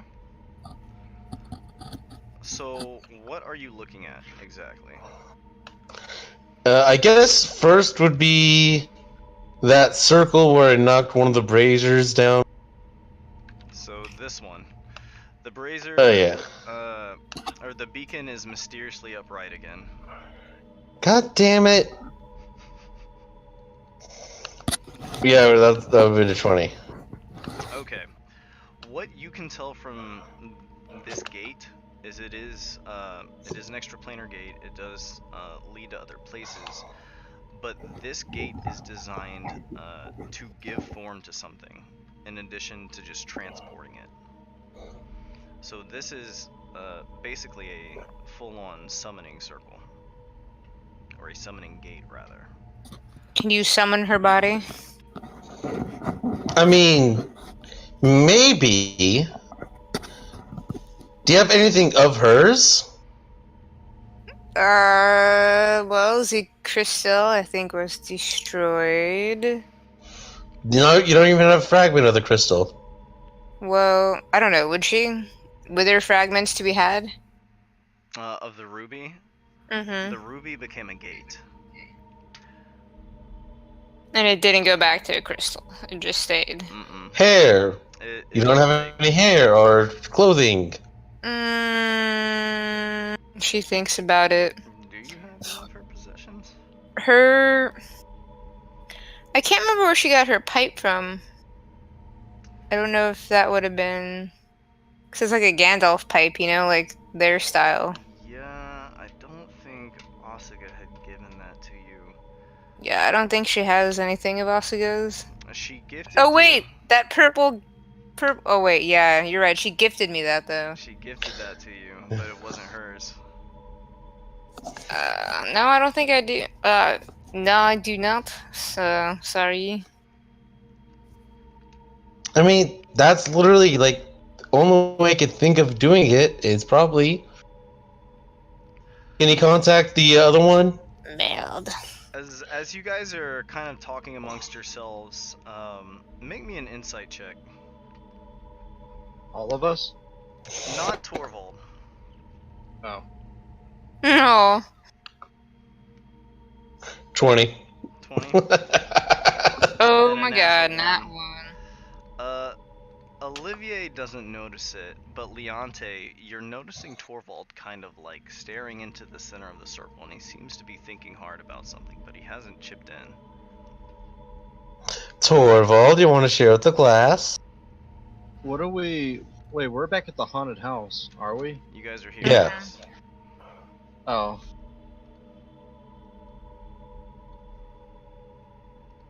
I thought we were standing in the other... Never mind.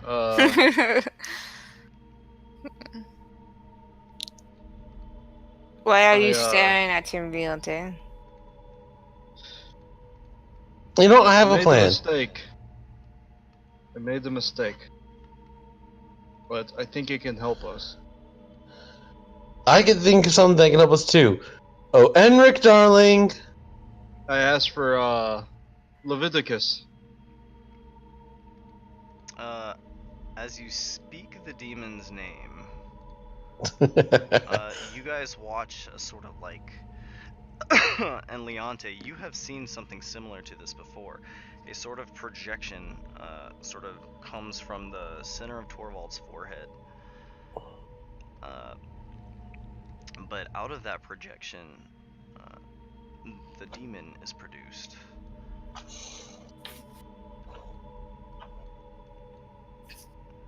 One of these ones again, always trying to push me down holes. Oh, it's you, the creepy skull guy that let me walk through.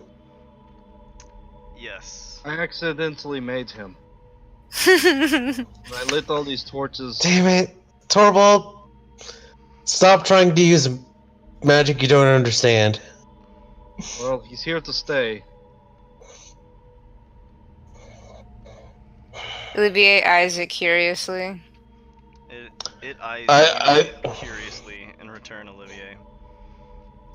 Well, can it... Leonte, by the way, Olivier is absolutely oozing dark magic now. Oh, It's yeah, I like probably would have noticed that. seeping- Definitely. Seeping from her every pore. I'll bring that up at a later day when later time when Torvald's not awake. Yeah. Okay, we're just a couple of dark idiots at this point. Anyway, I look at Leviticus and so, can it interact with the other dimension?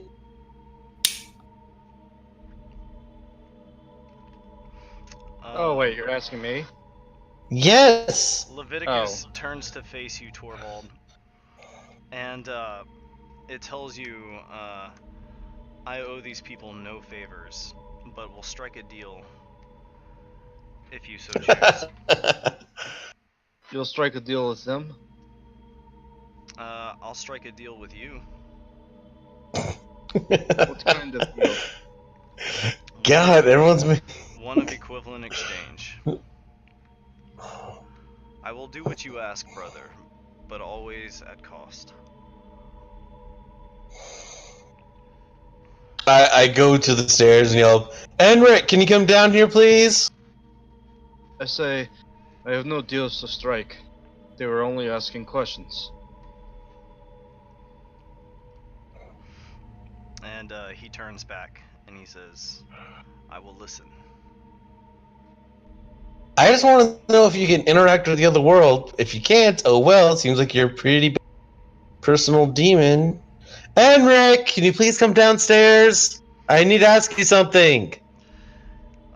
You kind of peek your head around the corner, and you see that Enric is kind of like peeking down from the doorway, but he does not seem to want to go down there. You know, that's personal. That's reasonable. Enric, sweetie, can you go get a hair from the woman sleeping in the middle of the lake, please? Or ask any of the other kids to do it if you're not if you're scared. I understand. If you are, And he says, I'm not allowed to go out by myself. can you take one of the other kids with you? And he says they don't like to leave the house. Mm. I can ask.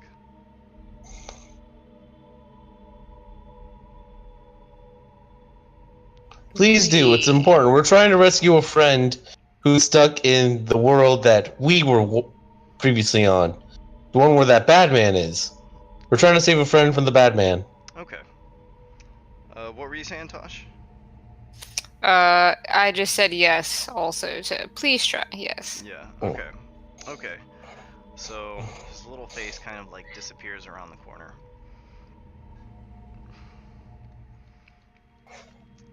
So are you guys asking something of Leviticus? No, I personally insulted his powers by saying that, you know, if he can't even go pick up a woman in the middle of a lake, or at least bring back some of her hair, he's kind of a shitty familiar. Yeah, he's just gonna I'm take it. trying to pull an Aladdin on him. Yeah, he's just gonna take it in stride. He says nothing to you. What would it cost for you to retrieve someone? She asks it, Leviticus. It would cost a favor in return. If I get this for you, you must in turn get something for me, of my own choosing. Is this limited by people or objects or just one singular thing? And he says, I will decide. And he's telling all of this to Torvald, and he says, I will decide when I want something. I go back and check at the top of I to the top of the stairs. Does Torvald tell this though to Olivier? Yeah, Torvald, I assume, is conveying all of this to Olivier. Yeah. Well, if Einrich and her magic can't do it, I don't know if Leviticus would allow Olivier to shoulder that burden, since it's her favor, but... Leonte, upstairs you watch as Enric and one of the other ghosts kind of like walk out the door, and like as they pass through the doorway they just vanish from sight. We'll wait, though. See, now that has me thinking. That has me thinking. They vanish from sight, but then But then... like if the guards vanish from sight, when they entered the house, do they come temporarily as ghosts to this plane of existence? It's kind of the same way they kind of like vanish from sight, as they just sort of like dissipate and they're gone. Yeah. I'm gonna head guys, stay here, I'll be right back, and I head outside. Okay. Olivier, what were you asking about with Torvald? Oh, just if the favor would be hers to owe instead of Torvald, because Leviticus said he would do for Torvald if Torvald wouldn't make a deal. But if Torvald doesn't want to make a deal, could Olivier take that place in exchange for the favor? When you ask this to Leviticus Torvald, Leviticus tells you that the burden must always be yours.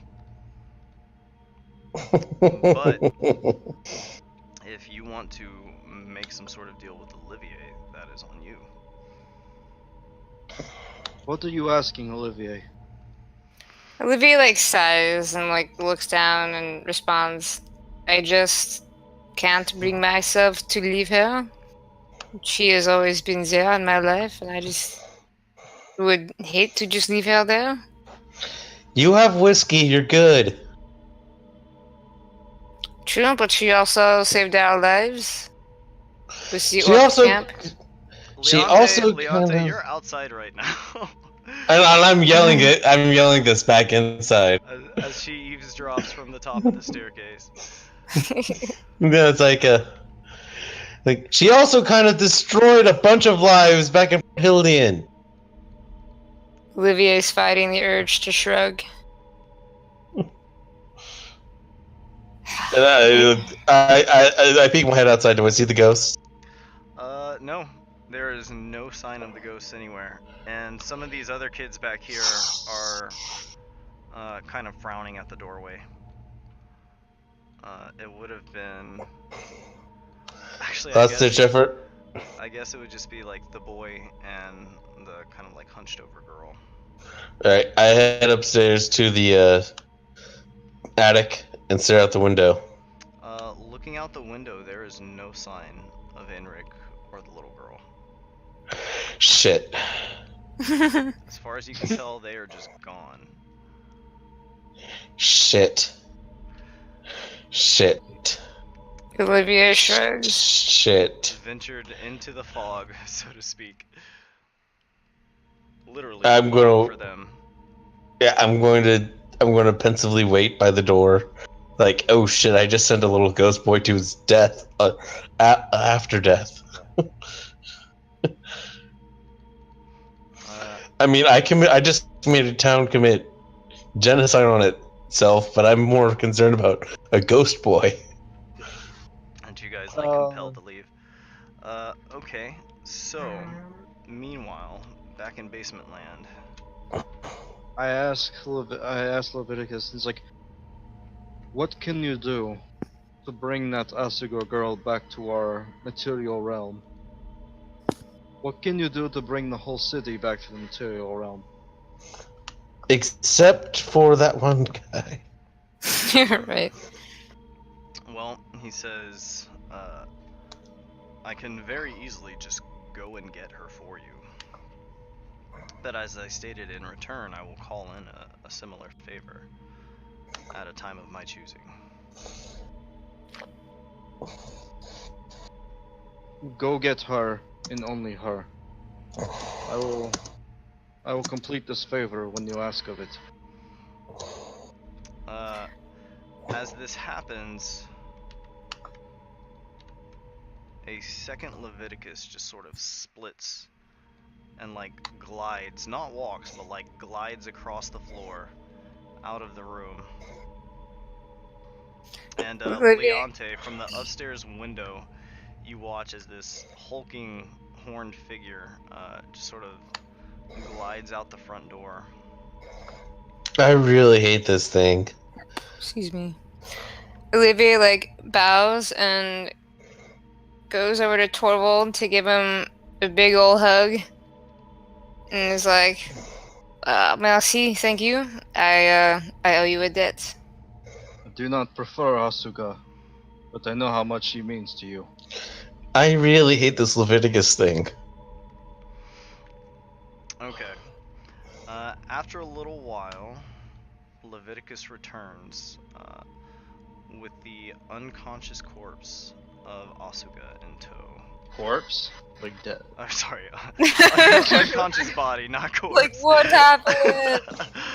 Yeah. That wasn't worth the favor. Did you see Enric out there? As he just sort of glides past you, Leviticus says nothing. I'm now really concerned. Like, oh shit. It's nothing personal. He just only speaks to Torvald. Oh yeah, fair enough. Like, I turn to the kid with the wheel. I'm like, so, do the other ghosts of the? If you guys ever went outside, did you ever come back the next day? And the kids nod and they say, when you go out into the fog, you always find your way back. Okay, okay, good. I'm less concerned now. Sorry for losing Enric and your sister, or whoever that was. Yeah, and they're a little bummed because they have to wait. And they said, they tell you like, they'll be back tomorrow. Will the other ones be back Yeah. tomorrow? And the two of these, they both kind of grimace, even the upside down one, and they kind of look at each other and they're like, we don't know. That's never happened before. Poor little child ghost. Tell you what, These if child we ghosts find a way do to some not great shit too, though. That's true. that's yeah, they were good enough to scare the shit out of Not necessarily be good children ghosts, but they are children ghosts. True. But they went from like being definitely terrifying to being like, oh, they're just children ghosts. They're not. I'm staying away. I'm staying a distance away from. Like I never Well, thought. I they still would think attack that. you. Yeah, they did attack me. Okay, They yeah, the attacked me first with time. hands. They attacked me with hands. They got real close. They were chanting weird things. I do want to reiterate that there is like smoking dark magic seeping from the wound on the boy's Hello? knee. Hey, I can hear you. Do you guys have your question? Did the people who took care of you before the fog and everything, they interact with anyone wearing animal masks? And he says the strangers come, but they never come inside the house. They stay within the fog. Like they're watching, expecting something to happen here? And they both shake their heads and they say, we don't know why they come here.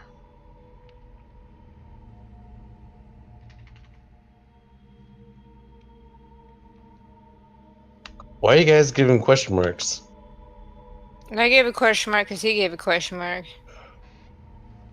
You can't hear us anymore. You're probably muted. Mute us on accident. Probably. Oh, now I can hear you. Sure, we can hear you too. When I can't Yeah. hear you anymore. No thing. Alright, now. Alright. Can you make the house do really scary things? Like the people from the outside can see? People from the outside can only see the lady, the headmistress. Oh, you mean crap, I forgot her name.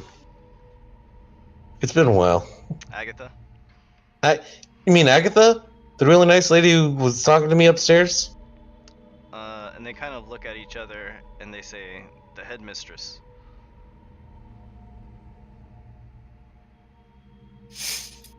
Was she question? Was she mean Answer. to you kids? Was she really strict? They both shake their head like furiously. And they say, no, we love the headmistress.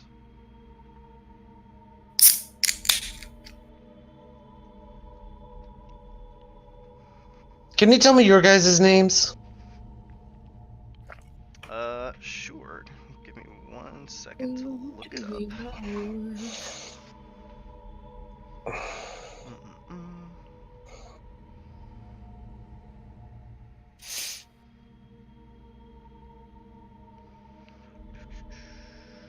sec.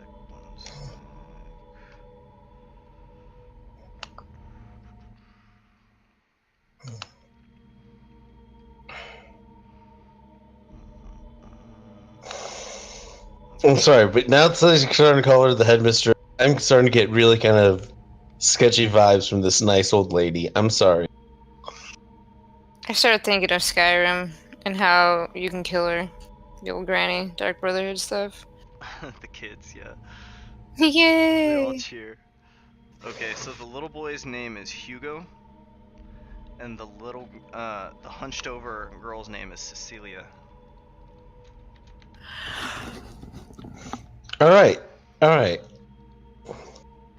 And who left with Enric? That was Amy.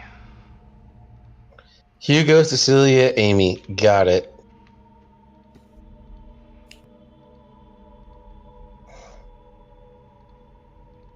Okay. All right. So, are you gonna continue talking to the kids? Torvald and Olivier are down in the basement where there is an unconscious Asuga here. I do gaze of two minds on her again. Okay. You are not quite. No, Leviticus would bring her back. So she is on this plane of existence now. Yeah. Because you asked her to bring.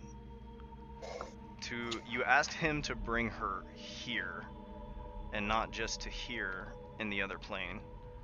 Yeah, I asked him to bring her to the material realm. Okay, nice. I don't remember you doing that, but that is totally what happened. I do. Okay, perfect. So, you use Gaze of Two Minds again. She is struggling, but this time, let me move over. Oh, sorry. I gotta move the players. Oh my god, I have so many maps.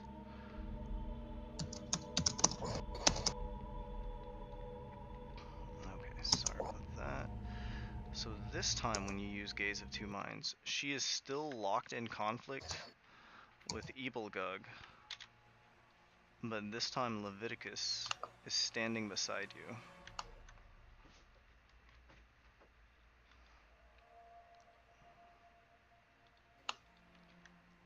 And the two of you are just kind of like watching as she like soars around, fighting with Ebelgug.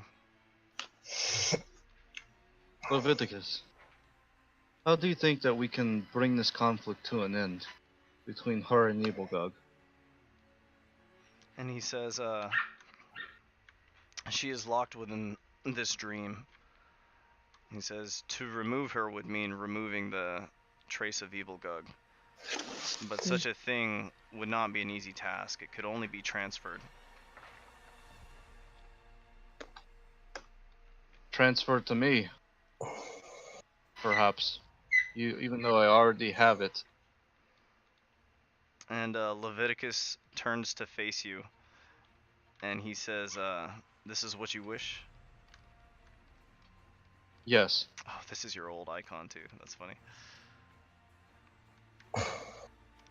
Okay. Oh my god. As you guys are watching, Leviticus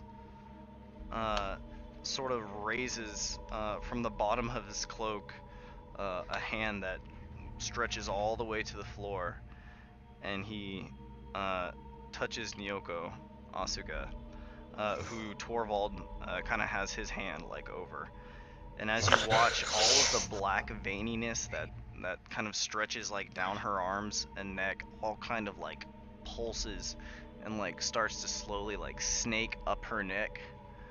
And there's like a kind of a shadowy drift that kind of comes out of like her orifices, like her nose and eyes and mouth, and it sinks into Torvald's hand and snakes up his arm.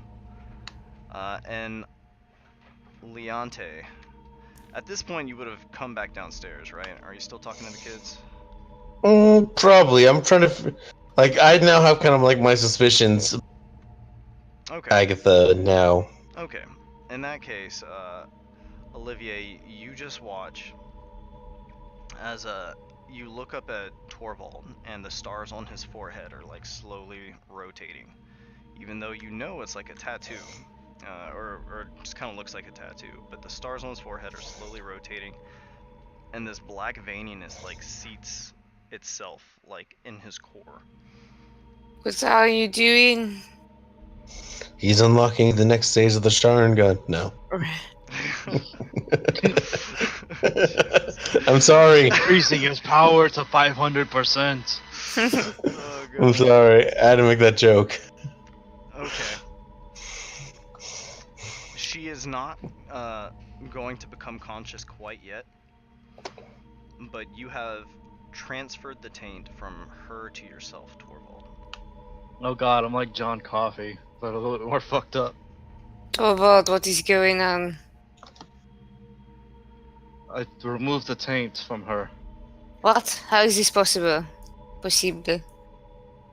I don't know how much of this I can handle, but she is clean now. She like looks at Torvald with deep appreciation. You are a good man, Torvald. I'm glad to call you my friend. Thank you. And she's gonna Same pick thing up, you said. gives another little bow. Thank you, Leviticus. She's Now, gonna what would pick you up. ask of me? The demon sort of nods its head in like a very slight bow, but he does return your acknowledgement, and he says, "You will know when the time comes. I will ask it of you, but Alright. not until then." And then he is just going to kind of like wisp into you, into your forehead, and vanish. God Livia's damn. gonna pick up Oscar. I know, we're just getting more dark and tainted. I mean, I can probably remove everyone's taint now that I can do that. I might as well. And just like, Oh, you go fix Trollus now. That's a funny joke. Oh god, It's a true. really funny joke. Poor Trollus. Alright. But yes, you now owe Leviticus 2 favors. Alright. How did Cecilia, how did you get like that? Because that doesn't look at all natural. She doesn't seem to remember. This is just the way that she is. Body Can you shaming. I'm not body. I'm concerned. I'm concerned for her bad posture. I'm afraid she might have scoliosis. Or polio or whatever. Anyway. You are free to try and investigate her if you want to try and figure that out. You can like take a look. Actually, yeah. I asked them to follow me upstairs really quickly to their bedroom. Okay. The two kids accompany you upstairs to the bedroom. Which bed was your guys' bed?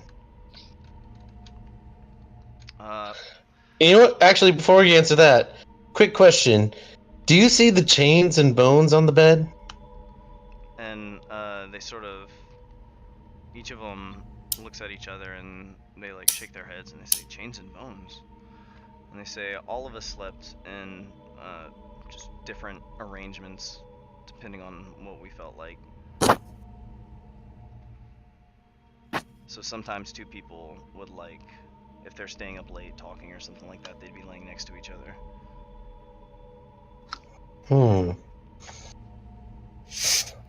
But Enric told you that this was his room where he and his grandmother and some of the staff slept. Okay, so Enric and his family was here for here in town for a few years as the Allen family. But then they died. I'm trying to piece together a timeline here. So to So piece just bear with together me. the timeline here, this town was here. This was this is the oldest building left in town. The others have long since been demolished and rebuilt. But instead of being demolished, this house was renovated. Yeah, the creepy part is the bones and chains all around the house. That only you can see. Well, now that they're on this plane, Olivier and Torvald can see them too. You already said that. Did I No one say takes you that? back. I thought they could see how filthy everything was, but I don't think they can Oh, see the alright. flesh art. I think only you can see the flesh art. But Mm-hmm. they can see that Alright. it's not the clean alum house. Alright. Did Agatha have any other staff to take care of you kids? And they said no. The headmistress was like a mother to them. I mean, it could have been Ivor's And mother too. yeah, and just for clarification on my part, I did not see any black smoke coming off of Agatha at all. Mm-hmm. Oh, quick question. Did you ever make your second roll to investigate the other gate? I did not Okay. actually. Okay, just wondering. I remembered we did that last time. Yeah. You said I just made the one Arcana check for the first gate Mm-hmm. that summoned Leviticus. Pfft, I lost all interest in that. I'm more interested in like why do these ghosts not see the truth of what's going on? Like I think that did anyone else take over the house after? Mm-mm. The orphanage was abandoned before the Alum family bought it and renovated it. Oh, so you guys were first, not the Allen family. Okay. The orphans also think that there's nothing but fog outside the house. Like the town is Okay. covered in like a deep fog.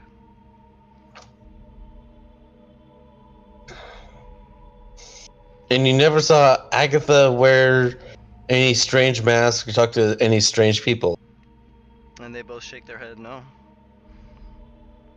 See, now I'm confused because Agatha was the only staff member. Uh, How is she still I alive? would say that around this time, because a good amount of time has passed, Agatha is going to arrive back at the house to come check in and see if everything was successful. Give me a second to grab her.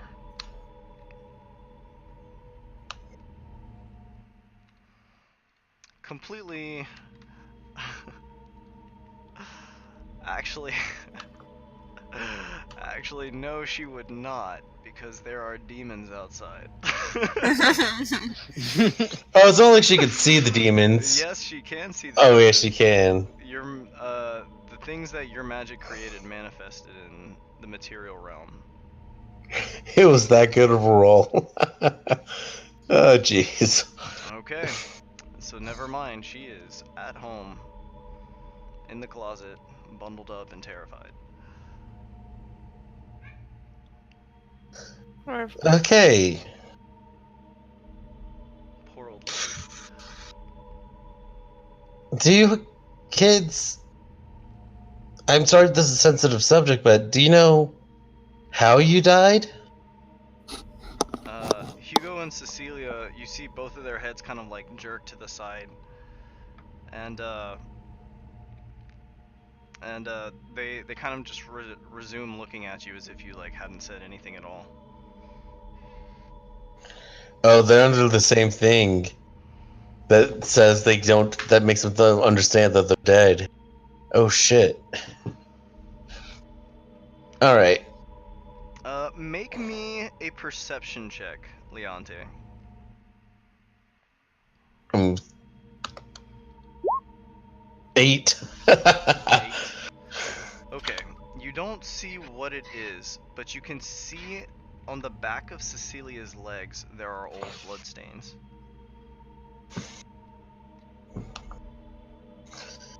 Question: how many chains are on this bed right here? I only see the one, so I'm just curious. Are there like 2 chains? Kind of things. Yes. You can see like the shackles of one coming out, but the other is kind of like underneath the bed. Do they have? Are the inside stained with like blood? Yeah, they're like old and rusted, crusty with blood.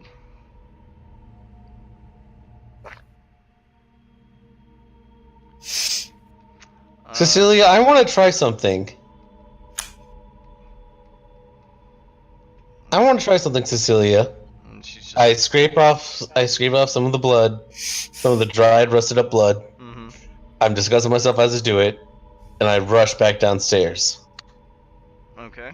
like all the way downstairs, All the way to the basement. all the way to the basement.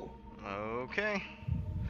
Uh, so Olivia and Torvald. Olivia, you were just thanking Torvald for what he did.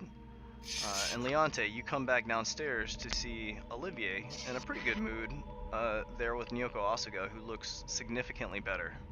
It was going Sleeping on her so back. well. It was going so well today. Anyway, clear the circle. Why? I'm going to try something. What do you going to do? I prestidigitate the circle clean. Okay. Let me see. Olivia, regardless, will pick up Asuga and like hold her on her back or something, or settle down somewhere nice and comfy. And the runes that the circles are in, like, do I recognize the writing? You recognize some of the writing. This is a. Make me an Arcana check. Actually, no, Maybe you got like a put the- 20 on this. So this is a summoning circle. Make me an Arcana check to see how much you know about how summoning through a planar gate works.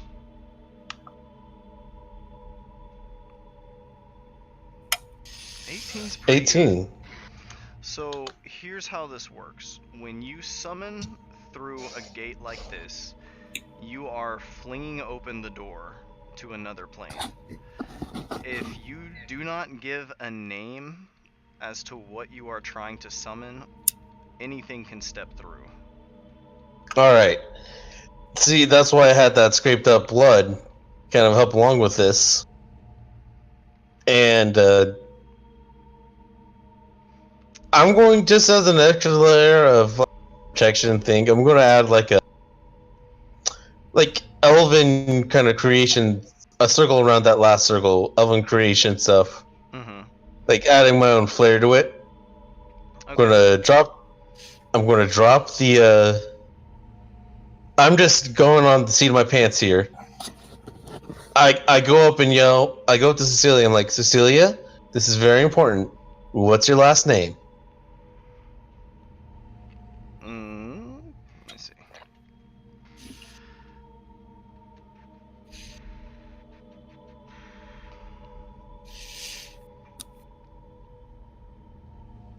The last name is Agnes. Yes. Alright, that works. Thank you. I rush back downstairs. Oh, Leonte. Something else. Mm-hmm. It may not have immediately been clear to you, but with the roll you made earlier, you would know that in order to create a material body, something must be given up. Like material components must be granted. Alchemy. Oh yeah, definitely. Is there any more material components in this room? No. This room, despite its filthy appearance, is actually picked clean. I glare over at Torvald. Like, glare. I don't think Torvald ever explicitly told you guys he summoned that thing. I did. No, he did. He did. Oh, he did? He said he created it. Oh, Yeah. So just for clarity, Torvald, in light of Leonte investigating this, what happened is you opened a gate. Standing in the center, you lit all the beacons, and you kind of put yourself forth as a sacrifice, even though you weren't enough, so the rest of the organic components in the room got pulled together. And since you never gave a name, Leviticus, of its own volition, stepped through the gate and was produced as a result of that entity and So it chose something for me. so no, it was that it chose to step through because the door was flung wide and no name was given. And so it became its original Fold in Olivier. body. I just went through. Yeah, its original body, or its original self, was mixed with your essence, which very nearly killed you, to produce what is now Leviticus. And I am pissed off because he stole all the bones and meat. you can See, even Yasha agreed. you can go around getting all of the bones around the house if you like. No. You give her the grandma. I run back upstairs. I run back upstairs. It's like, Cecily, are you okay with a body being made out of wood and junk?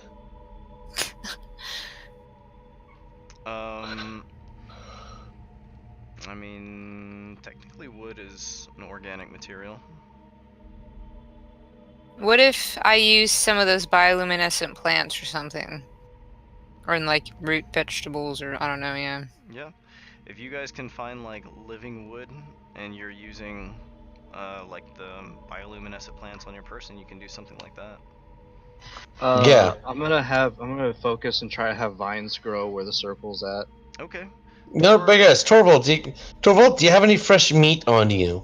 Well, No, Torvald but- produces plenty of organic material when he just grows a bunch of plants. Alright. Some dried up blood. I hope it works. Olivier will put a bioluminescent plant in it as well. Yeah, and I put some of what I assume was a. Why can't I go back down there? Weird. Oh, there's dynamic lighting. Hang tight. Yeah. Let me put you just down in this one here. Yeah. All right. There you go. All right. All right. So I added some like quick little elven runes around the edge. All right, everyone. I'm not sure how this is going to work, but if it does work, it's going to be amazing. Should we go outside and catch a rabbit or something? No, I want you guys to actually stand outside the door so you don't get caught up in this blast. Whew. Okay. What you're about to witness is pure unadulterated magic awesomeness. I clap my hands together. I prestidigitate the torches so they're lit.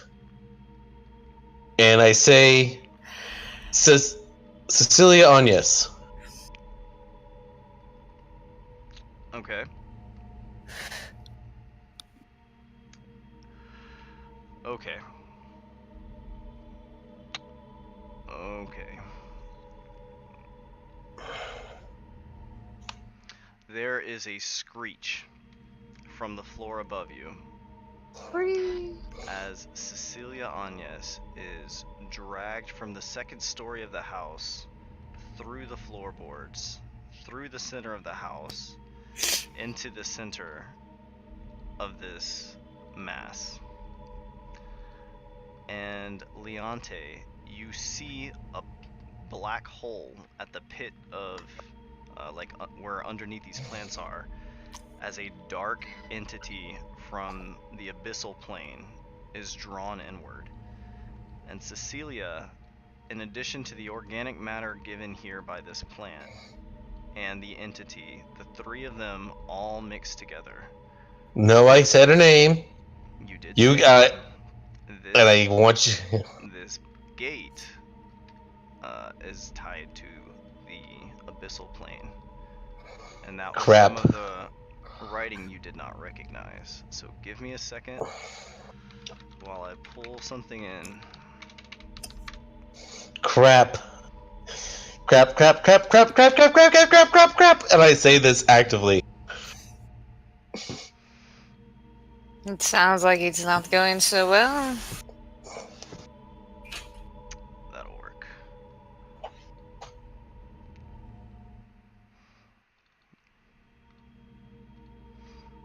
Just one moment. And you produce Oh dear. a shambling mound. Oh god damn it. Is it sentient enough to still have memories of Cecilia? It's partly Cecilia. God damn Like- it. Oh, oh my god. You... Oh my god, no, no, no, no, no, no. Cecilia, I'm so sorry that I didn't mean for this to happen. Olivia, if she goes in and sees it, will probably just kill it. Fuck, fuck, fuck, fuck, fuck, fuck, fuck. traces of dark magic on it. Okay. Allow me a moment while I I look think up it- how a shambling mound works.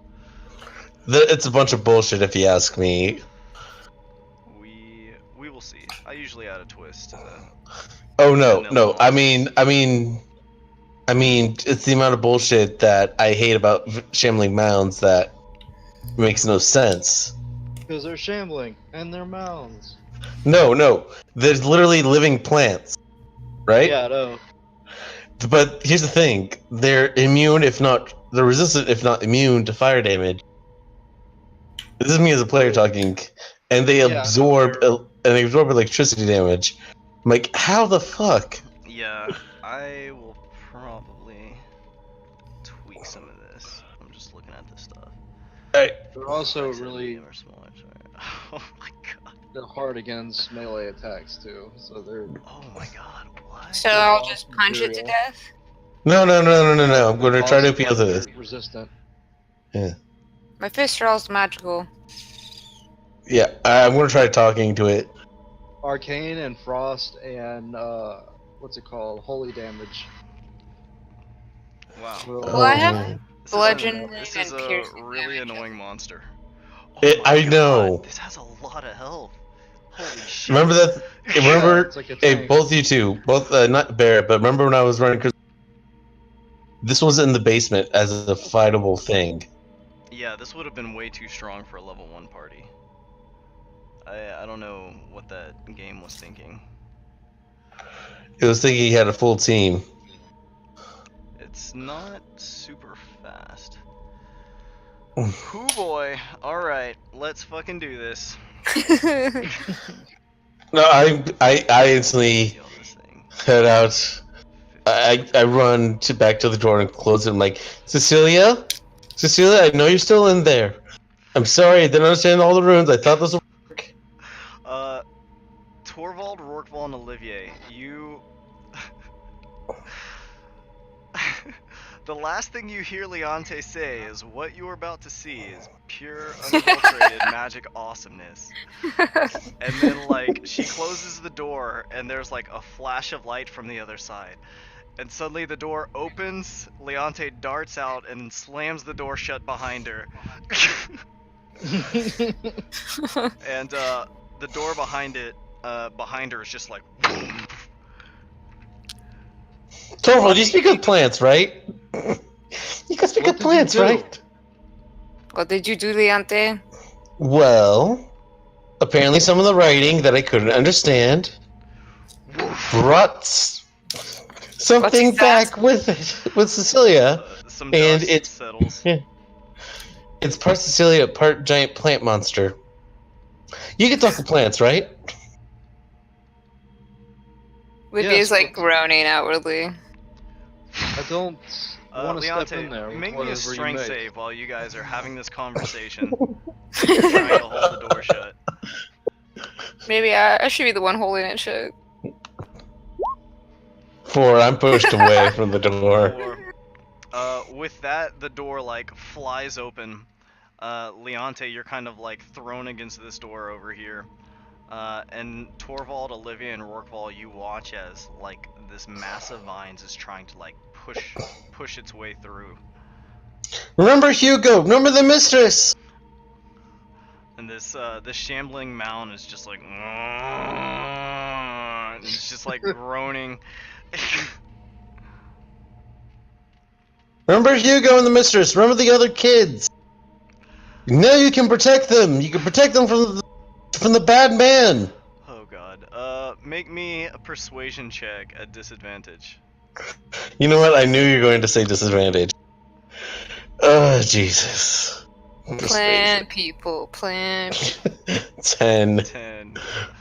Jeez. This shambling mound is like groaning. It doesn't sound happy. It's like kind of like a painful like but it's just this deep like gurgling thing. I'm sorry. I'm sorry. Alright, everybody go ahead and roll me initiative. As this thing is Oh, blasting the jeez. door down. Let me find some proper music for this. I was not quite prepared I was not quite prepared for this for either. this. You know what? I should have taken the Helm of Comprehend Languages. I should have taken that.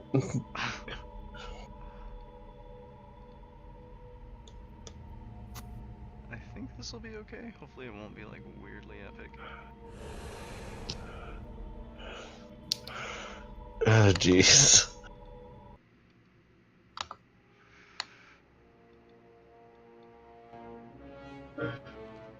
Okay. Okie dokie. Oh, Jesus. So, oh shit, I have a bunch of people. Everyone make note of what your initiative was right there. Nice. Olivia, you have advantage on all of your initiatives. Keep that in mind, but you're down to one hand. Can I toss my shield aside? Like place it over Asuga or something? You can toss your shield aside, yeah. Or like string it on my back rather. Let my hands free. Sure. Alright. So you have I mean- 2 hands free. Leonte, I think I may have changed You did. your initiative there. If you want to just switch it back to whatever it was, that's fine. Do you want me to roll initiative again just to see? No, you had a 27, I believe. Yeah. Yeah, so you're up first. Roll initiative. I forgot the sentinel thing. Does Sentinel help your initiative? Oh, Oh, the lidded. You're talking about the lidded shield. what does sentinel do? I fucked up. My intentions were good. Your intentions were good. Probably best not to use that weird summoning gate at the bottom. Okay. You guys are basically all up first. What would y'all like to do? Is the door still open? Oh my god, that thing's big. Yeah. Has it opened the door yet? Yeah, it punched the door open. So I'm can I trying shut to- I'm it trying- again? I'm trying to appeal to it. I think Olivia is gonna like shut the door real quick and push against it and hold it down and look at the others and be like, "What are we going to do? Quick!" I got an idea. I cast Mend on the door, like the part between the door and the wall. Okay, so Cast hold Mend on. on You it. guys are trying to shut the door? Yeah, Olivia was just to buy him time to make a Okay. plan. Make me an athletics check to like force this door shut on some of these vines that are pushing through.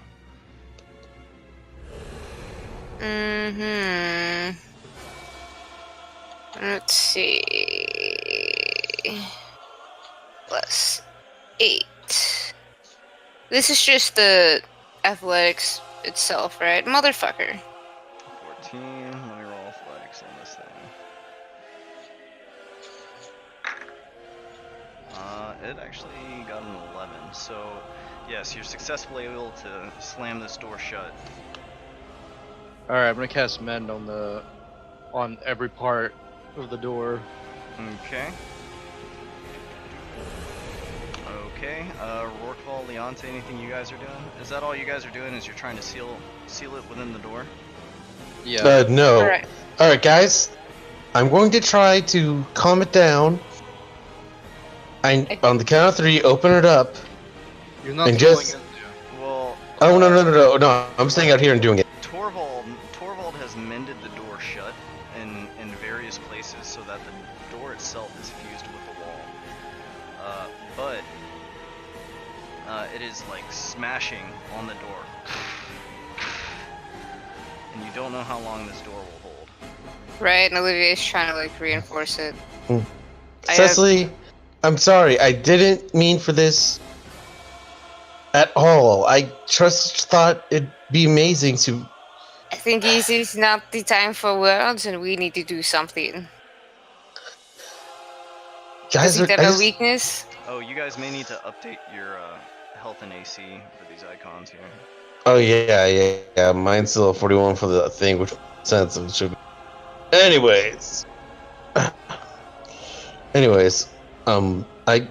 was going up. I'm just talking to the thing, like, okay, just think of Hugo. Think of Enric. You don't want him. You don't want him going outside because it's dangerous out there. But guess I do what? not know if this is working. You can protect them now. You could be a kick-ass, cool kid who protects her friends and siblings because she knows it's the best thing to do. You can protect them from the bad man that you know is outside wanting to kill them. You did already fail this once. I'll let you try this again at double Yeah. disadvantage if you want to make another persuasion Shit. check. I do, but I'd rather have done it with calm emotions being kicked off. Oh well. Are you trying to use calm emotions on it? I'm trying to use calm emotions on this thing to make it make it indifferent to us, not hostile. Look at calm emotions. Do we know if this thing has a weakness? Does anyone know anything about this creature? You guys would never have seen anything like this in the past. What is this? Alternatively, make the target indifferent by creatures of your choice if that toss. This indifference ends if the target is attacked or harmed by a spell, or if it witnesses any of its friends being harmed. But this spell affects humanoids. Each humanoid at a 20-foot radius. And this is a large plant, apparently. Fuck. But Damn it. I won't say that you burned your magic on that, since that All right. doesn't work that way. All right. Then I'll roll for double disadvantage. Shoot. And I think I still have that inspiration. I'm going to use inspiration too. Okay. That's the D10 of this, right? Uh-huh. All right.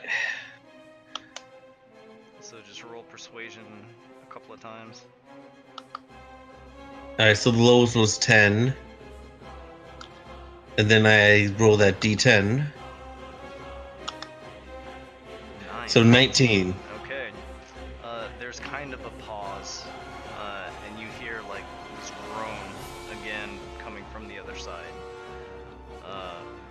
But the groan kind of like stretches into a wail, and there's like a shuffling about, and you hear some commotion on the other side as it like turns and like swats the table, and the table flies against the wall and crashes.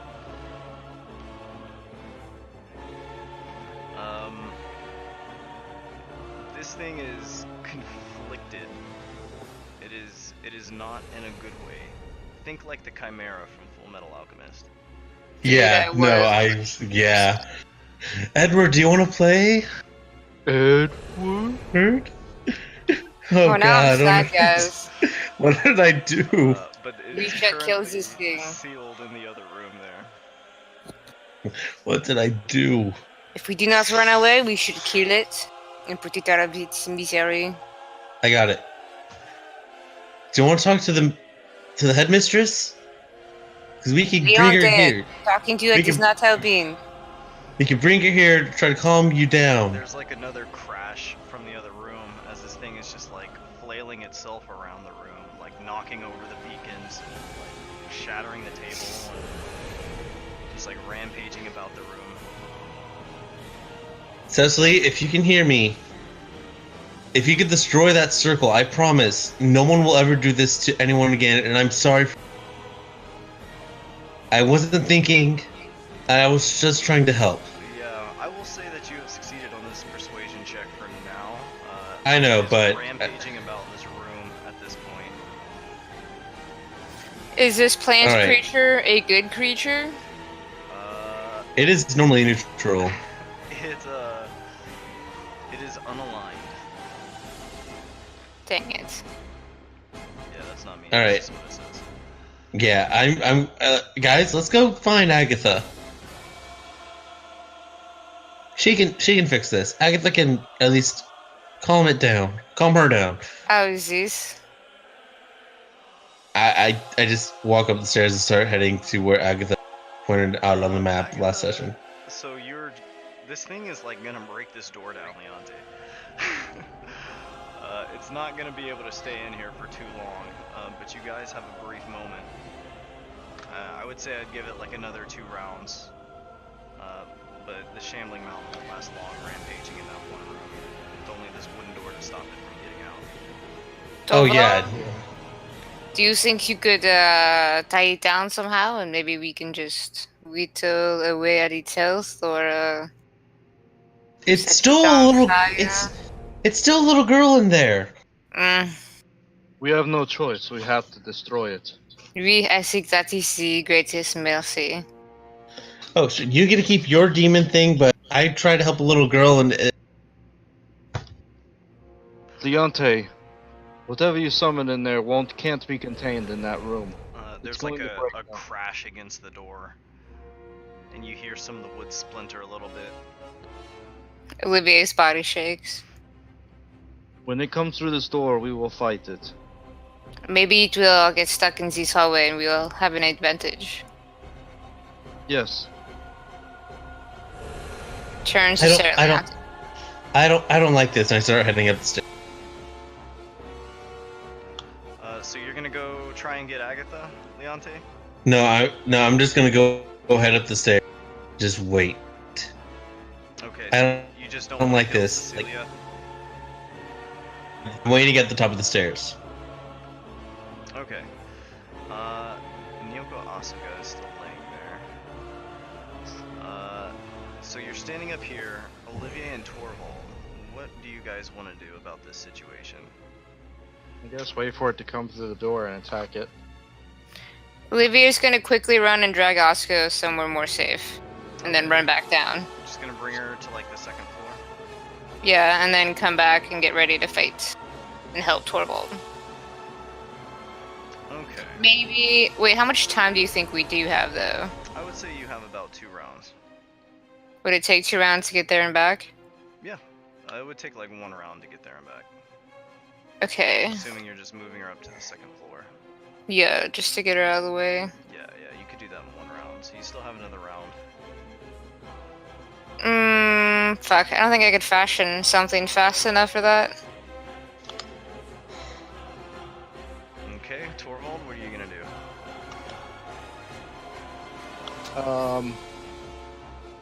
Prepare an attack. Okay.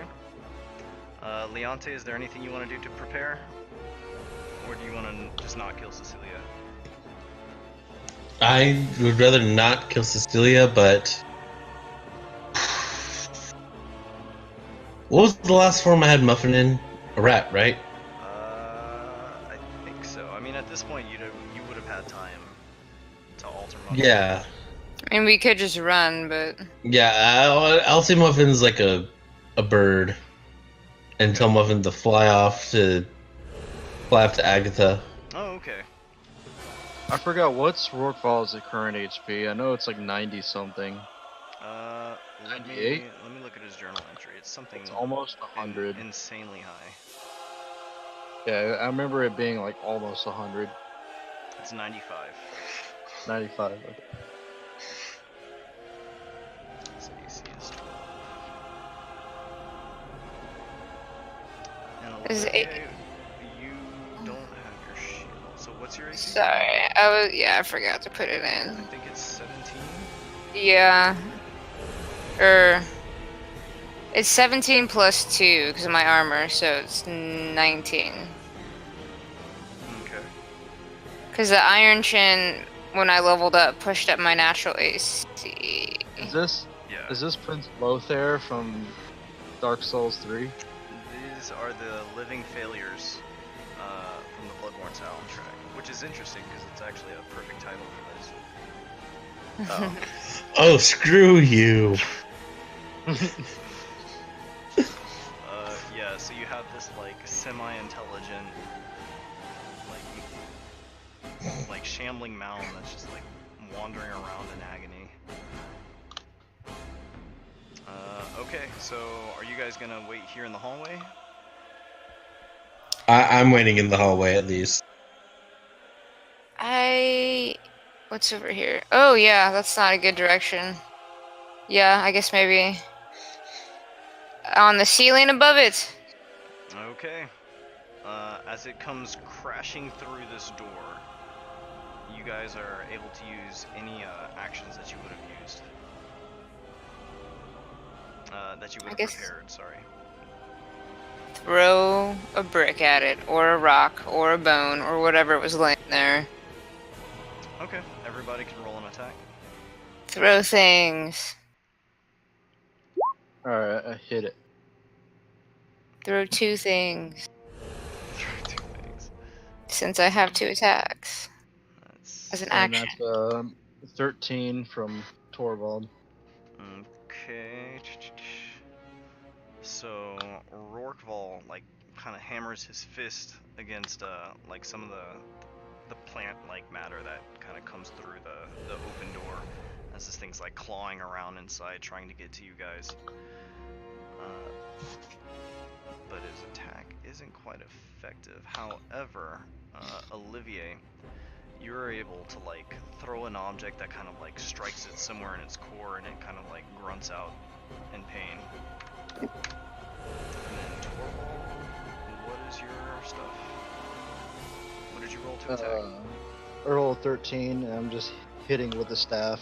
Okay, yeah, you're like smacking against like the wood, but it doesn't seem to be too effective. Okay, Leonte, what are you doing? I'm just waiting until Muffin notifies me that she's in front of Agatha's place. Okay, it wouldn't take long for the bird. I would give it like another 2 rounds or so, because it'll be right there. But keep in mind that Agatha is... Well, I guess Muffin will find out when it gets there. Yeah. Okay. Alright, so you are... Leonte herself is passing for the first round? Yes. Okay, sounds good. Torvald, since you are kind of like the closest in front of it, or I guess Rorkval would be here. Let me see which of the 2 of you it would go for. It would go for Torvald. It is going to make 2 attacks against you.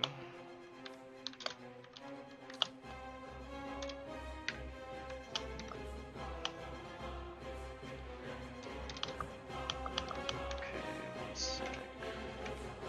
I'll make this.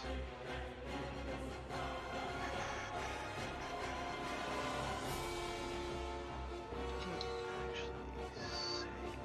Oh, there it is. Okay.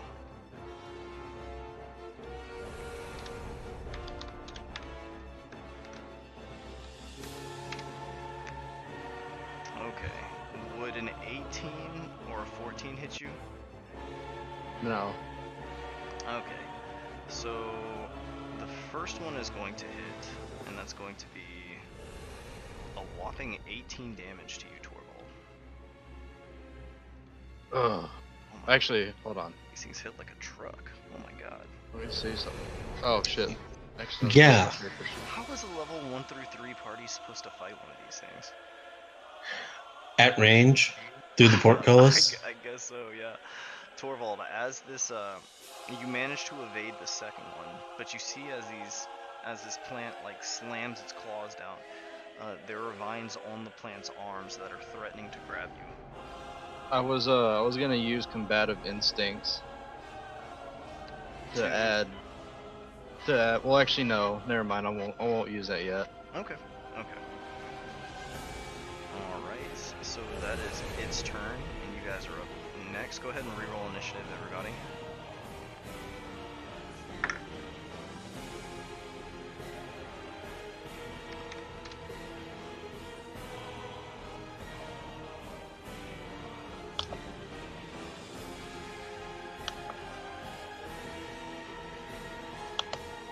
Give me a sec.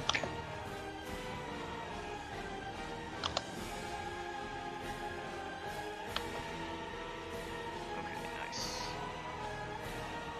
Okay, Leon. Jesus. Are you still waiting? I was just checking to see if you fixed compulsion. Oh yeah. If you change the compulsion is spell. very different now. Yeah, I'm reading. I'm trying to read up in the Much house stronger, rules. too. Okay, you would be up first, Leonte. Are you still gonna be waiting for Muffin? Is Muffin in front of the house? He's approaching the house. But it would take another round for Muffin to, like, actually, like, fly inside a window.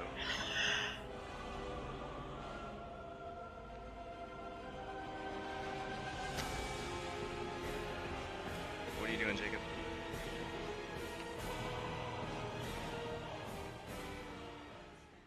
I think you're muted. Can't hear what you're saying. But a 14 actually does not hit. So no worries there. The Shambling Mound is going to target Torvald again. Making 2 attacks. Would a 19 and a 23 hit you, Torvald? For the 23, I'm using 1 charge of Combative Instincts that adds a con mod to my total AC. Okay. So my AC is 24 for this round. Okay, so neither of these would hit. Yeah. Okay, so the hand again like claws at the ground, and you see that like even though it's made of like wood and like bits of stone and just plant matter, it like kind of breaks at the stone floor. But you are good for another round, and you are up next. All right. Let's see what are. I'm gonna use my. Oh wait, hold on a second. Hold on a second. Let's see something real quick. Ooh, I forgot about this. So my Druidcraft, I can rapidly make a single plant grow larger with age or smaller with youth. Do you think I can make this, since it's a living organism, like a plant organism, do you think I can make this smaller with youth? I would say that you could do that to like a still stationary plant, given that like we're talking about a cantrip level effect. But for like a monstrosity like this, I would say no. Alright.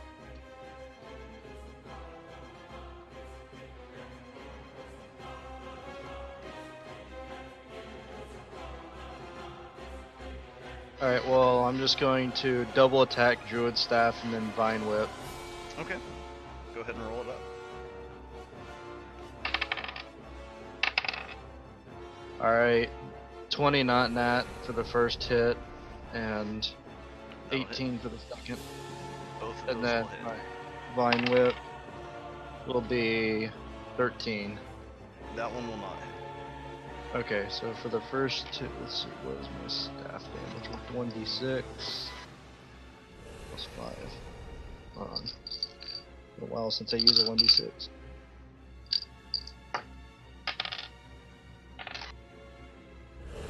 Alright, so that'll be 10 damage for the first hit. Mm-hmm. And then for the second hit, that will be 8 damage. 8 damage? Bludgeoning. Yeah. Okay. So 18 total? Yep. Okay. Alright. Olivier, you're up next. I'm gonna move on. Oh god.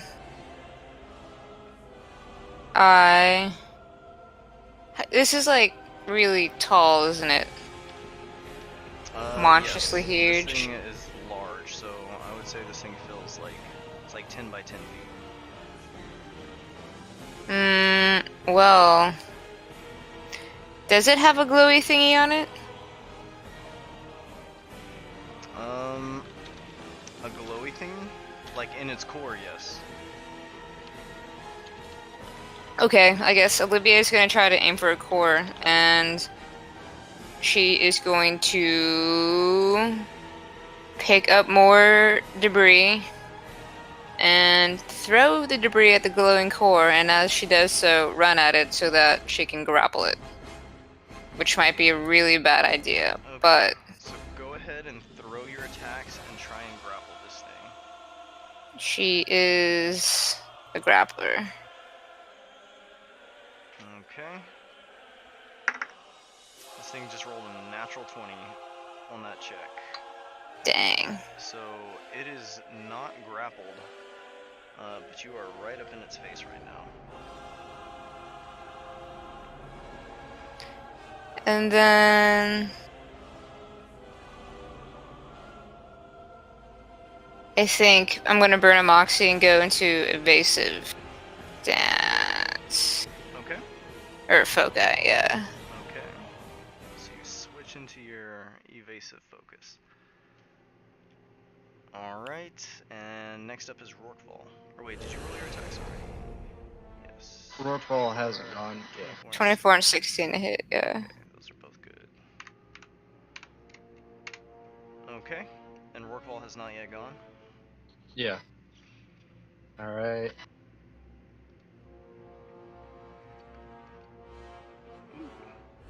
He's attacking at advantage because of the bonus. Oh, because you guys are targeting the same thing? Okay, perfect. And that is going to be minus 12. I always forget that you have that. Okay. You guys are starting to hurt this thing. And as you do this, it's just sort of going to like groan, and then you all watch as it kind of just like shifts and its body begins to contort. And it is going to start moving into this hallway.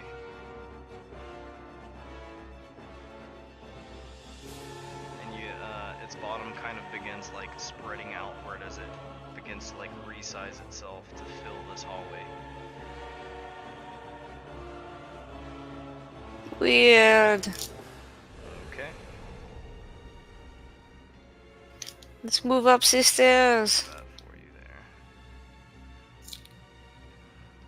there. Okay. And back to the top of the round. Go ahead and re-roll your initiative if you haven't done so.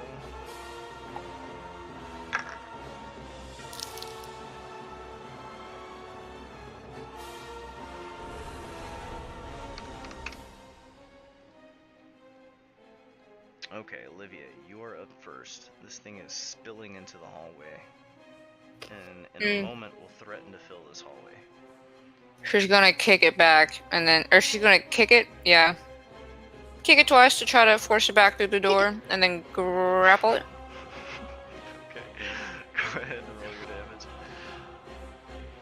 You got no, so kick it. Oh shit.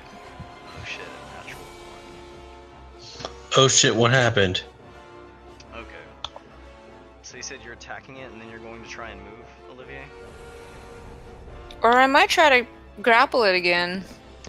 Leonte. Quite excited. We can hear you now, Leonte. This thing has begun like molding itself and shifting its form, and the plants are like spreading to fit through the doorway as it stretches into the hallway. And it is threatening to fill this area.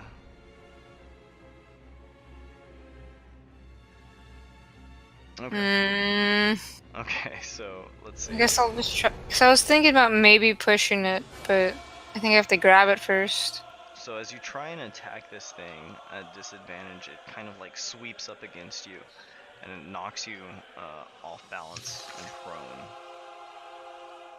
But your second attack, as you're going down, you do manage to strike it for 1 damage.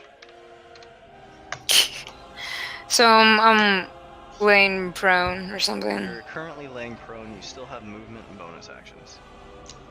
I guess I'll use half my movement and get up. Okay. And then bonus action, let me think. Shit. I think she's a little bit irritated, so... Can I make this bonus action a haymaker? Like one punch? Yeah, if you like. You can make any attack a haymaker. Oh, nice. Yes. Okay. Haymaker and bonus action for a punch. Okay, just roll it at disadvantage. Ugh. A natural 1. That is a no-go. And as She's gonna retreat if she you can. throw your haymaker, part of it like smashes into the floor, and your arm takes a little bit of damage. Nailed. As you just smash the metal against the ground. Abort. Okay, Rorqual's up next. Work.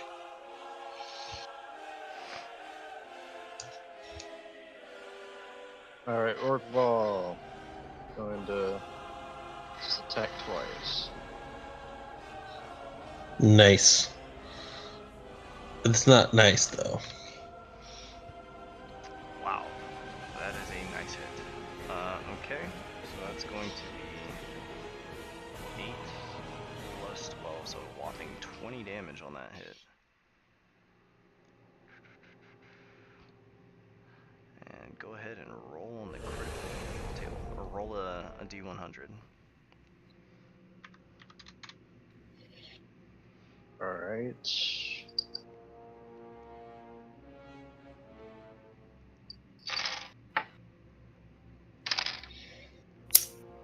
It'll be 98. 98. Holy shit. Okay, one sec. Scooby-doo-doo-doo-doo. That's Professor. A 98, I think, is dismemberment. Oh, it's crippled. Oh, it's gonna be kind of weird for this thing. So we'll say as Rorqual is like smashing these things, he manages to like sort of like break one of these these hands, and then he just like rips it off and throws it on the floor. Brutal. So it's gonna take a whopping 20 damage there. Torvald, you are up next.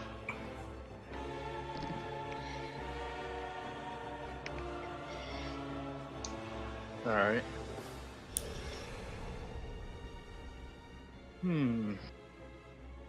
I'll just do the same as before. I mean, I'm actually going to back up. Can I back up without it getting opportunity? I just want to like move aside or strafe, basically, into this room. Hello? Hunter. Sorry, I was muted. As long as you don't leave its attack range. Alright, I strafe into this room, and then I, of course, am going to attack the same triple combo. Vine Whip. Oh, actually,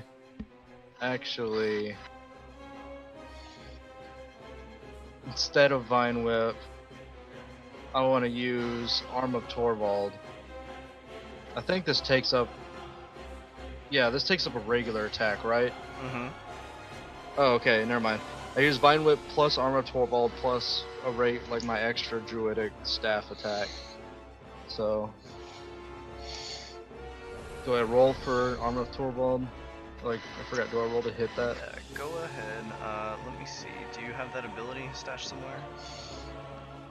All I have written down for it is 10-foot line in front of me, strength save 14, or if they fail, they're pushed aside, which I don't think is possible for this guy. Let me do this for you here. And 1d6 plus 5 bludgeoning. Okay. So Torvald, you were using this arm? Yeah, it's just straight ahead of me. Okay. Go ahead and roll 2d6. Because I'm striking along the length of it. Mm-hmm. Go Yeah. ahead and roll 2d6 as the arm that you expect to erupt into vines explodes with a massive tentacle. Oh. That extends out to 20 feet. No, it didn't work. Alright, that'll be 11 damage. Plus, oh shit, that's even more, hold on. That's 21 damage. Minus 21 damage. Okay. So as you fire out this thing, let's see, it's gonna make this. I guess absorbing that extra taint made it a 14. tentacle again. What is the? You've absorbed a good bit too, because you destroyed all those crystals at Ohura with reckless yeah. abandon. Okay, let's see. 8 plus proficiency, and your modifier's 5. So what's your current proficiency? 3? Yeah. I DC mean, what do you 16. mean? It's a DC 16, I think. Yeah. So he is going to be, this mound actually is going to be pushed back 5 feet as this thing rockets outward and pierces through the center of it. Alright. For the time being, you now have a tentacle arm for about 30 seconds. Alright. And this thing... Oh wait, you're still doing more damage too. What else have you got? Yeah. Vine Whip. That's gonna be a 23 to hit, and then my extra attack, which is also going to be a 23 to hit. Okay. Those will both hit. Go ahead and roll it up. Alright, Vine Whip. That will be. I think you get these attacks at advantage too, because Rorqual hit them Yeah, both. yeah. I did Gotcha, already roll the gotcha. damage. What's the damage for Vine Whip? Oh, it is 2d6 as well. Holy shit. Alright, 6 damage for Vine Whip, and then my extra attack will be 11 damage. 6 and 11. Okay. Vine Whip is piercing, just FYI. And then my other attacks are bludgeon. Okay. Okay, heard that. Alright, so on this thing's turn, it is going to now stretch outward, knocking into you, Torvald. And it is going to stretch wide in both directions. Attacking everybody as this thing sort of like just becomes a mass and moves inward. So let's go ahead and roll this.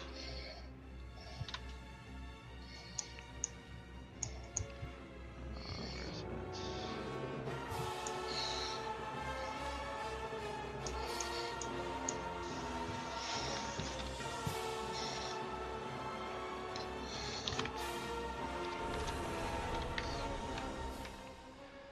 Okay, so this is for Rorqual, Torvald, Olivier, and Leonte. Okay. Alright, I'm gonna cast Combative Instincts for the second time to absorb my hit. Okay, Rorqual is gonna take this first hit, so let's see how much damage this does.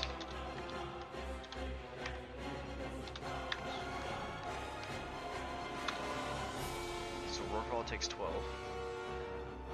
Olivier. None of these hit Torvald.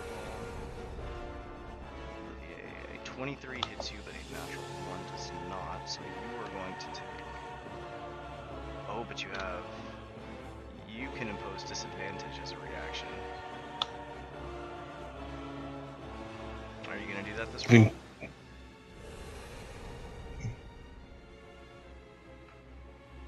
And now it's a name for a bit.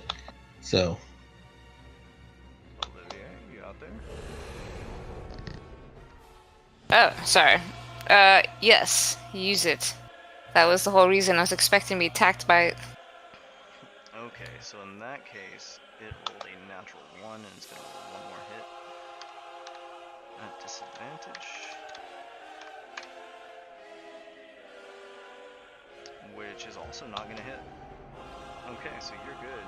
You don't get hit that round. Leonte. Does a 14 hit you? it does not. Okay, but I take it that a 22 does. Probably, yeah.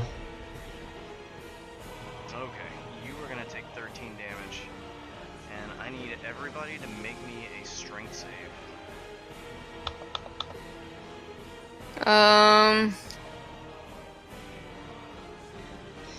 That's 1d20 plus your saving throw plus anything, or just itself? That's a 3 on me. It's a d20 plus your save, yeah. Which is like the modifier plus proficiency for you in this case. 17 for me. So Leonte gets pushed back against the wall. Olivier, I think that's right. 12. So Olivia, you get crushed against this wall up here. Ouch. And Rourkefall just gets pushed back into this room here. Like Torvald. So the Torvald and Rourkefall, you guys are not like smashed against the wall, but Olivia and Leonte both are. And on their next turn, they will become engulfed by this shambling mound.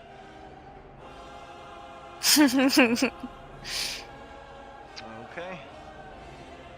And Leonte, you're up. Alright. Shit.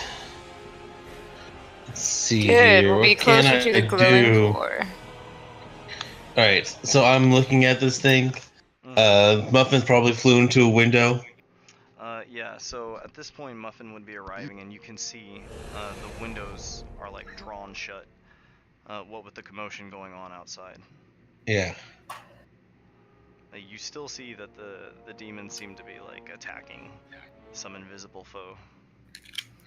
Alright, I go in. Muffin flies in, and I start speaking to the Muffin. What is something that would calm Cecilia down? I mentioned this before, it was meta knowledge at the time. Muffin would have to find a way into the house.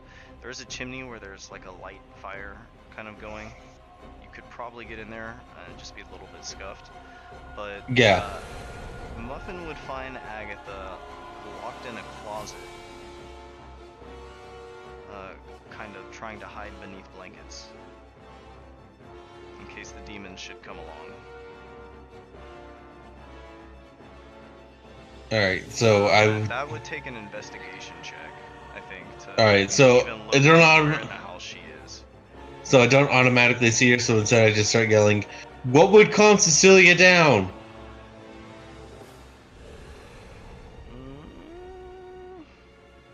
It'd be faster to yell. Make me an investigation check. To see if you could find where a good place to build this one. 17. 17.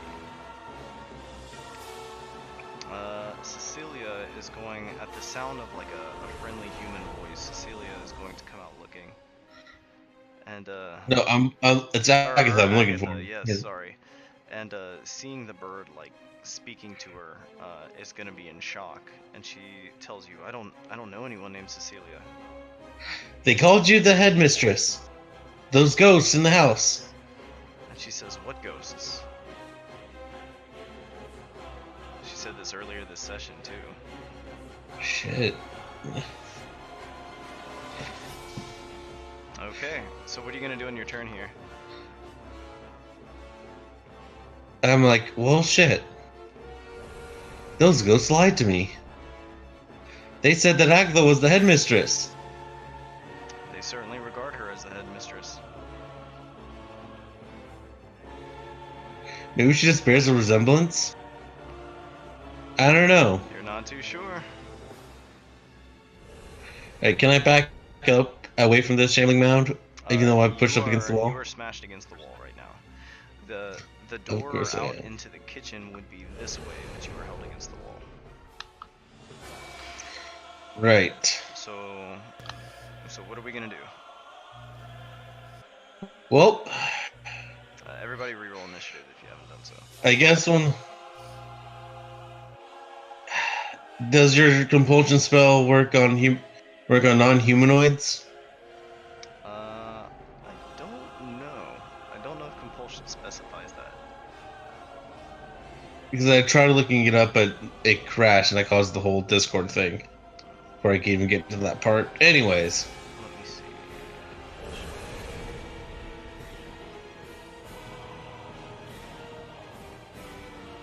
It targets whatever the default spell targets. Compulsion. Creatures of your choice that you can see within range. Alright, good. Creatures. Mm-hmm. Yeah, it doesn't specify. Alright. Good. I'm going to use one of my the Warlock Pack magic things you set up. And I'm going to cast Compulsion to get this shambling Cecilia to calm down. Okay, I'm just gonna make a wisdom save. Go ahead and roll this here. Shambling Cecilia. I'm surprised they didn't name it that. A 12. It is compulsed to calm the fuck down. Okay, this is now compelled. Concentrate your compulsion on a single target. This automatically succeeds if it can't be charmed. Upon a failed save, use a bonus action to mentally compel it and perform simple tests. So this thing is effectively charmed, but better than a charm, it will follow your orders. So what are you Neat. telling it to do? To shrink? Calm down and back away, back up, and to listen.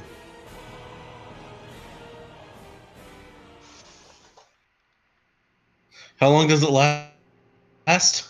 I believe. Let me see. I need to close that.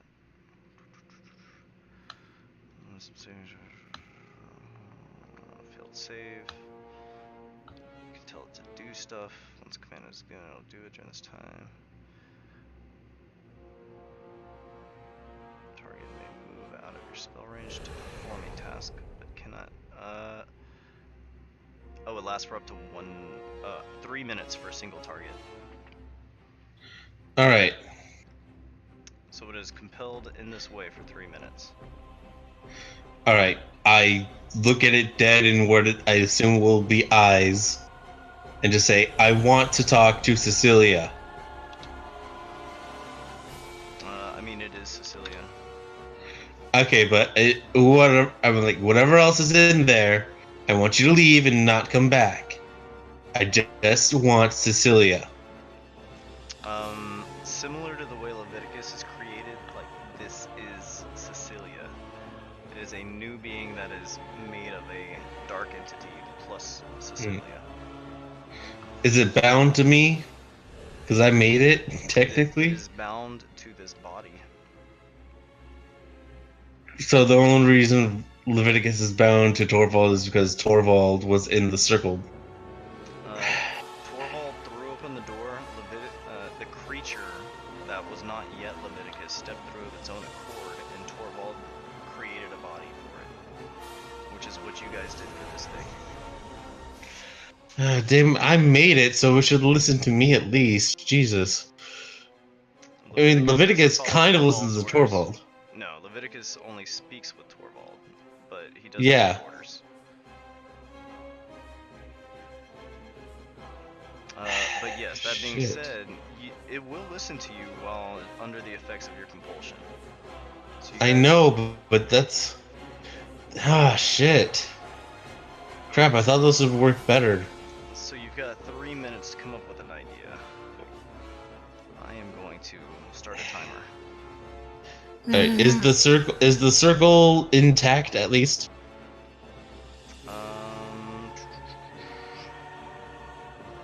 Is the circle intact? Yes, the circle is intact. Alright, good. So here's what I'm going to do. I'm going to potentially unmake this thing by using it to remake it. If that makes sense. You're going to sacrifice this thing to create another being? Okay, it's going to be confusing. So I say, Helm, now! Okay. I want the Helm of Comprehend Languages. Oh, you're asking Olivier for the helm. Working fast. Helm now, please. Only if you give it back. I will. Slides it off, hands over. I'll be right back. I have to go take my Alright. photo. Okay. Alright, so as soon as I have the helm on, I instantly look over and with some chalk just kind of cross out the ones that summoned the demon. Or whatever it was from the abyss. Okay, you're crossing out the things that link it to the abyss. Yes. So this is a summoning circle that doesn't summon from any particular place at this point. It is just like it will call things to it. Right. Okay? And I'm going to tell the Shambling Mound, get in the circle. Okay.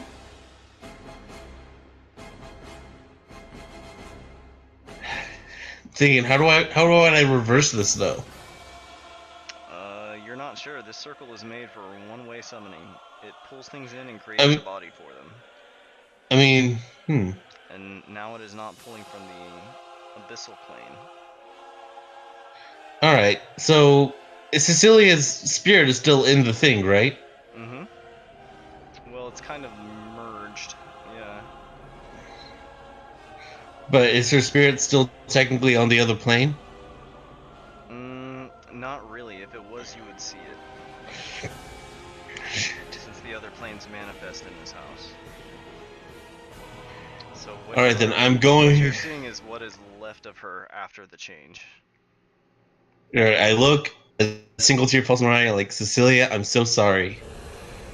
I light the torches, and I say, Enric Alum. Okay. Okay.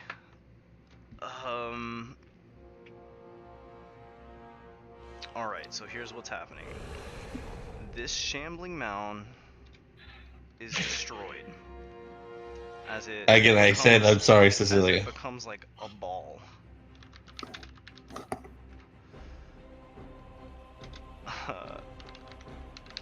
Give me a second to find a token for this. Okay. Jesus heck. Hopefully this ends the fight. Yeah, or maybe it'll just make it worse. Be like, oh fuck. And hopefully, with an alive Enric, we can have some actual clear answers. A kind of material plane Enric, at least. Hopefully.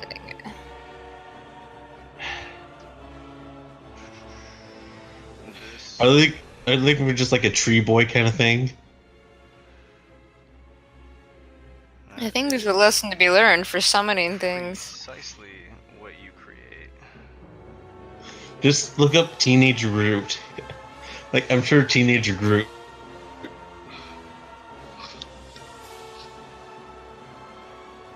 You know, that works too. That works too. I mean, this is a stand-in. Honestly, what you create is more akin to like a Groot. I just don't want to use that exact picture because like everybody knows who Groot is. Yeah. Um. Oh, Enric? Do you remember me? Enric does not remember you. What stands before you now is Cabbage Patch Kid? it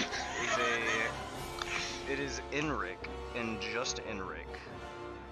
Yeah, kind of a Cabbage Patch Kid, honestly. Like, but he is alive now, and he has a body that is essentially composed of plant material. Enric, what is the last thing you remember? Keep in mind, he was dragged through the floorboards just like the other one. He was also dragged through like some other foggy dimension thing. Oh shit, that's right. The last thing he remembers is wandering into the fog.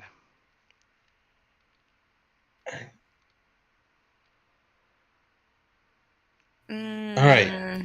Do you remember? Alright, so I was the woman who was talking to you trying to ask for help upstairs earlier. Do you remember that? He says, I think so. That sounds vaguely familiar. We were talking about how the bad man was hurting your friends.